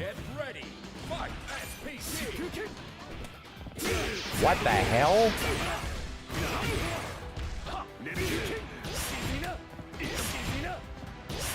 Yes. Yes.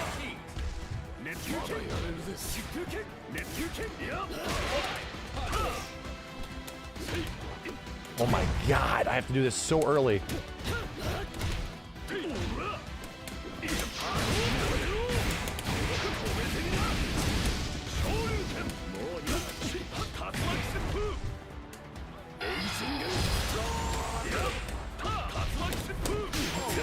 Ugh.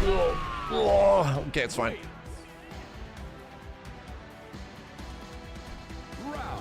I just have to always hold back. Oh my god, and I was holding back.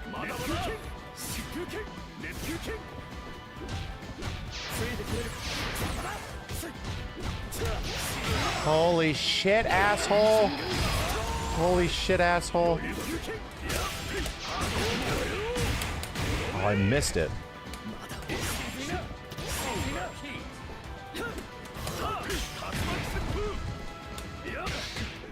Oh, dude. This is so difficult, chat.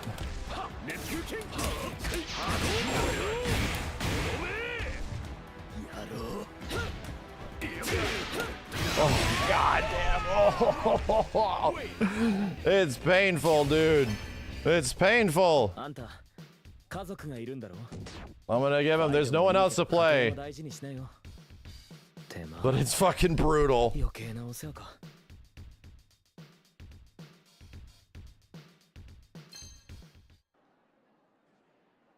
Round 1.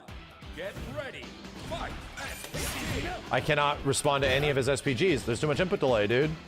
There's too much input delay. I have to wait for you to do something stupid. Oh my god damn.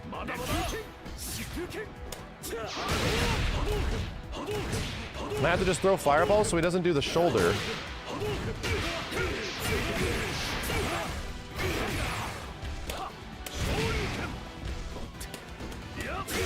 Oh my god, man.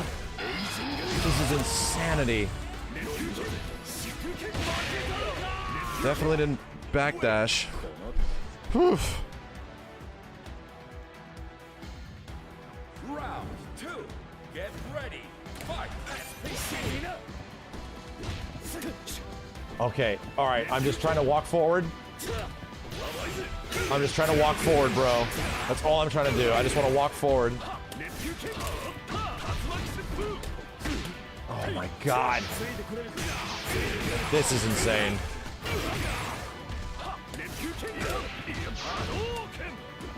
I can't reach you, man, because I fucking walked.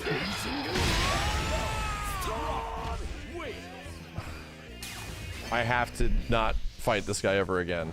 It's too painful. It's way too painful. Is there a way we can look up his profile and block him? Is there a way? Or you know what? If we just see somebody that is under like 1 bar, we know it's him, we just can't play him. We just can't play him. It'll make me hate the game. That is so much input delay, dude. I didn't think a rollback game could have that much input delay.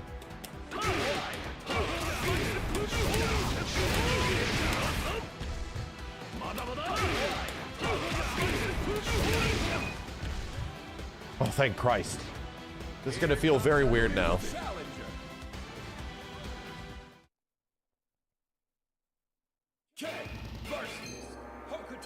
Oh, I didn't change the stage. Shit. Did not change the stage.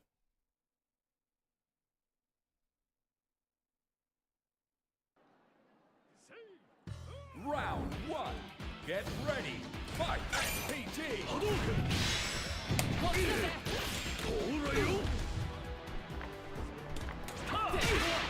Wow, that's crazy. He just jumped the fuck in. What am I dealing with here?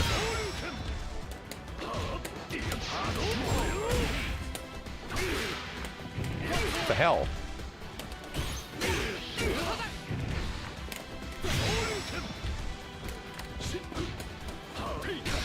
Nice. I gotta remember what this character can do in the air.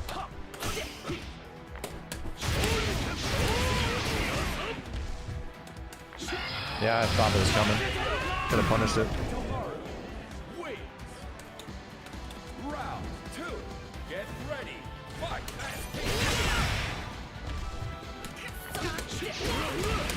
Dude!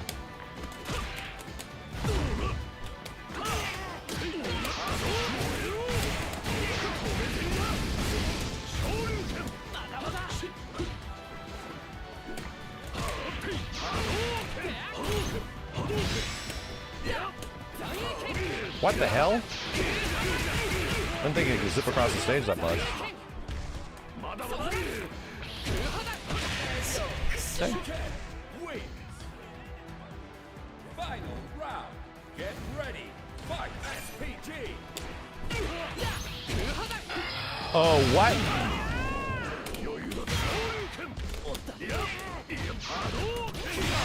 Okay. Okay.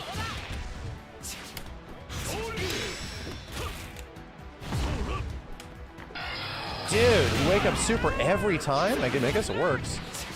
I guess it works.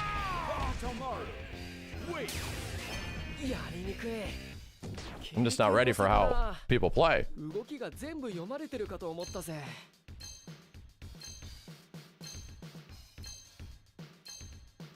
Oh, does he not have a traditional wake up at all? Does he not get anything else?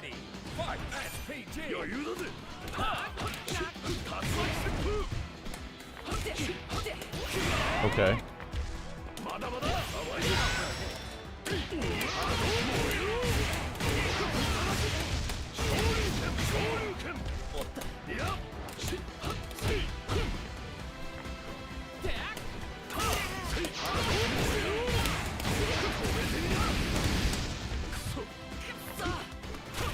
Okay, I am missing that attack by like a lot.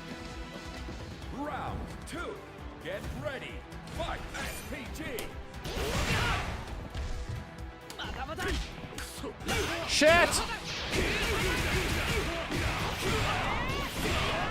Staying here.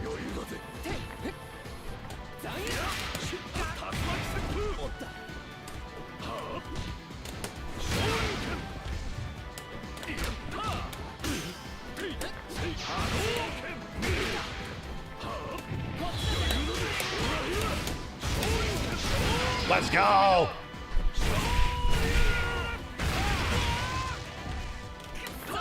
Yeah, there it is. There it is. There it is.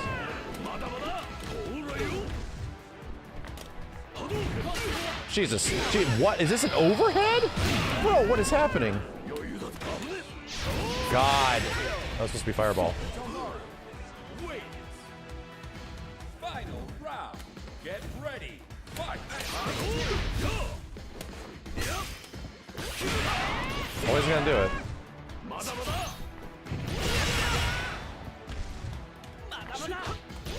Brother.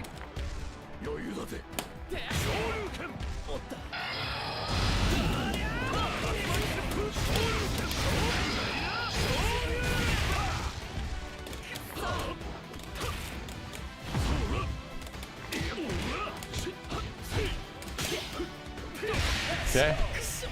I'm chopping here.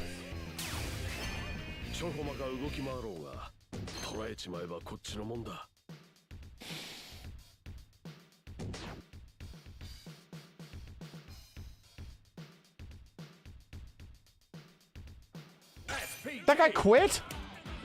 What the fuck?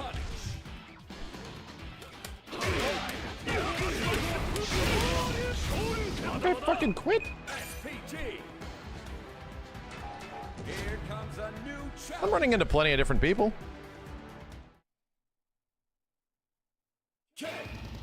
Oh, we gotta get out of this, we gotta get out of this stage. We've been looking at the stage for too long. Remind me, switch the stage. All right, Rick. Round 1. Get ready. Fight.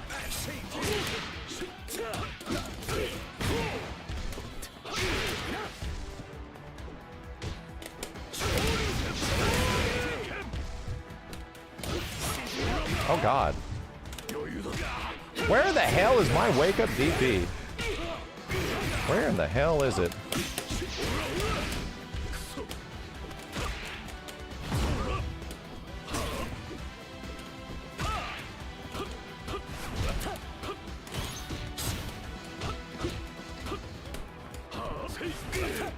Oh god, that's fucked up. Good block. Why am I? Oh no! I screw it up so much. Bad decisions. Round 2. Get ready. Fight.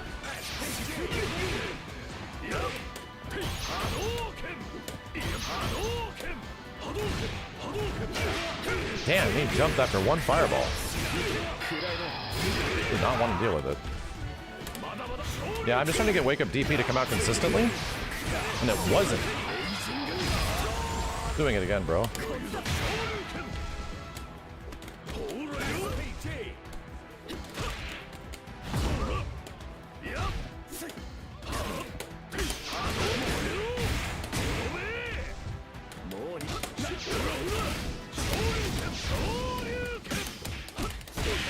Okay, locked him up. Yo, Tizzy. Final round. Get ready. Fight. Dude, I'm so bad.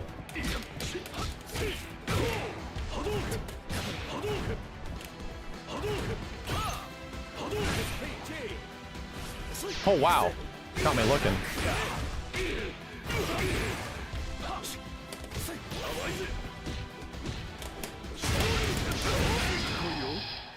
Get him out of this SPG state.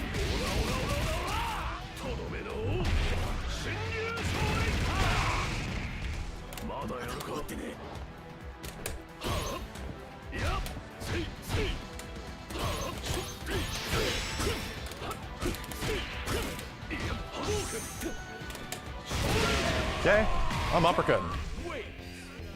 Do I like Ken? Yeah, I like Ken more in this game, and I like Terry more in the other game. It's funny. Round 1. Get ready. Fight. Damn it, bro. Gotta figure out when to put these SPG attacks out. What the hell? Let me do that again.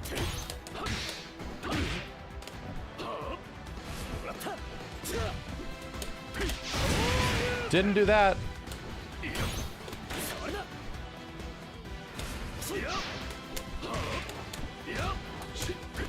Damn, you got a throw in there?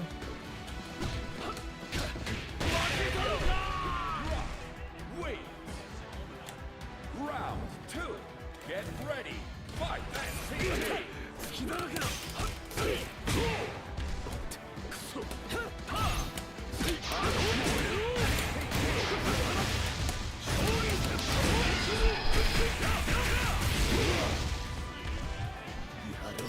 Oh my god. I ain't responding to that shit with my own.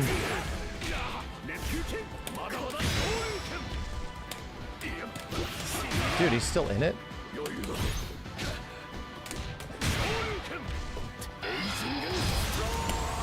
Dude.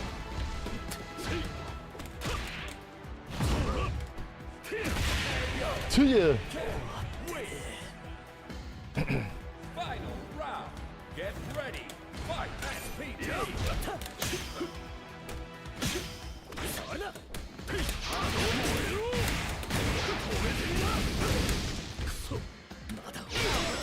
Yikes! Dude, I'm so ass.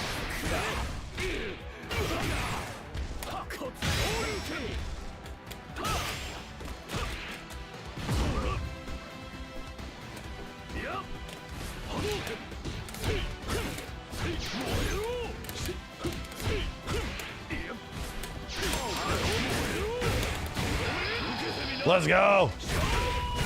Let's go! Okay. Doing well. We need to change the stage.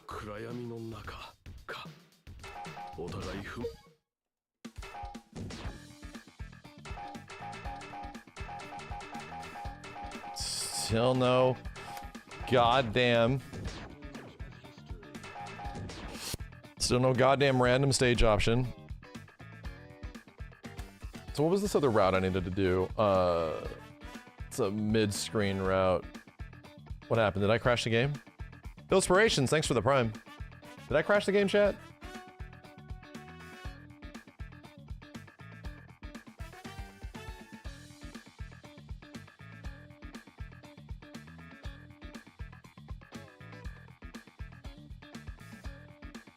Chat, did I crash the game?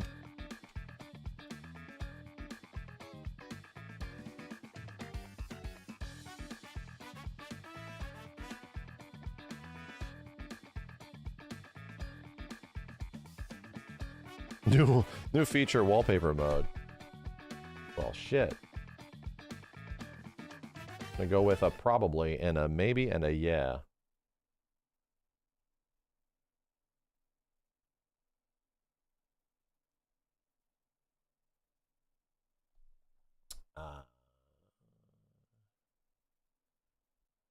Stop running.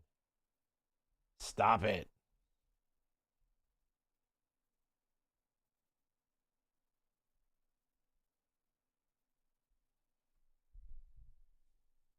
Strive is up, yeah, but Fatal Fury is working right now. Fatal Fury, though.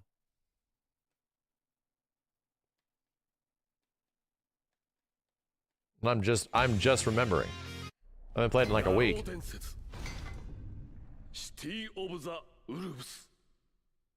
Wolves.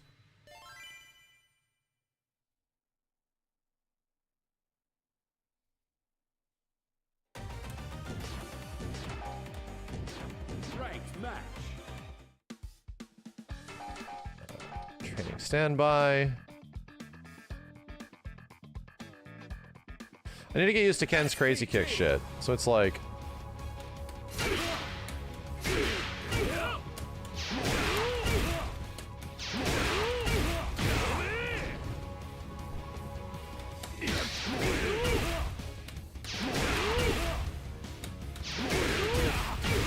There it is.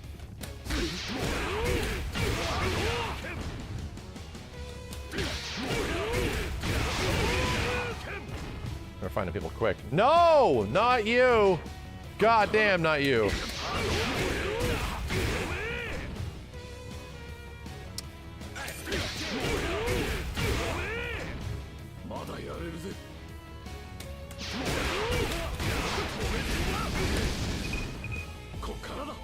You. I'll take you. Here comes a new challenger. Ken versus Ken. Damn, what is this? Denver Broncos Ken over here.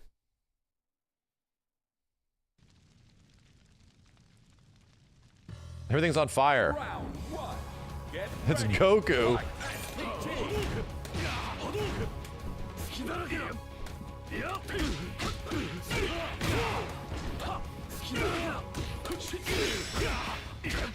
Wow. Wow.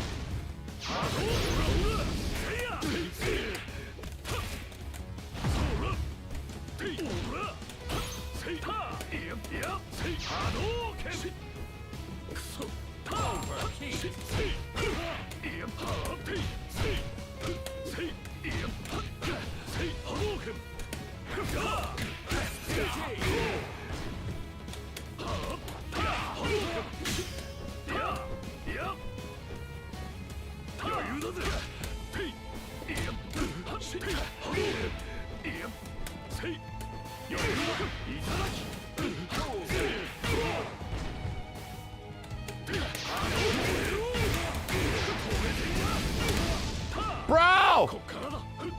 Dude, I have to stop doing this. I have to stop doing this shit. This move sucks. The Tatsu mid combo kind of sucks. Get ready. Fight. SPT.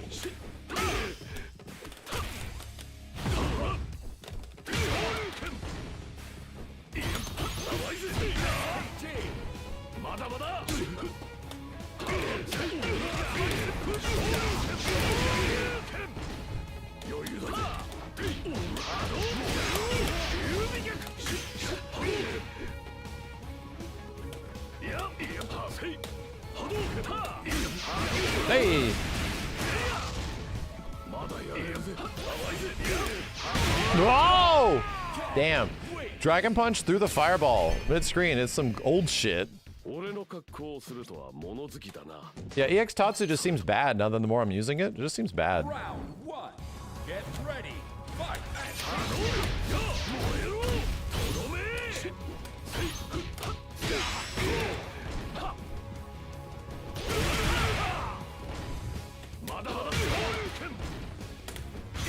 Oh dear. Yeah, this goddamn corner.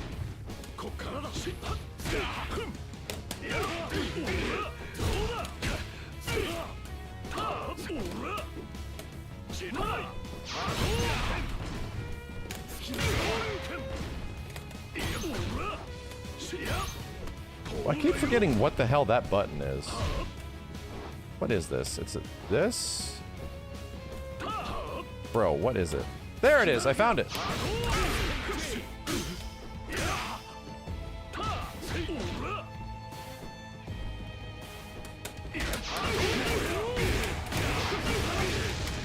My god.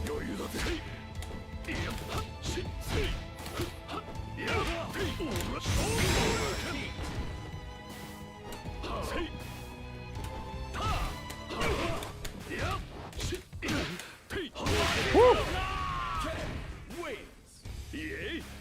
I always forget what the hell my my proper feint is. Big shit.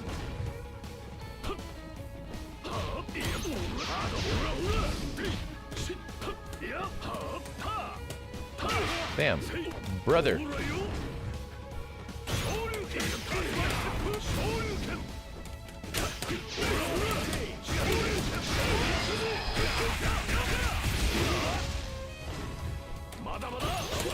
I tried to do super shit.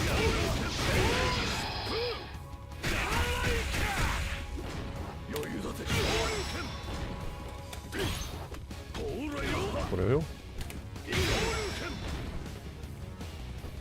Comes the jump. There it was.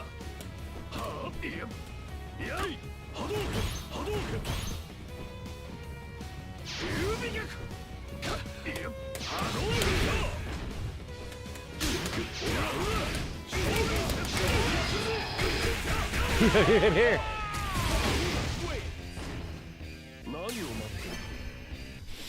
Better have SPG at the start or middle of the health. Well, SPG at the start is really good for round 2. Because if you have meter, you kind of like snowball the second round really well. So a lot of people put SPG at the front. Because it gives you big super, gives you armor, all that kind of stuff. It depends on the character though. Depends on what kind of SPG attack they have.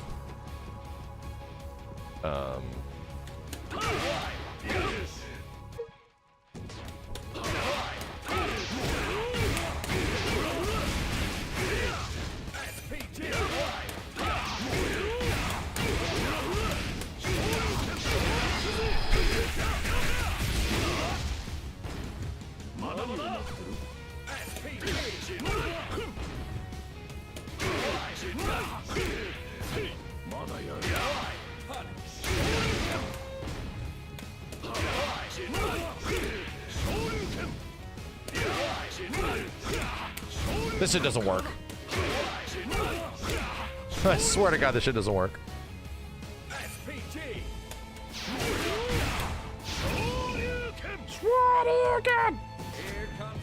This character's fun, man. He's really fun.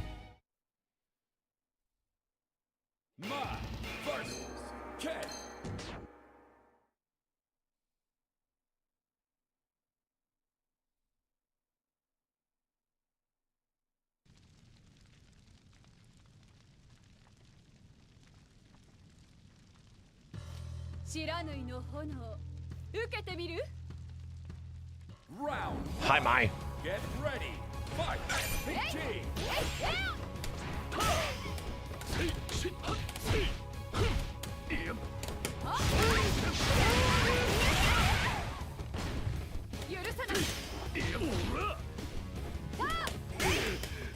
Oh boy.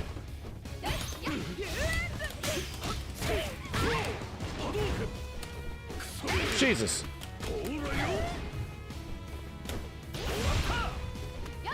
Nice throw.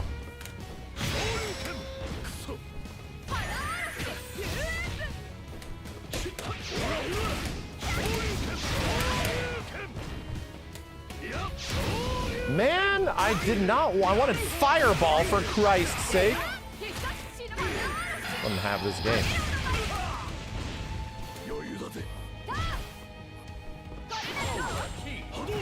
Bro, I wanted Fireball and I got DP of all things. Round 2. Get ready. Fight. That's an air throw.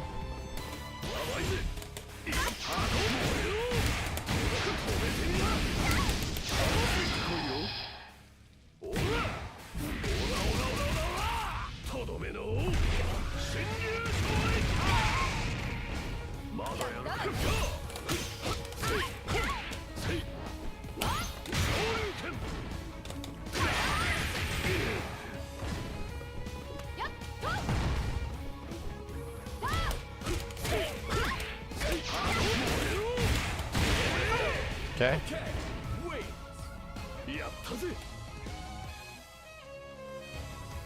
Final round. Get ready. Fight. Hey, man.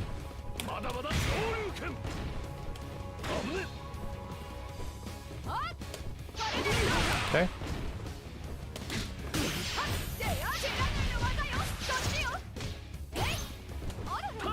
Where is my cross-up?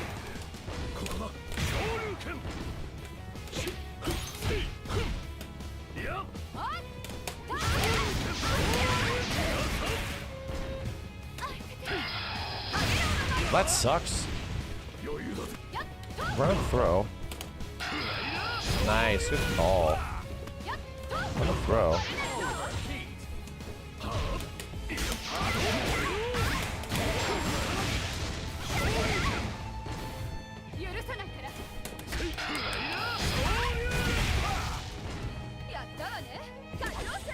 Let's go! Let's go! Jesus, man. I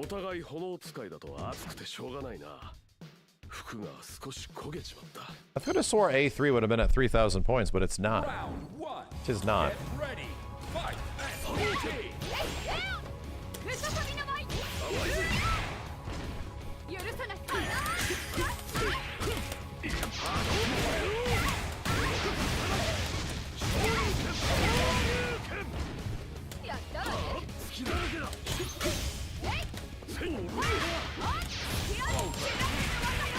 This sucks.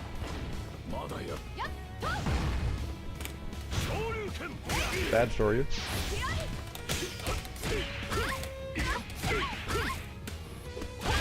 Okay. Round 2. Get ready. Fight.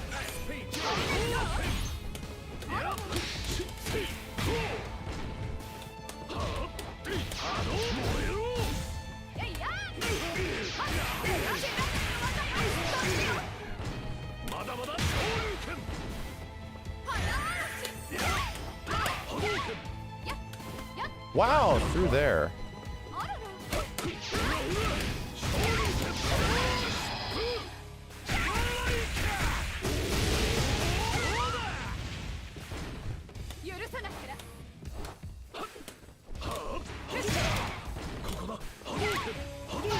Okay, chuck the plasma, start tossing it.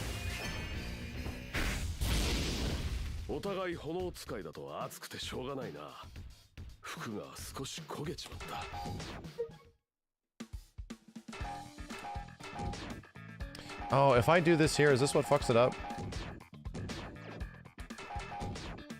No, that was just a weird thing.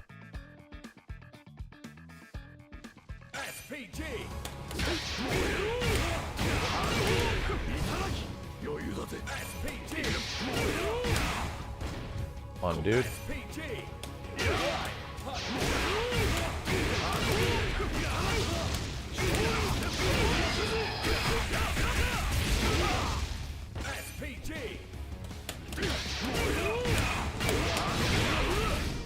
That's one way to keep the corner. Yeah. Be pretty good. You can keep the corner that way.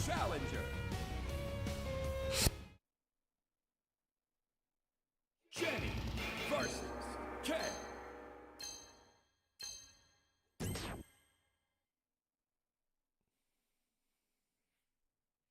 Was it Jenny? Reading chats. Beat Janae? Round 1. Get ready. Fight SPG.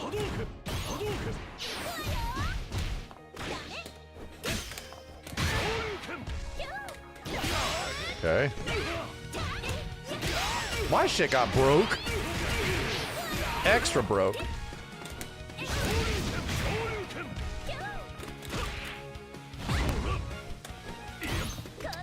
Nice.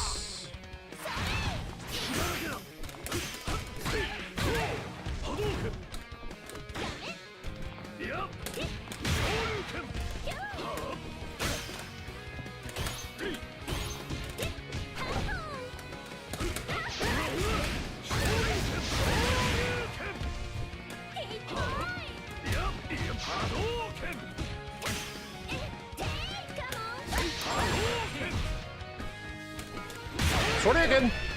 Shoryuken! I want Ken's Street Fighter 2 voice in here. Round 2. Get ready. Fight SPG.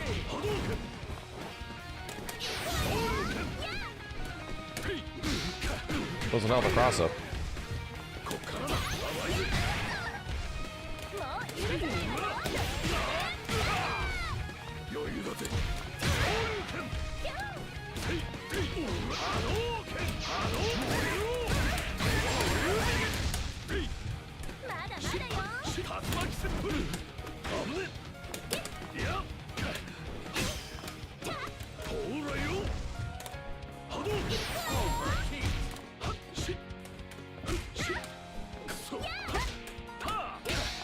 That cross up is nuts.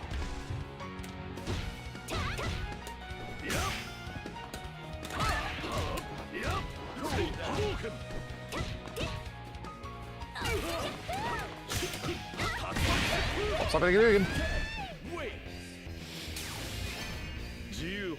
Okay.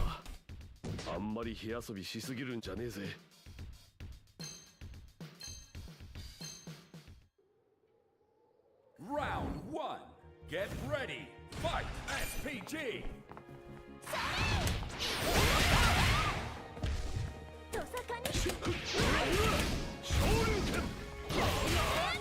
Fudge.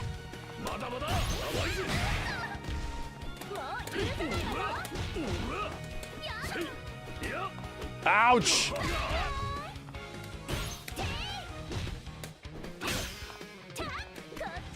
Ouch. I need you to stop, dude. Damn. I need you to stop, dude.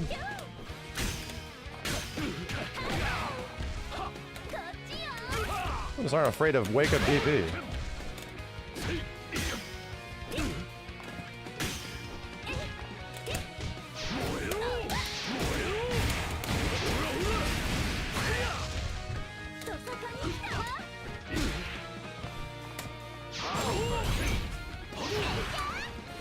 Hey, I'll take it.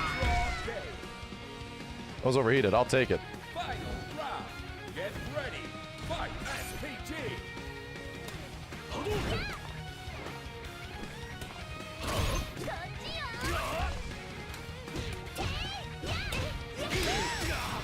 Shit ass!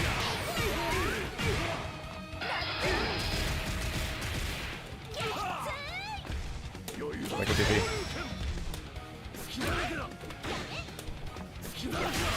How is she still an SPG?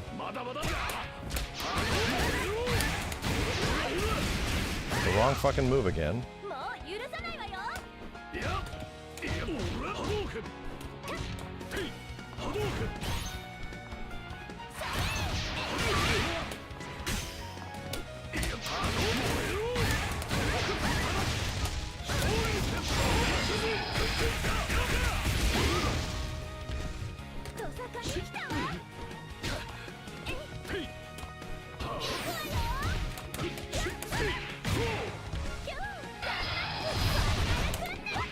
Okay. The cheesiest punish I can do. I don't know what to do. I don't even know if it's punishable. Hey! So what am I up?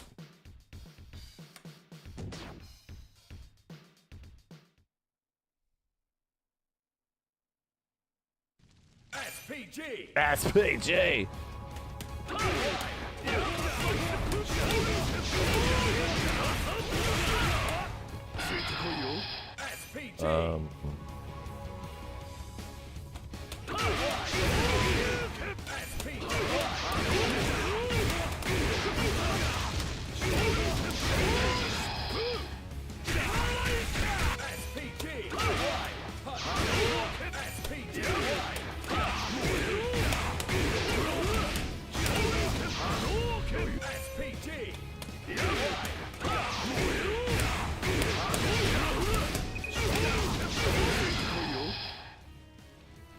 Okay.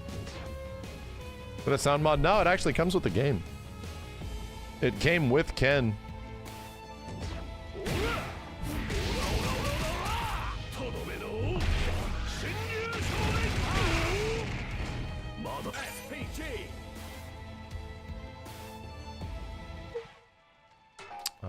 What is this counter hit state that I got going on right now?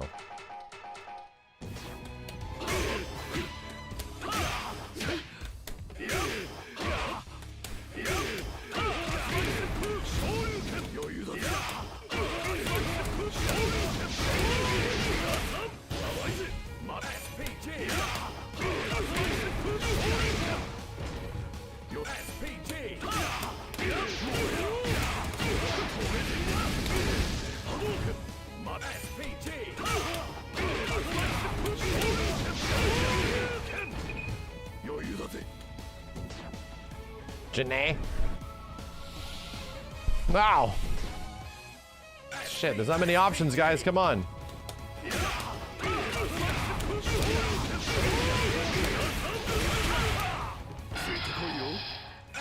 Here comes a new challenger. Gotta get off this fiery ass fire stage. Ken versus Ronaldo. Guess I did. You gotta have some balls to fight in a temple that's on top of a building that is also on fire. Round one. Get ready. Fight. Ronaldo's just Vega. Jesus Christ, what is this character doing, chat? What the fuck? What is this character doing? Oh my god, I have no clue. What the fuck is this character doing? How do you approach this guy if he's just kicking this shit around? Round two. Get ready. Fight. Okay, so after that.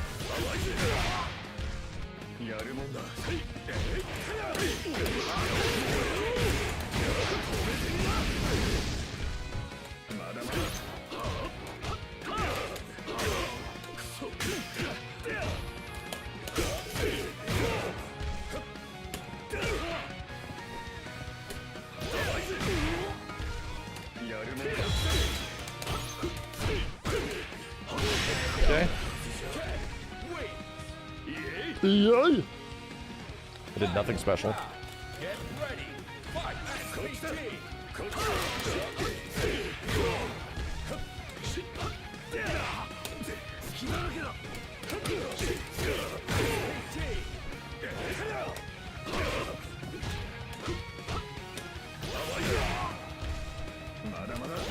I definitely hit my SPG horse shit. Dude, how the hell does he cover so much space?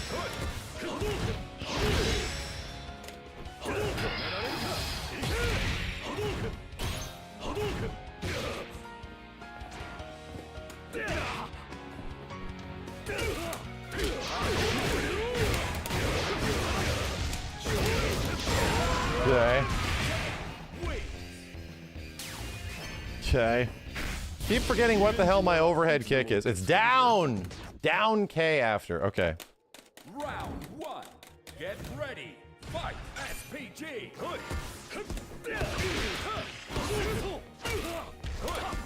Damn, he's always safe after this shit. Okay. You just can't get a DP. He gets free setups.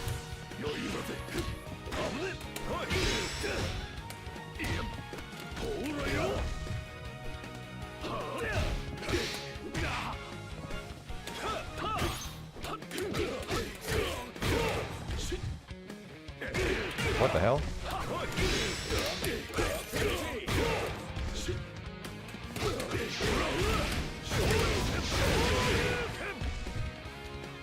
I definitely tried to literally grab him out of the wake up SPG, and it didn't work. Round 2. Get ready. Fight! Dude, I hate this slide.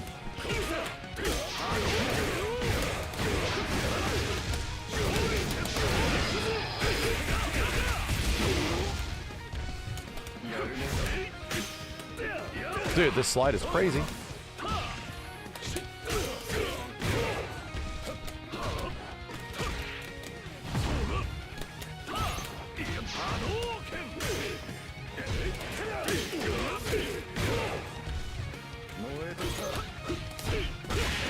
Okay, slide is crazy. Final round. Get ready. Fight!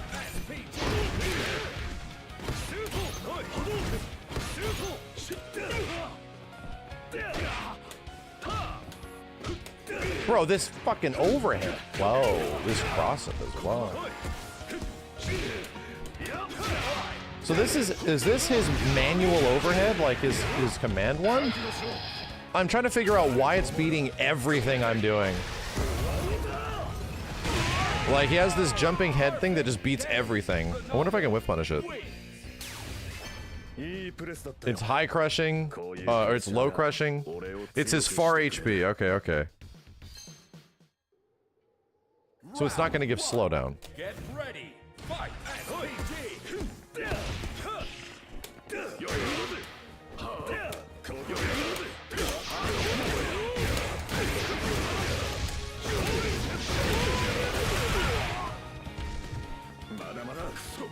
Bro.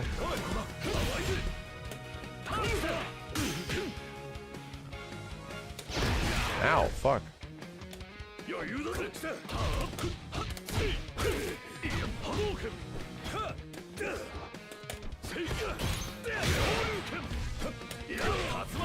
Ow. Jesus, has he even used meter yet?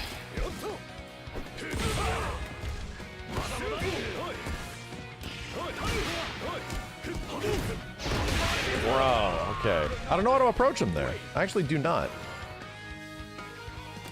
Round 2. Get ready. Fight! That cross-up is insane.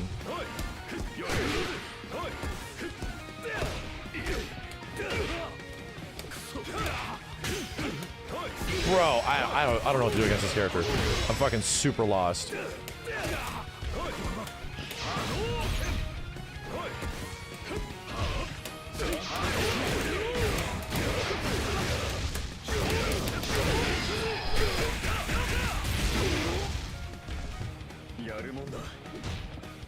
Oh my god, it lingers forever.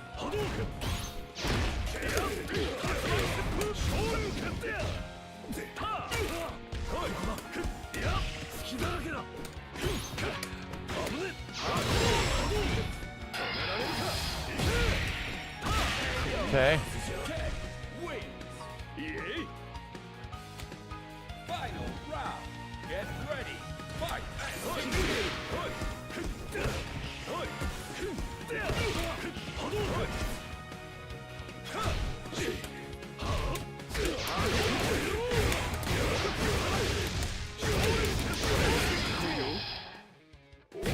I don't think I'm gonna get him out of the SPG.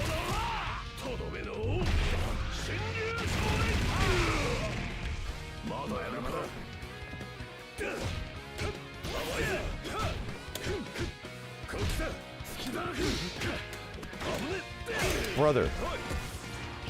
Dude, the cross-up is nuts!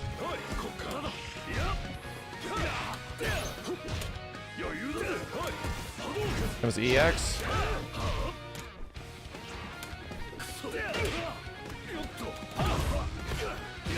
Oh, dude, I know what's gonna happen. I just don't know what the fuck to do about it. I don't know what to do about it. It's like, I know what happens. I just don't know what the hell any of the counters actually are. Which is brutal. So what was I trying to hit?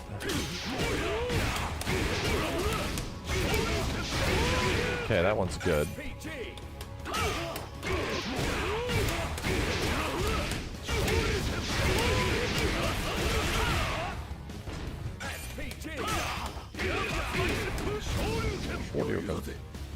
Holy shit. How about no?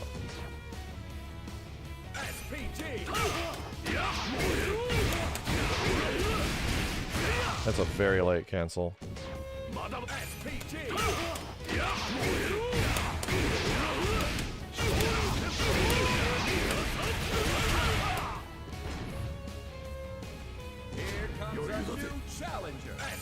Just JD him and use Rev Guard. That's what we're going to loses to. Makes sense. I don't actually use Rev Guard nearly at all. I have to remind myself to do it.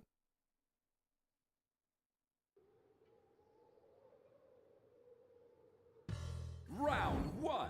Get ready. Fight. SPG. That was crazy.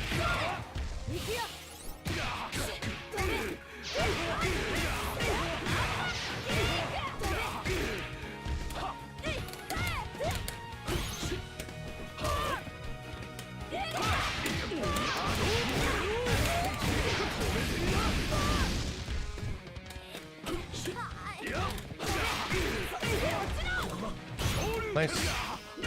S-rank players will actually block wake-ups. Does this actually hit? Wow, it does. I haven't fought a Preacher since the game came out.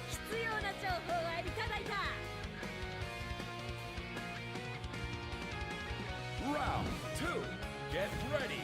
Fight. SPG.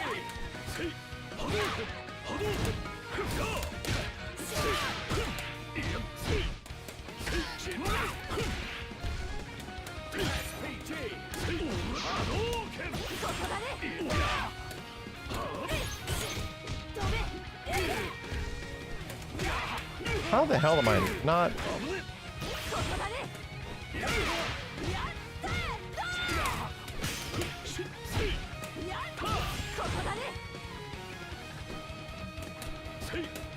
Dude. Crazy.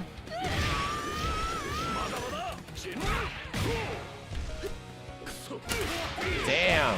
Neutral jump that shit out of it, okay.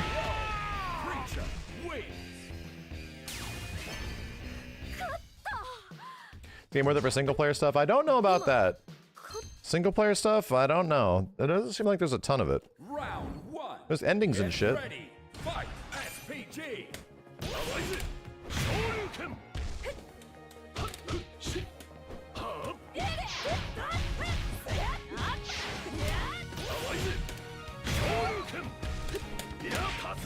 But I keep doing the wrong fucking moves.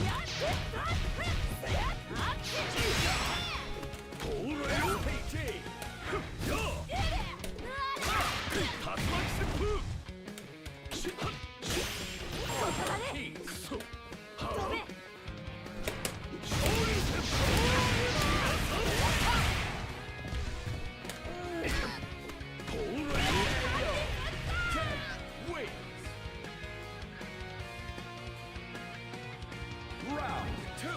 Get ready. Fight. SPG.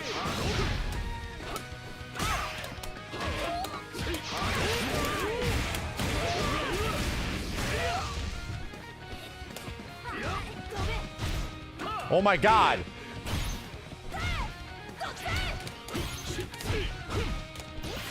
That really reached very far.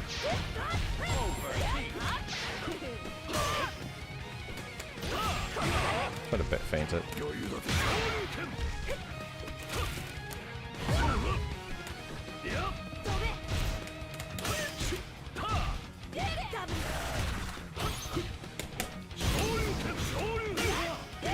Oh, charted the second hit. My bad.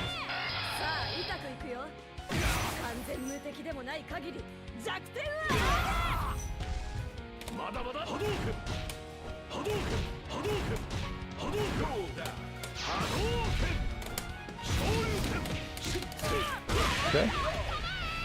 Okay. リベンジならいつでも受け付けるぜ。その気があるならな。Dookie. Round 1. Get ready. Fight. SPG. What the hell is this? Not neutral?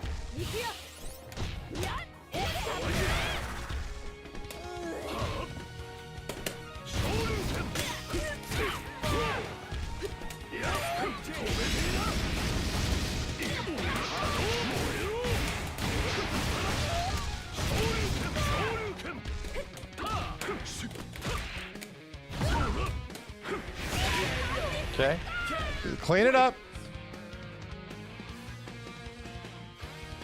Round 2. Get ready. Fight. SPG. Hadouken. Hadouken. Hadouken.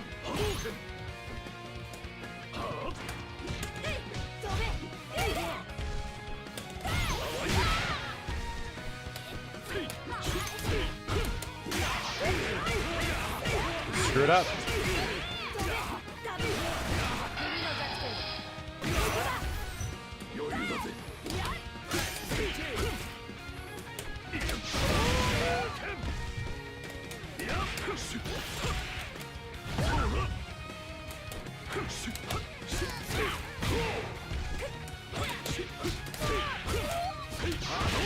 She didn't rev guard it. I don't know why. Okay. Okay. Even in that situation, I would have remembered to do it. 勝負には計算や知識じゃ測れない領域がある。 What are you talking about, Ken? いつか It's all the shit you're saying. What's going on here?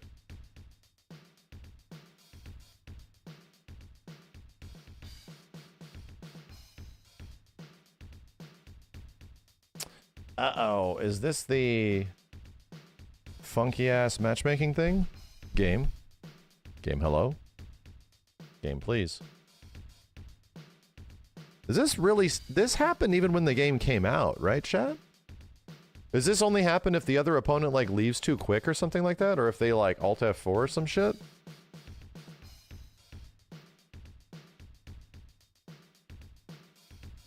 I do remember this being a thing early on. Come on, bruh. This happened in the beta. Yeah, I definitely distinctly remember this taking place. There's my Strive update. Jesus.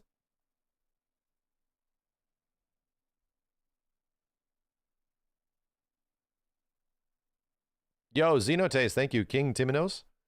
Hayat Hedaya. Inspirations, Hikaru Kira, Pocket Lucy, Toxic, Muddy K. Thanks everybody. Welcome, welcome back. Damn it.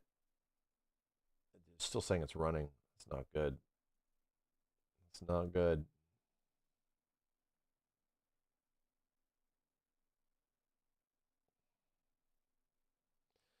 Yeah, damn, dude. I'm really enjoying Fatal Fury right now with Ken. I think I'm enjoying it because he's like harder. He's like actually kind of difficult.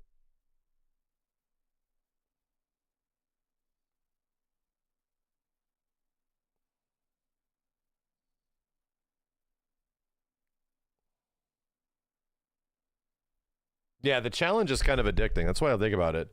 Like Terry and Rock are so much easier to play. They're so much easier. There's so much less you have to think and worry about. Rank does not work yet. You can play Lucy offline. Oh, really?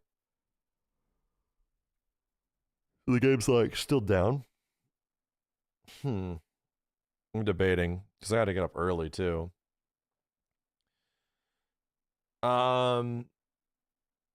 I might just save her for the next. Let's fire it up to make sure it's working. I might just save her for the next stream.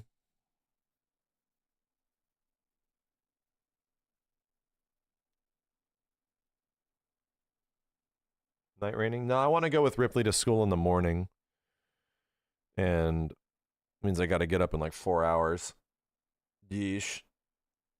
Yeesh.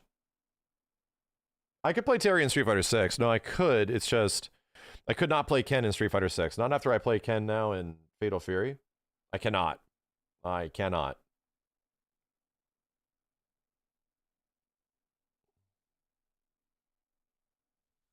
Damn, man. Once I gotta make a custom color.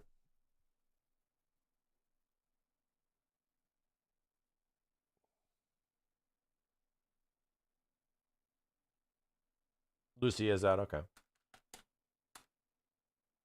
I'm gonna make a custom color really fast. Garo Densetsu. City of the Wolves. Shitty.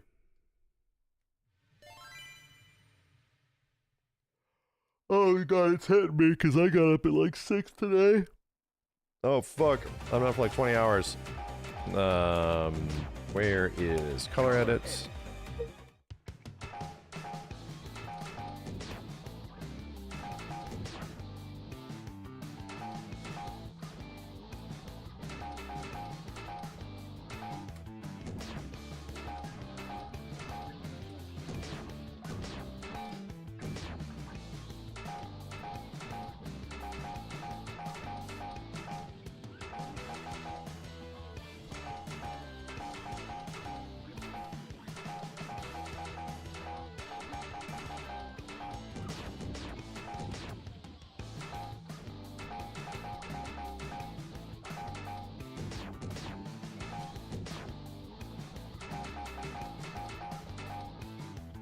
Thing is all faded and shit.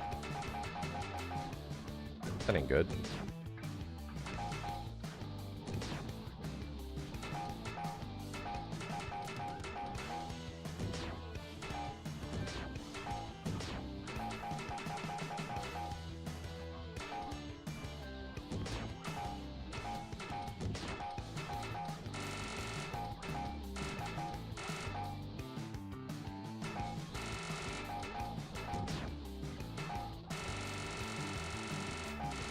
I'm debating.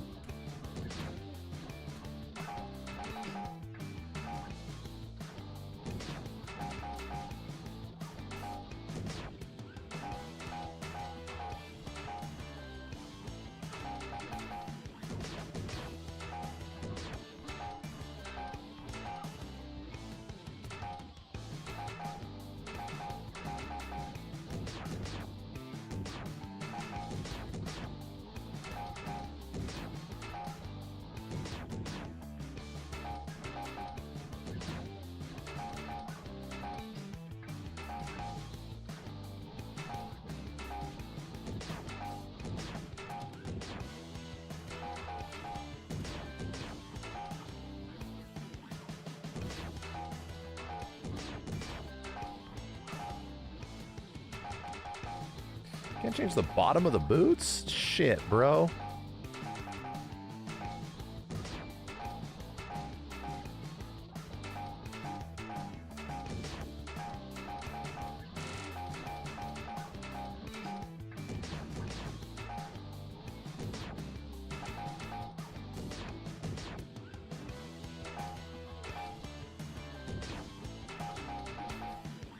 Ken's got his fucking Jordans on. Okay. Yeah, color edit's amazing in fighting games, dude. I love it. I love it. He's got his goddamn Jordans on.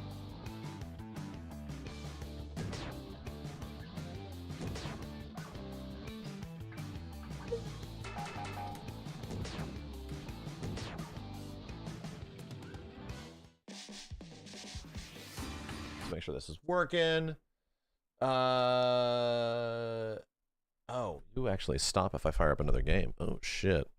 Yeah, Street Fighter 6 can have it. It's because they, you know, the game's not cell shaded. A cell shaded art style is a much easier route to giving you custom colors in general, but I mean, other games can let you do it too. Street Fighter 6 has really polished visuals, you know. They pretty much don't want the characters in any random color.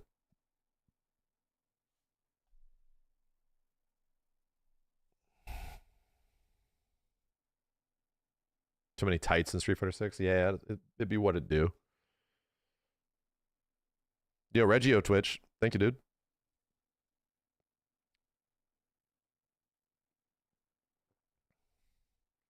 Yeah, I'm just going to see if this is working. Yeah, you can change the skin colors and stuff like that. There are mods that allow you to change the character's skin colors as well in Fatal Fury, which would be cool because you can do like the super tanned version of Ken from Third Strike and shit. I would like that, like close to Evil Ken or one of those, like Violent Ken. I wonder if that mod works in general for all the characters or if it is like very specific. I should actually look up the mods for Fatal Fury. I'm kind of curious now. The ranked matchmaking is in the update today for Strive, but it's not here yet. I think the matchmaking for everything is still down. Damn, what the hell happened? Oh, I had to bitch a little.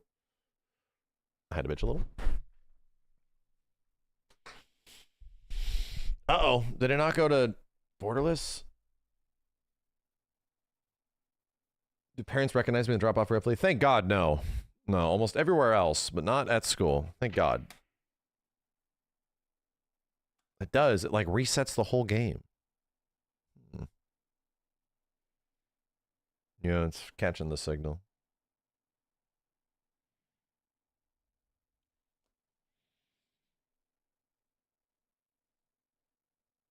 Let's see, brother.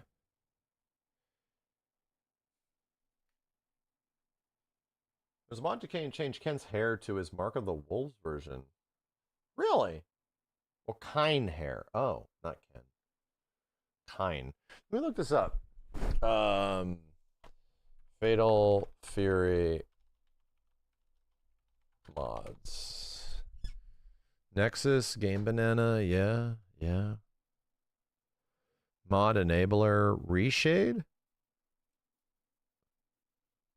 Interesting. Oh no, that's just bad. Oh dear. Already mega saturated game is even more saturated. I don't know what's going on with this thing, Chet. I'm waiting. Oh boy. It's back. Oh boy. Ah, my eyes. It's very late. Guilty Gear Strive. Zerd. Right. I get it. Right, I get it. Damn it. What's crazy is that this game still feels new. At least to me. This game still feels new. It's under borderless windowed. My ass it is.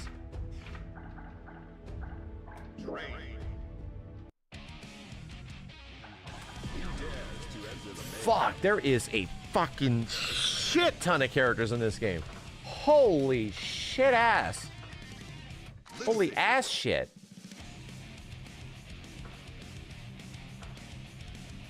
It's a cool one. Oh wait. See that limited on colors? No, there we go. They're a little underwhelming. This is cool. Because it's like a full bodysuit. This is actually mega cool.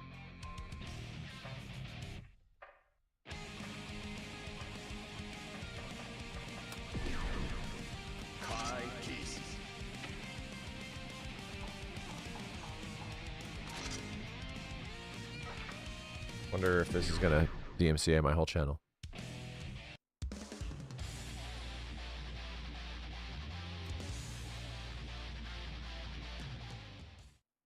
Did I forget the Strive roster? Oh hell yeah, dude!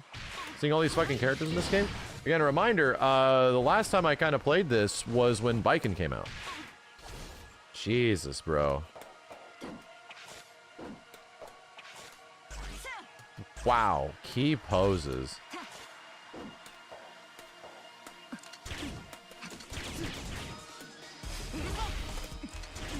What's DP? It's that.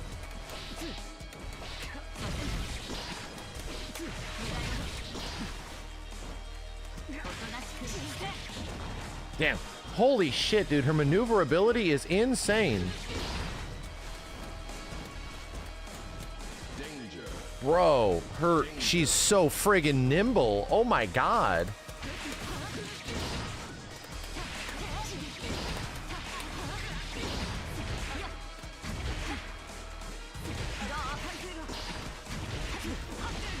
Wow, dude, she's so fast.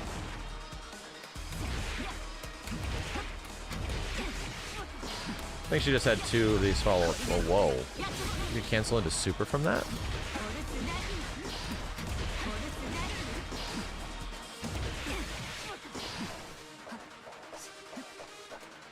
Bruh. She looks incredibly cool. Like, what the hell?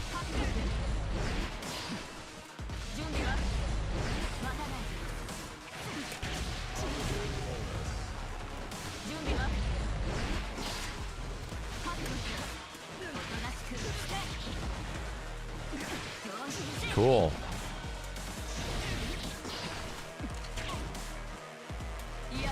That was super. This had like a follow-up or some shit.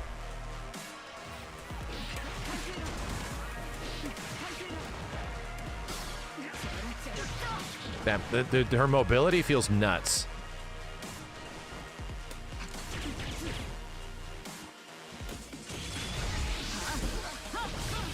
That super sucks. Most 1 out of 10 super I've ever seen. You have to like modify it to make it good.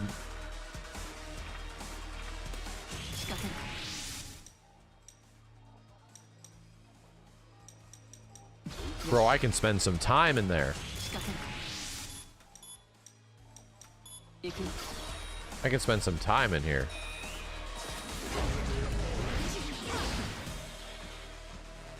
Cool. No, there's no cyberpunk level. This game looks insanely good. No shit.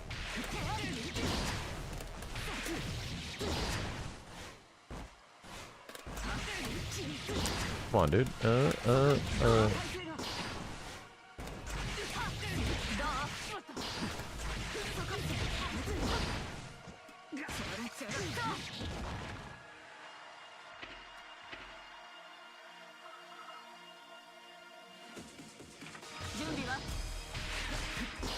Oh.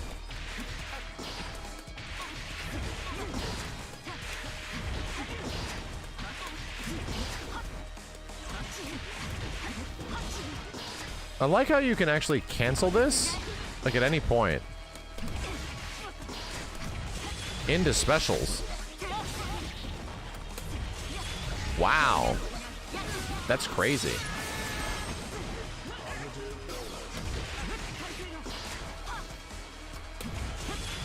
Wow. That's giving me a crazy shortcut.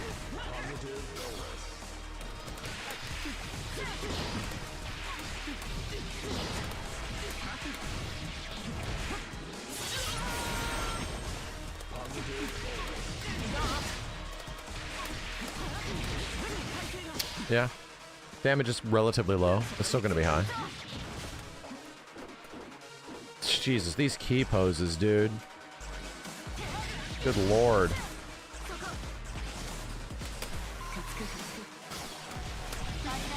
Not fast enough.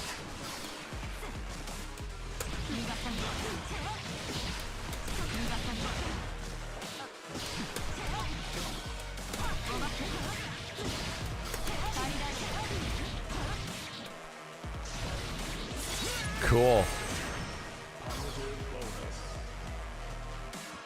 Very cool. Yeah, we'll mess around with it. I'm curious to see what some of her combo routes are like. How does she get into her crazy shock state shit again?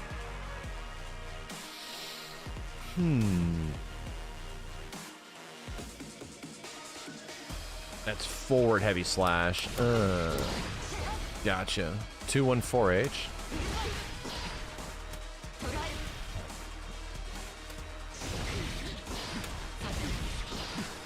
What is it?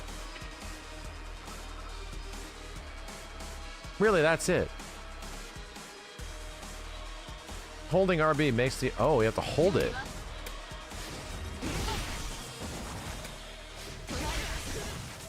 Does that work? Yeah, does it? Even off a little bit? Yeah, even if you hold it a little bit. Even if you hold it a little bit. Like, you can hold it a lot.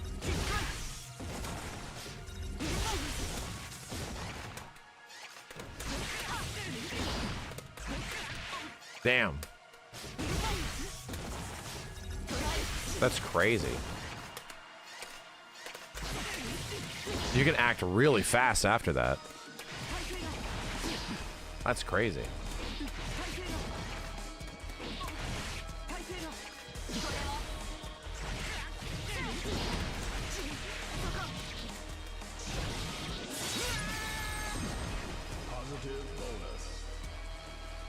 This game looks like Dragon Ball FighterZ. Is it the same developer? Yes! It's called Guilty Gear Strive. Came out a few years ago. 2H'd into Charge 214H.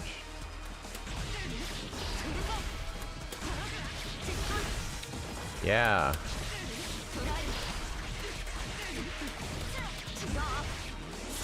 Cool.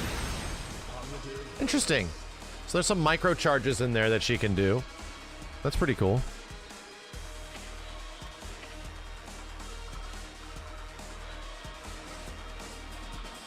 Yeah, there's only 2 follow-ups for like her Rekka, quote unquote.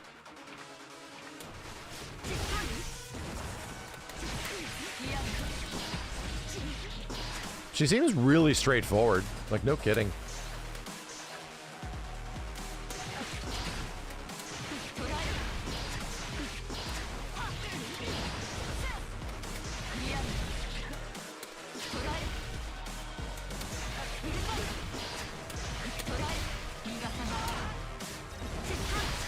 Slap.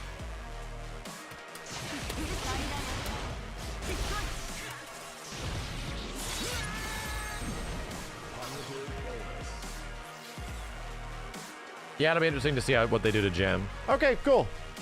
Yeah, we need to check this out tomorrow. I want to spend some time with this. Maybe fight some online matches. You know, I'll fight you guys, and then maybe I'll hover Elfelt, see what she's like, and just see how it goes. Just see how it goes. But I definitely want to spend more time with the game. Dude, this fucking sucks, man. This shit fucking sucks. Right now, I have a desire to play Fatal Fury, Street Fighter, because I want to get better with Terry. And now Strive just got like the big ranked match update thing, which is what we've been waiting for like 6 months or some shit, where the game's finally going to be like actually online playable in a variety of ways. So now, like, I have an itch to play all of these fucking things, so I will be good at none of them and be barely adequate. And every time I'm coming back, remembering how to play. Piece of shit ass. I'm lucky Tekken 8's on a slump right now. Yeah, I don't have a deep desire to play Tekken 8 at the moment, so that's good. We got back to like Tekken King, and I was like, I'm good. I feel okay. Oh. Never ends, chat. Average Game Chen Enjoyer, thank you. No, Biken got her guard cancel parry back. I haven't really keeping up with it, to be honest. I enjoyed Biken's gameplay, but not a ton. Helix, thanks again for the 140, man. Holy shit. That old school kid, Reggio Twitch, thanks again, dudes.